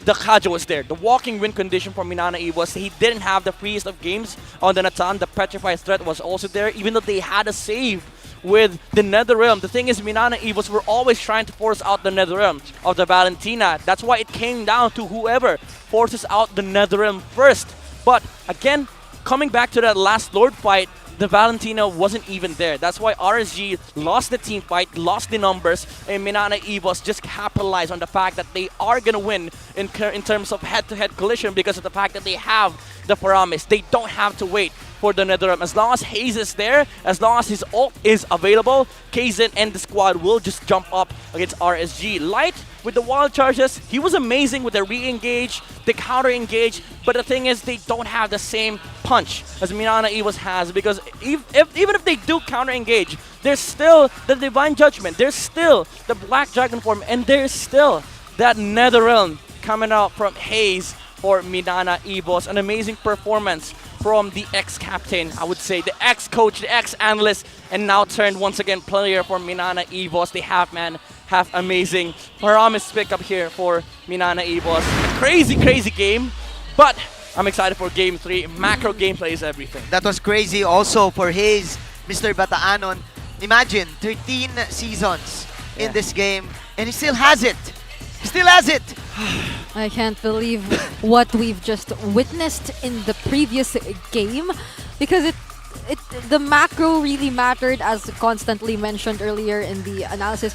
There were so much like large-scale decisions that were happening all across the map, and it boiled it down to how those big decisions eventually, like the waves, were able to all group up together. And I feel like it just came to a point that it was very difficult, really, for RSG, given their composition, to answer back. Little things always lead up to big things, and that's what happened to the last few moments of Minana Evos. But looking at, of course, I went out as a Midnight was explaining. I actually went out and the CR series. It's the CR series. It means I saw the players outside because nature was calling. Anyways, I'm just saying this, that I saw the body language. It was like RSG accepting their defeat, accepting that, okay, we lost that fight. It's okay, guys. We keep on smiling. But then again, I also saw Minana Evos saying to themselves, okay, guys, we got it. The playoffs is next. Is what happening, and this is a statement game for us. If we win this, we have ourselves an A+ performance. I think this is the first time since week 2 that the Arlot of Nuts lost. It's the first time since week 2 that the Arlot... the Arlot hasn't lost yet on Nuts, hasn't he? I'm not sure because... This might be the first time.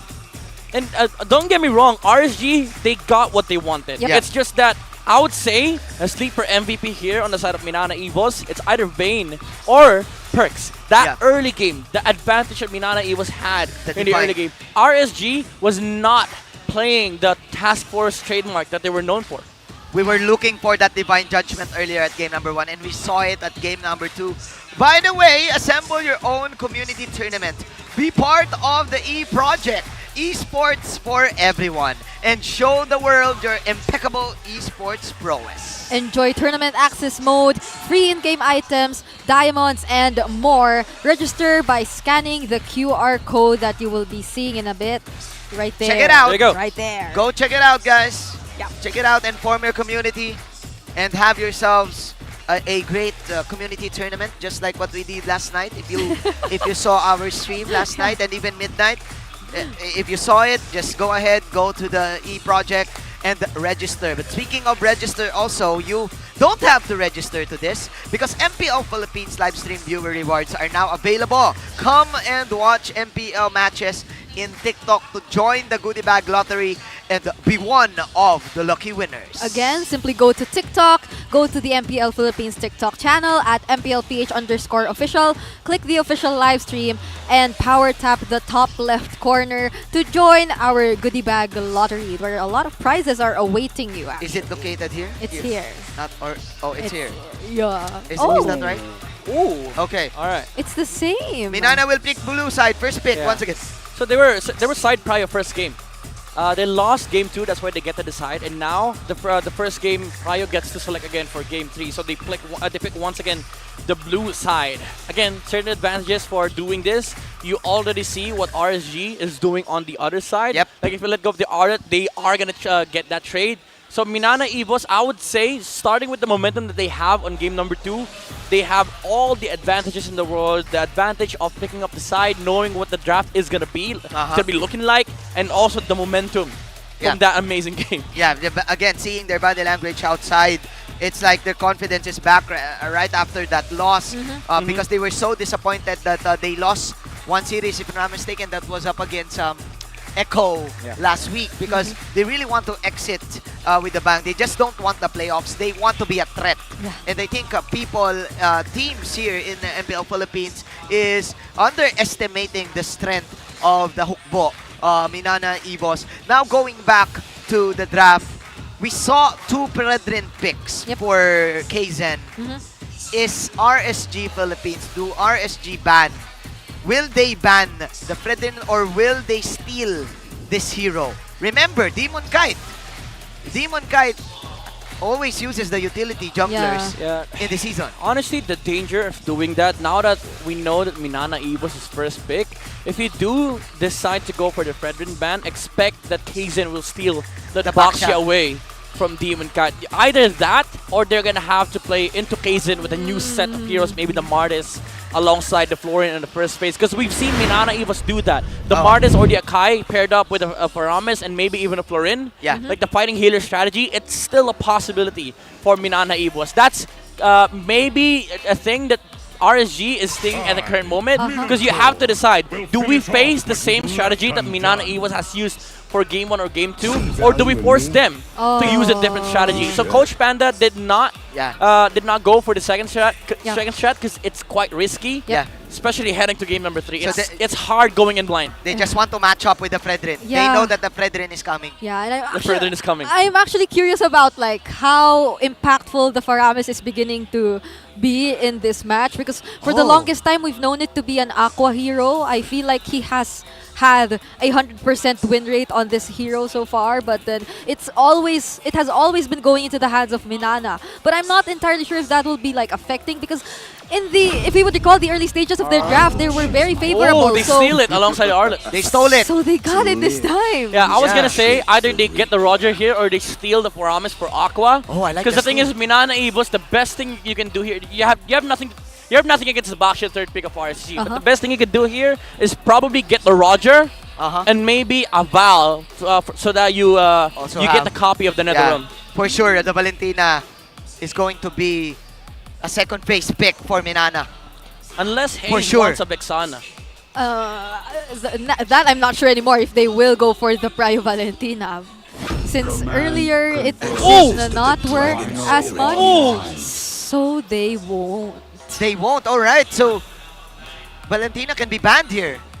Yeah, but I'm not really sure for Hayes' hero pool though. Does he play the Valentina? He plays the Val, he plays the Vex, and also he plays, I would say, the Novaria. It's still a good choice here for Minana Evos. One thing that concerns me is that Minana is setting up very good against Light, because RSG, coming into second phase, they don't have the best choices for the heroes for Light here, because Edith might get banned from Minana Evos. Yeah, and they stole All right, the Baksha. They do get the Baksha. They stole the Grok also, adding to your point. There you go, Baksha again, the Baksha Fredrin battle between Demon Kite and Kaizen. Yeah, there's a good chance, again, Minana Evos just removes the Edith for second phase and possibly deal with the Kaja of Light. Because they have a Grok and they have a Yuzong. They're very equipped to deal with the remaining heroes of Light. What's the pick here? I wonder, Coach, what are you wondering? Which heroes have Light used recently? Since it was mostly the Edith or the Cho, and if not the Grok. Maybe the Franco, I think. It's a bad matchup though. You're gonna have to play it with against a Grok Yeah. and a Yuzong. Nice ban on the Vexana though. I think Vex and Val, but you're still gonna have to play into the Novaria of Hayes unless he brings out something new. Yeah. We all know Hayes is a very experienced support player. He has played a lot of mages. I'm not gonna be even surprised if they pick up the Eve. An Eve pick or maybe an Angela mid lane? What do you think about it? Possibly. I don't know, man. But yeah, again, I agree with Midnight. They're exhausting Hayes' heroes right now for RSG. Oh, they're not banning Light. Huh? They're taking. What? Wait, I don't get it though. They're also. thinking that Nuts Light is gonna use this Arlot, because it is up against Yuzong. Might not be in your best interest to lane the Arlet for the against the Yuzong. Okay. So I think Minana Evos is just covering their bases. They're making sure that even if they flex the Arlet out, they don't have to worry about the matchup. I think Teresa and Edith for second phase. RSG again going back to the mage bans. Honestly, I think you just remove Roger here and then pick up Claude. Yeah. Would it be the first time though that we won't be seeing the Roger anymore? Oh, But ooh, they banned the Eve. you just mentioned He it. just mentioned the Eve. Because looking at the three heroes of RSG, it's very good. Like the Baksha, if you bump into somebody, you get countered by the Eve. You're so slow on the inside of the reroll manipulation. Yeah, I get what they're doing right now. RSG is forcing Coach Panda is forcing Hayes to play the Valentina, I think. There's still the Novaria, however, and the Lilia. Oh, man, how about the Lilia? I'd say Lilia is probably the best for Minana Evos. There goes the Edith ban. Oh my goodness, Minana Evos has a fantastic draft. I can't recall what other heroes are available for Light. There's the Cho, the Ruby was also previously used. Even the Guinevere Rome, which I think won't be Yeah, they have nothing against this too Grok, good honestly. for this. It's a little hard to say. What would there there's be? no Mino, there's no Edith. Would it be a time for Light's utility type support heroes? Florian, There's maybe. a Florian. Maybe No Florian Matilda. Promise. I think they get marksman here, either Claude or Roger. I'd say Claude. Claude with the Purify works against the Yuzong, I don't think you still go Natan here. Oh, carry still. Alright. True damage. I mean, that works. That's very similar to Claude, especially with the Purify, but Roger plus Navaria, I think, for Minana Evos. It hurts. Oh, Natan. Alright, never mind. Yeah, we're not seeing Roger. So much late game though on the marksman. So what is the Haze hero? They need somebody that can match up with the Faramis. Odette actually works. Oh, I like Odette. Odette, because you punish the Baksha and the carry, but you have to wait out the final slash. But once the final slash has been used on Nuts, there's no counter to Odette anymore. Bataanon thinking really carefully, taking his time for the last pick. Give me Odette. Give me Odette. Don't give me Val, please. Give me Odette. Bataanon, Yellow Haze, what's your pick? Yellow Haze. Oh, okay, Gord! Alright, that's good. That's true damage. Gord! That You know what? Yellow Haze is a veteran, right? If you're a veteran, and he said last week, I'm quite having a tarnish in my gameplay. So if you have that, you go for the backline type of mages. I think Light goes Ruby here. Ruby is gonna be good if they are able to punish this Grok, catch him without the power of nature, and then you also have that set against the Gord. It is an Arlet roam. Okay, as expected for your Minana. They expected the Arlot, but Bataanon with the Gord. This Gord, Midnight, what do you think about this? There's a Benedetta, there's an Arlot. Yeah. I mean, with the first 4 heroes of RSG, the Gord sounded nice. Yeah. But now with the Benedetta in the playing field, I think the mid lane matchup for Minana Evos is going to have a harder time because the Benedetta is always going to be able to move faster than the Yuzong. Okay, so he needs to be careful.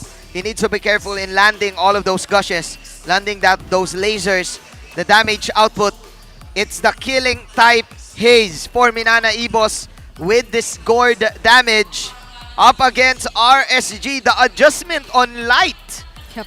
Positioning is going to be very, very crucial for this match, especially for Minana. This time that they don't necessarily have the Nether Realm or a second chance, quote-unquote, whenever there's going to be a team fight. So they really have to manage their resources well up against RSG, who has that Nether Realm in their hands, as well as a chance for the backlines. But just the same, Minana also has the backline capabilities through the Yuzhong once again, which will go into the hands of Vayne. I like it. I like the draft composition coming out from both of these teams. For me, it's 50-50. But the adjustment coming out from Yellow Haze, we were expecting something else, and we got it. We got the Gord. Huge shoutouts to Naisu, who is smiling right now every time there's a Gord in the tournament. And look at that. This is the matchup, though. Nats versus Bane. This is the Benedetta up against the Yuzong.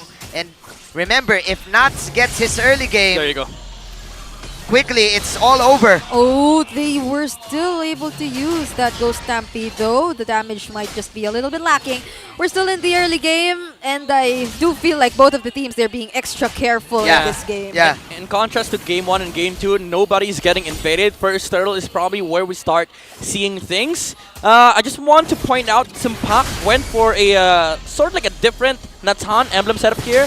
Although Kusei did also on Game 2. Instead of the weakness finder, he went for the quantum charge. Oh, Light! Okay. That appraises that hurts so much. But again, going back to Simpak, he did go for the classic weakness finder on the Natan. But instead of the Swift, he went for the Thrill and also the Weapon Master.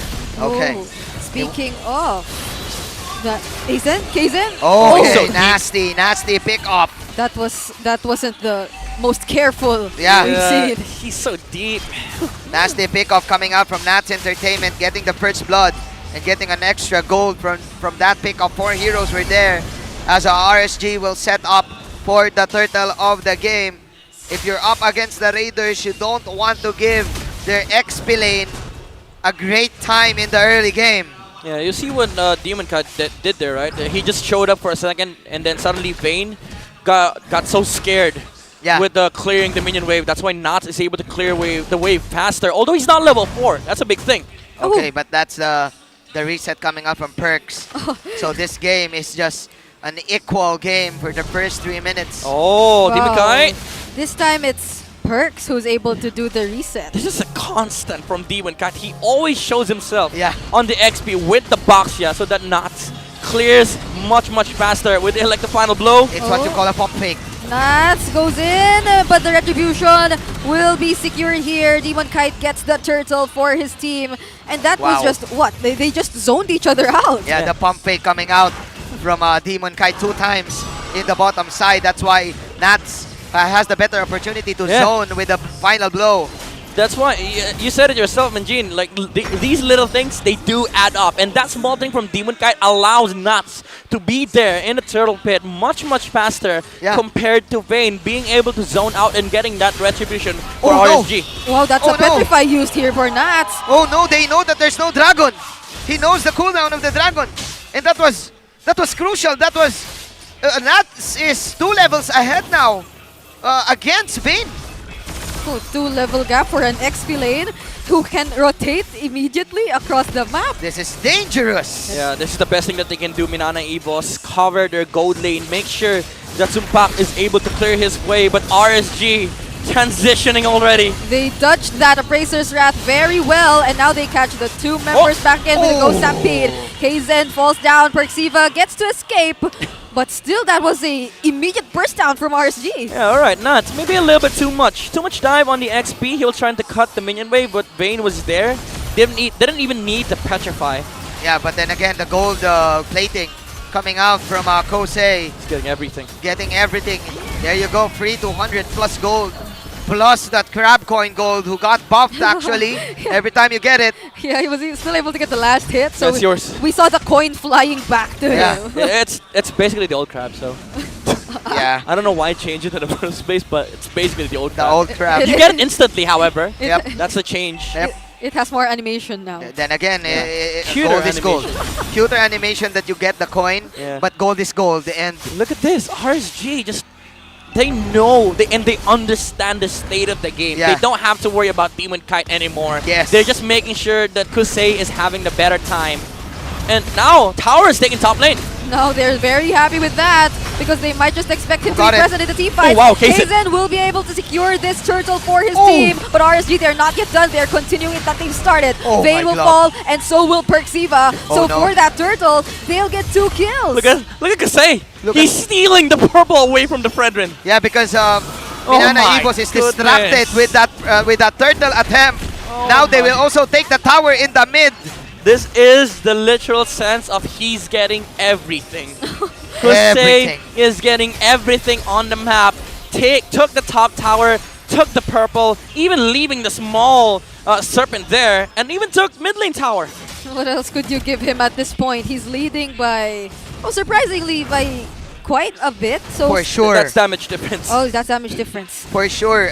For sure. I think Brigida is talking about the gold. Yeah. But for sure he is. Because he's taking away everything all in on Kosei. There Look you at go. 2 items already. 1.5k gold ahead on the carry, by the way.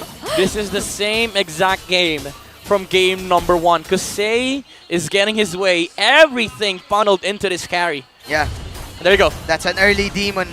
Sorry, that's an early golden staff for the carry. Look at these pump fakes. And as a carry player myself, for sure Kosei is smiling like the Joker right now. Well, that's a wide smile that he has if you're saying that it's comparable to the Joker. But with this kind of situation, I wouldn't be surprised if he did. This is just like the best kind of situation you would want to have as a marksman. There's so much space, there's so much room for farm, and look at this pressure that they're already able to put towards the roamers of Minana. That is such a high level position from Light. Yeah. The blind, I mean, he was not blind, but the Grok did not know the Arlet was there. Final Slash forces out the flicker because RSG, they were in position to punish those small details. Even though you say, all right, Final Slash wasted, that's a bigger waste on the flicker from the Grok. Oh my, RSG slowly gaining the momentum. 6k. I mean, this is large. But man, look how confident Nats is. Plus also Light with those final sweeps, those final slashes. Just to poke and maybe just to get information. Yeah. If I were Minana, the fake jumps here coming in from Demon Kite, they'd be so annoying because if you were Kaizen, you'd want to like capture him or catch him all of the time, but you're not really sure whether or not he's going to actually commit. So they keep doing this. It's all fakes. It's all smoke and mirrors. The pump fakes coming out from RSG. The stun from Light. I mean, Perks was literally showing himself up there, but just canceling the conceal from Light. Very disciplined gameplay from RSG. Light's not even attempting to go for the flicker final slash. He's just waiting for the target to come close in. There you go! But he does it right now, and they burst down Haze in the blink of an eye. Perxiva is very low as well, so Pak will be able to get some trades, and they're starting to show the damage that they also have. But here we have to respect the Black Dragon form of Vayne. But Light will fall, but so will Vayne. And Kaizen, he might just try to save his teammates, but they will chase after these two members who are low on HP. Will they dive? No. But they are safe. 2 for 2. That was a great trade for Minana, but then again, the problem is, Kosei, the true damage, it hurts, bro. It hurts. It definitely hurts for Minana EVOS with the Trinity up, the DHS Golden Staff, and the Corrosion side. The engage from Light on the aura, it was very, very good, but Perks was quick to go for the punish. A little late on the trigger here from Aqua with the Purified NetherRealm. Oh, and there goes the punish. Looking at that replay, Midnight was actually talking about the final sweep. And then it happened 2 seconds after. Yeah. But the wild charge that they used to counter was very beautiful as well. So I think we saw Minana being able to prevent like further damage that RSG could have possibly done. But guys, look at the bottom side. Kosei! Oh, Purify! Great Purify! Kosei, even right under not just the Appraiser's Wrath, but he gets taunted! And now Vayne and Kaizen, they're in too deep. They might just be able to find some trades. They will try as well. Haze uses the Mystic Gush, but Demon Kite bumps into Vayne, and they will try to avoid casting or causing another team fight because they're lacking members right now. And Nats is from behind as well. Uses the Electrified Blow. Surprises back the rest of the members here, but there's still the entropy. He will be able to escape, but RSG, they're really chasing after them. Appraiser's Wrath won't be casted because they get to burst him down. I can hear it now. Nats Entertainment. Nuts. Ladies and gentlemen, there's a TV show here in the Philippines, and the main host is Nuts Free Lord right now for RSG. Even though there's a death for Kosei, it doesn't matter if there's a death, as Nuts with the flank and RSG with the lead. I mean, Minana EVOS, they were quick to go for the punish because they saw Kosei. He was so out of position from RSG. But even then, Nats was doing the split pressure on the opposite side. The Grok was forced to recall away. And then RSG just made a collapse.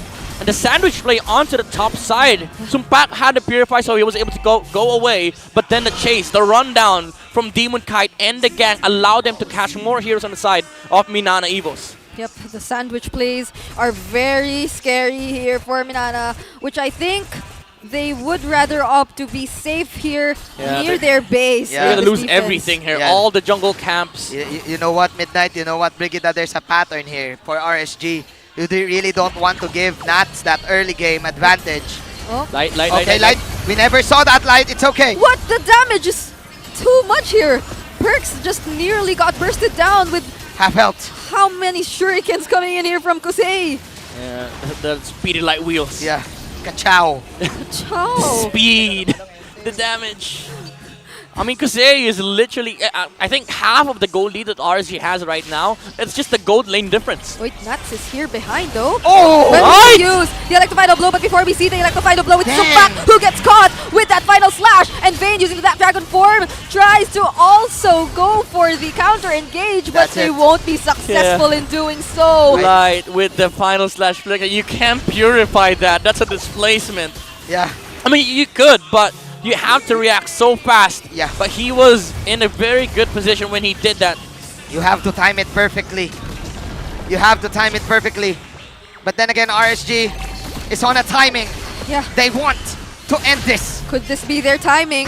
Because they're not. Nats! And Nats versus Vayne in the bottom lane. Nats will succeed. Kaizen is also here. Appraiser's Wrath already used, but everyone dodges it very, very clear. Perxiva will be the next to fall. It's only Sumpak and he's left to to defend the incoming minion waves and the threat of the push from the Raiders. Oh, they let's will go. also receive the That's electro it. blow, Power lock. and that's just too much amount of zone, and they will succeed in taking the series. That root hurts.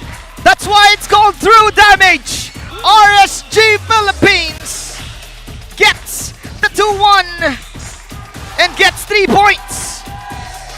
Classic task force. RSG down to the textbook. The fundamental play style, the aggression, and of course the control, raiding in the base of MNNE EVO's in and taking the win in this third game. The wordplay. Our aggressiveness plus RSG equals RSG. Wow. Oh, I like how we You like did it in You chorus. like that? Yeah, of course. Then again, lightning struck. Again, RSG playing so quickly. Yeah. Nats getting the early game advantage, and it's all over. But then again, RSG, they know that MNNE EVOS put up a very good fight. Especially Bataan on Yeli Hayes in game number 2.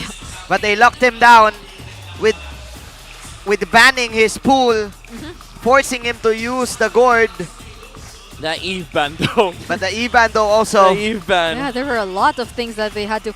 But this lineup, it's surprising to see that they could perform. Yeah, And yeah. I wouldn't say, or I wouldn't know what to expect from MNNE in the coming days. This is the first series for Vayne, the first series for Sumpak. Let's give it up for MNNE EVOS, preparing for the playoffs. But the better team came up on top. RSG Philippines. Ladies and gentlemen, let's know the grade of Panda, of course, for this game. Mara, take it away. GG RSG, congratulations!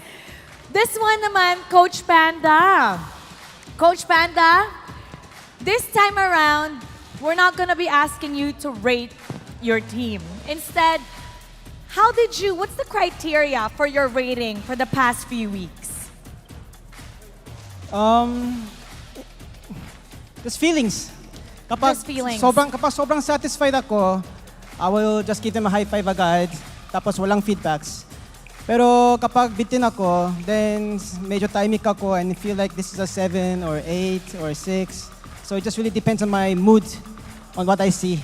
It depends on how well you woke up that morning. Yes. Okay, fair. Fair enough. This time around, Nuts, since nandito ka na, I'm gonna be asking you the same way.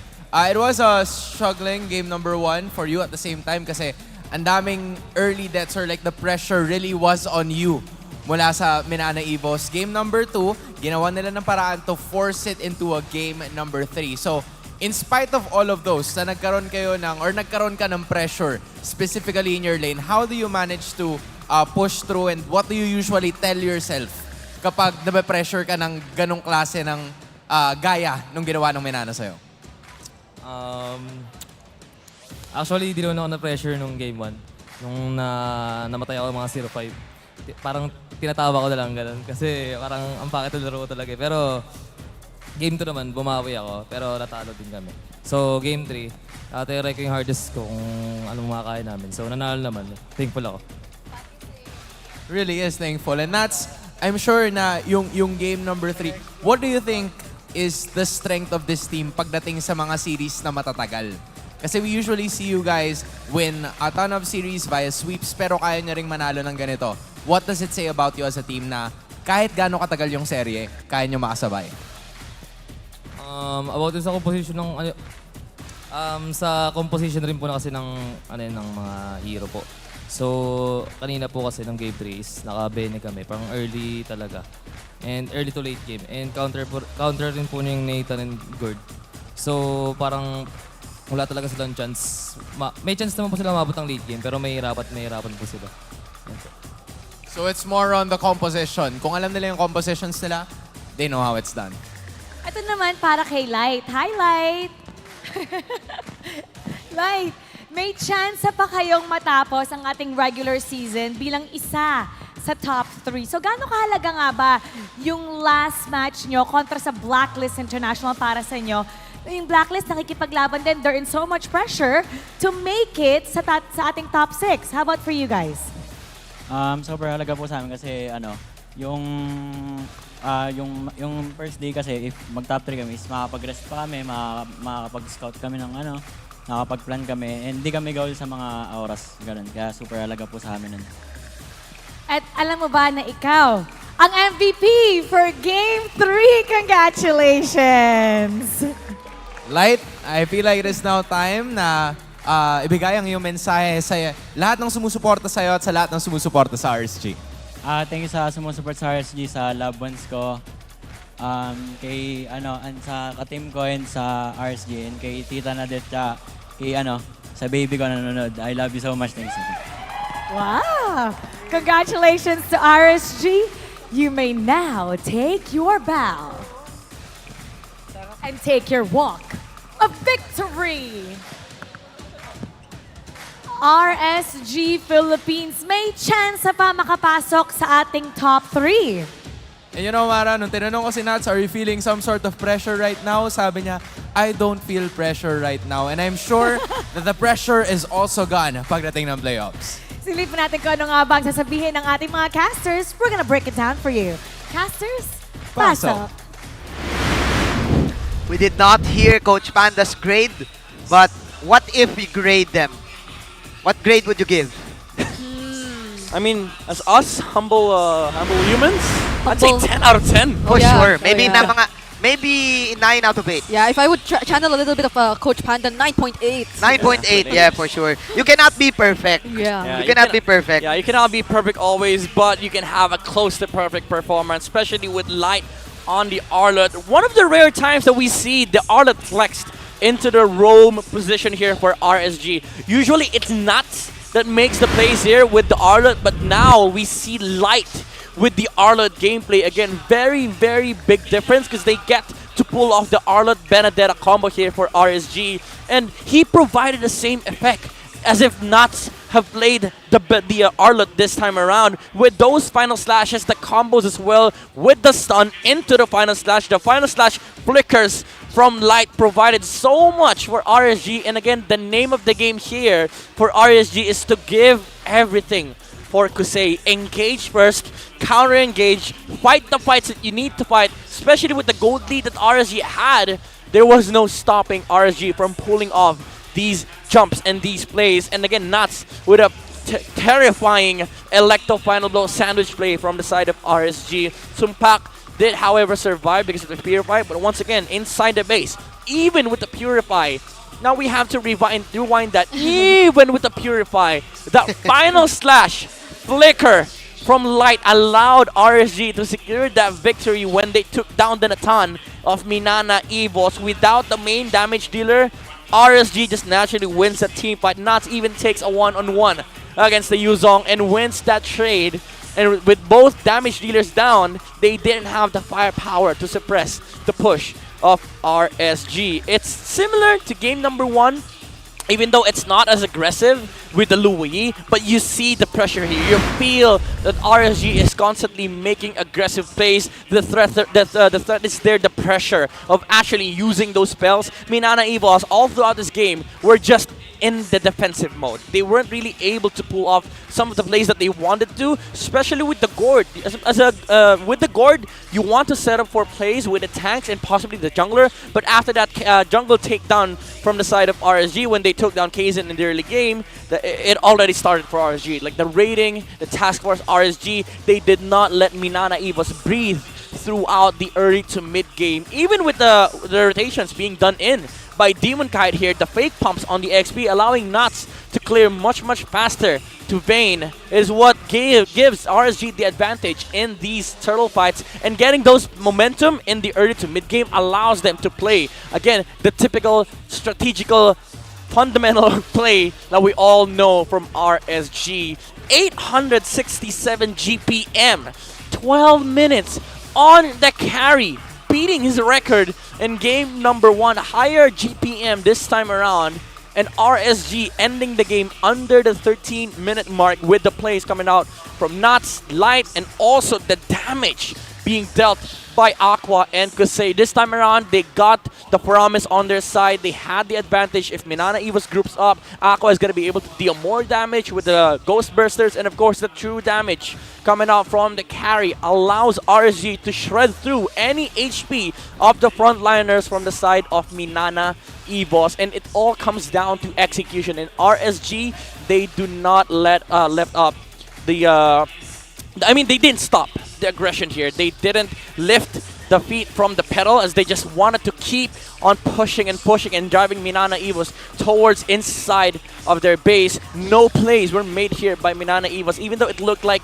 a close game. I wouldn't even say close game. It looked like Minana Evos had a punch back. Didn't feel like it, because RSG, yeah, they were messing up some of these skirmishes because of the punishes coming up from Perks, but this is what they needed to do. They knew what they had at the moment. They just needed to go for the fight, and that victory led them to this spot that they are in right now. Number 4, you could say that this is 3 number 2 teams in the current standings. we started this way, we're gonna end it up this way. Another same same standing. It's the same in format, but it's a 3-way tie. 3-way tie for the second place, but again, it will all comes down to the win-loss equation for Echo, ONIC, and the RSG. So it means tomorrow and up until Sunday, it's going to be a hard fight for the top 4 teams here in MPL Philippines to climb their way, crawl their way to dodge the play-ins in the gauntlet format of the playoffs. Yeah, it's their fight for a chance at a second life, which I think is a good theme if you were to put one into the series, because of the countless nether realms that we've been seeing. Because again, if you skip the play-ins, you have a second life. Yeah, and it's not just securing your second life, it's also about missing that one game, which allows you to review the remaining teams in the play-ins. You don't want the play-ins, especially in the playoffs. That is it for us here in the international broadcast. My name is Manjin Valdas. This is Brigida. This is Midnight. Let's pass it on to Mara Aquino in hands.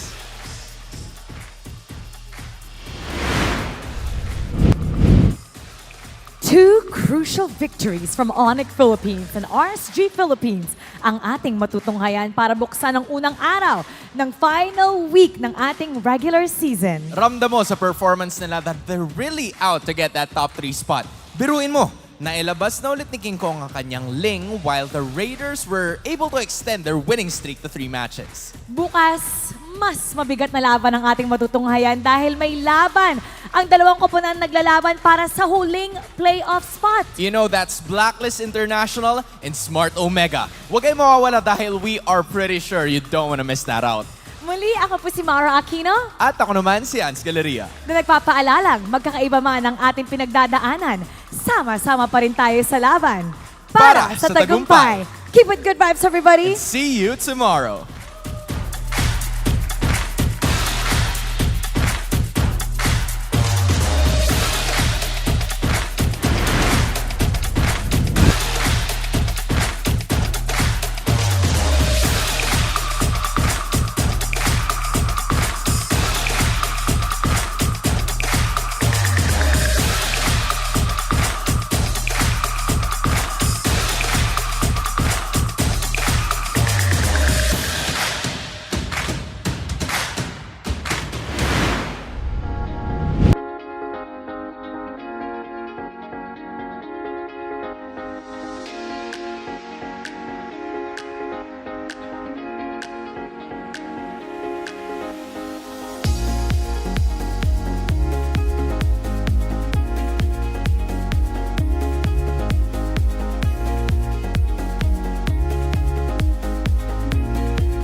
Ala.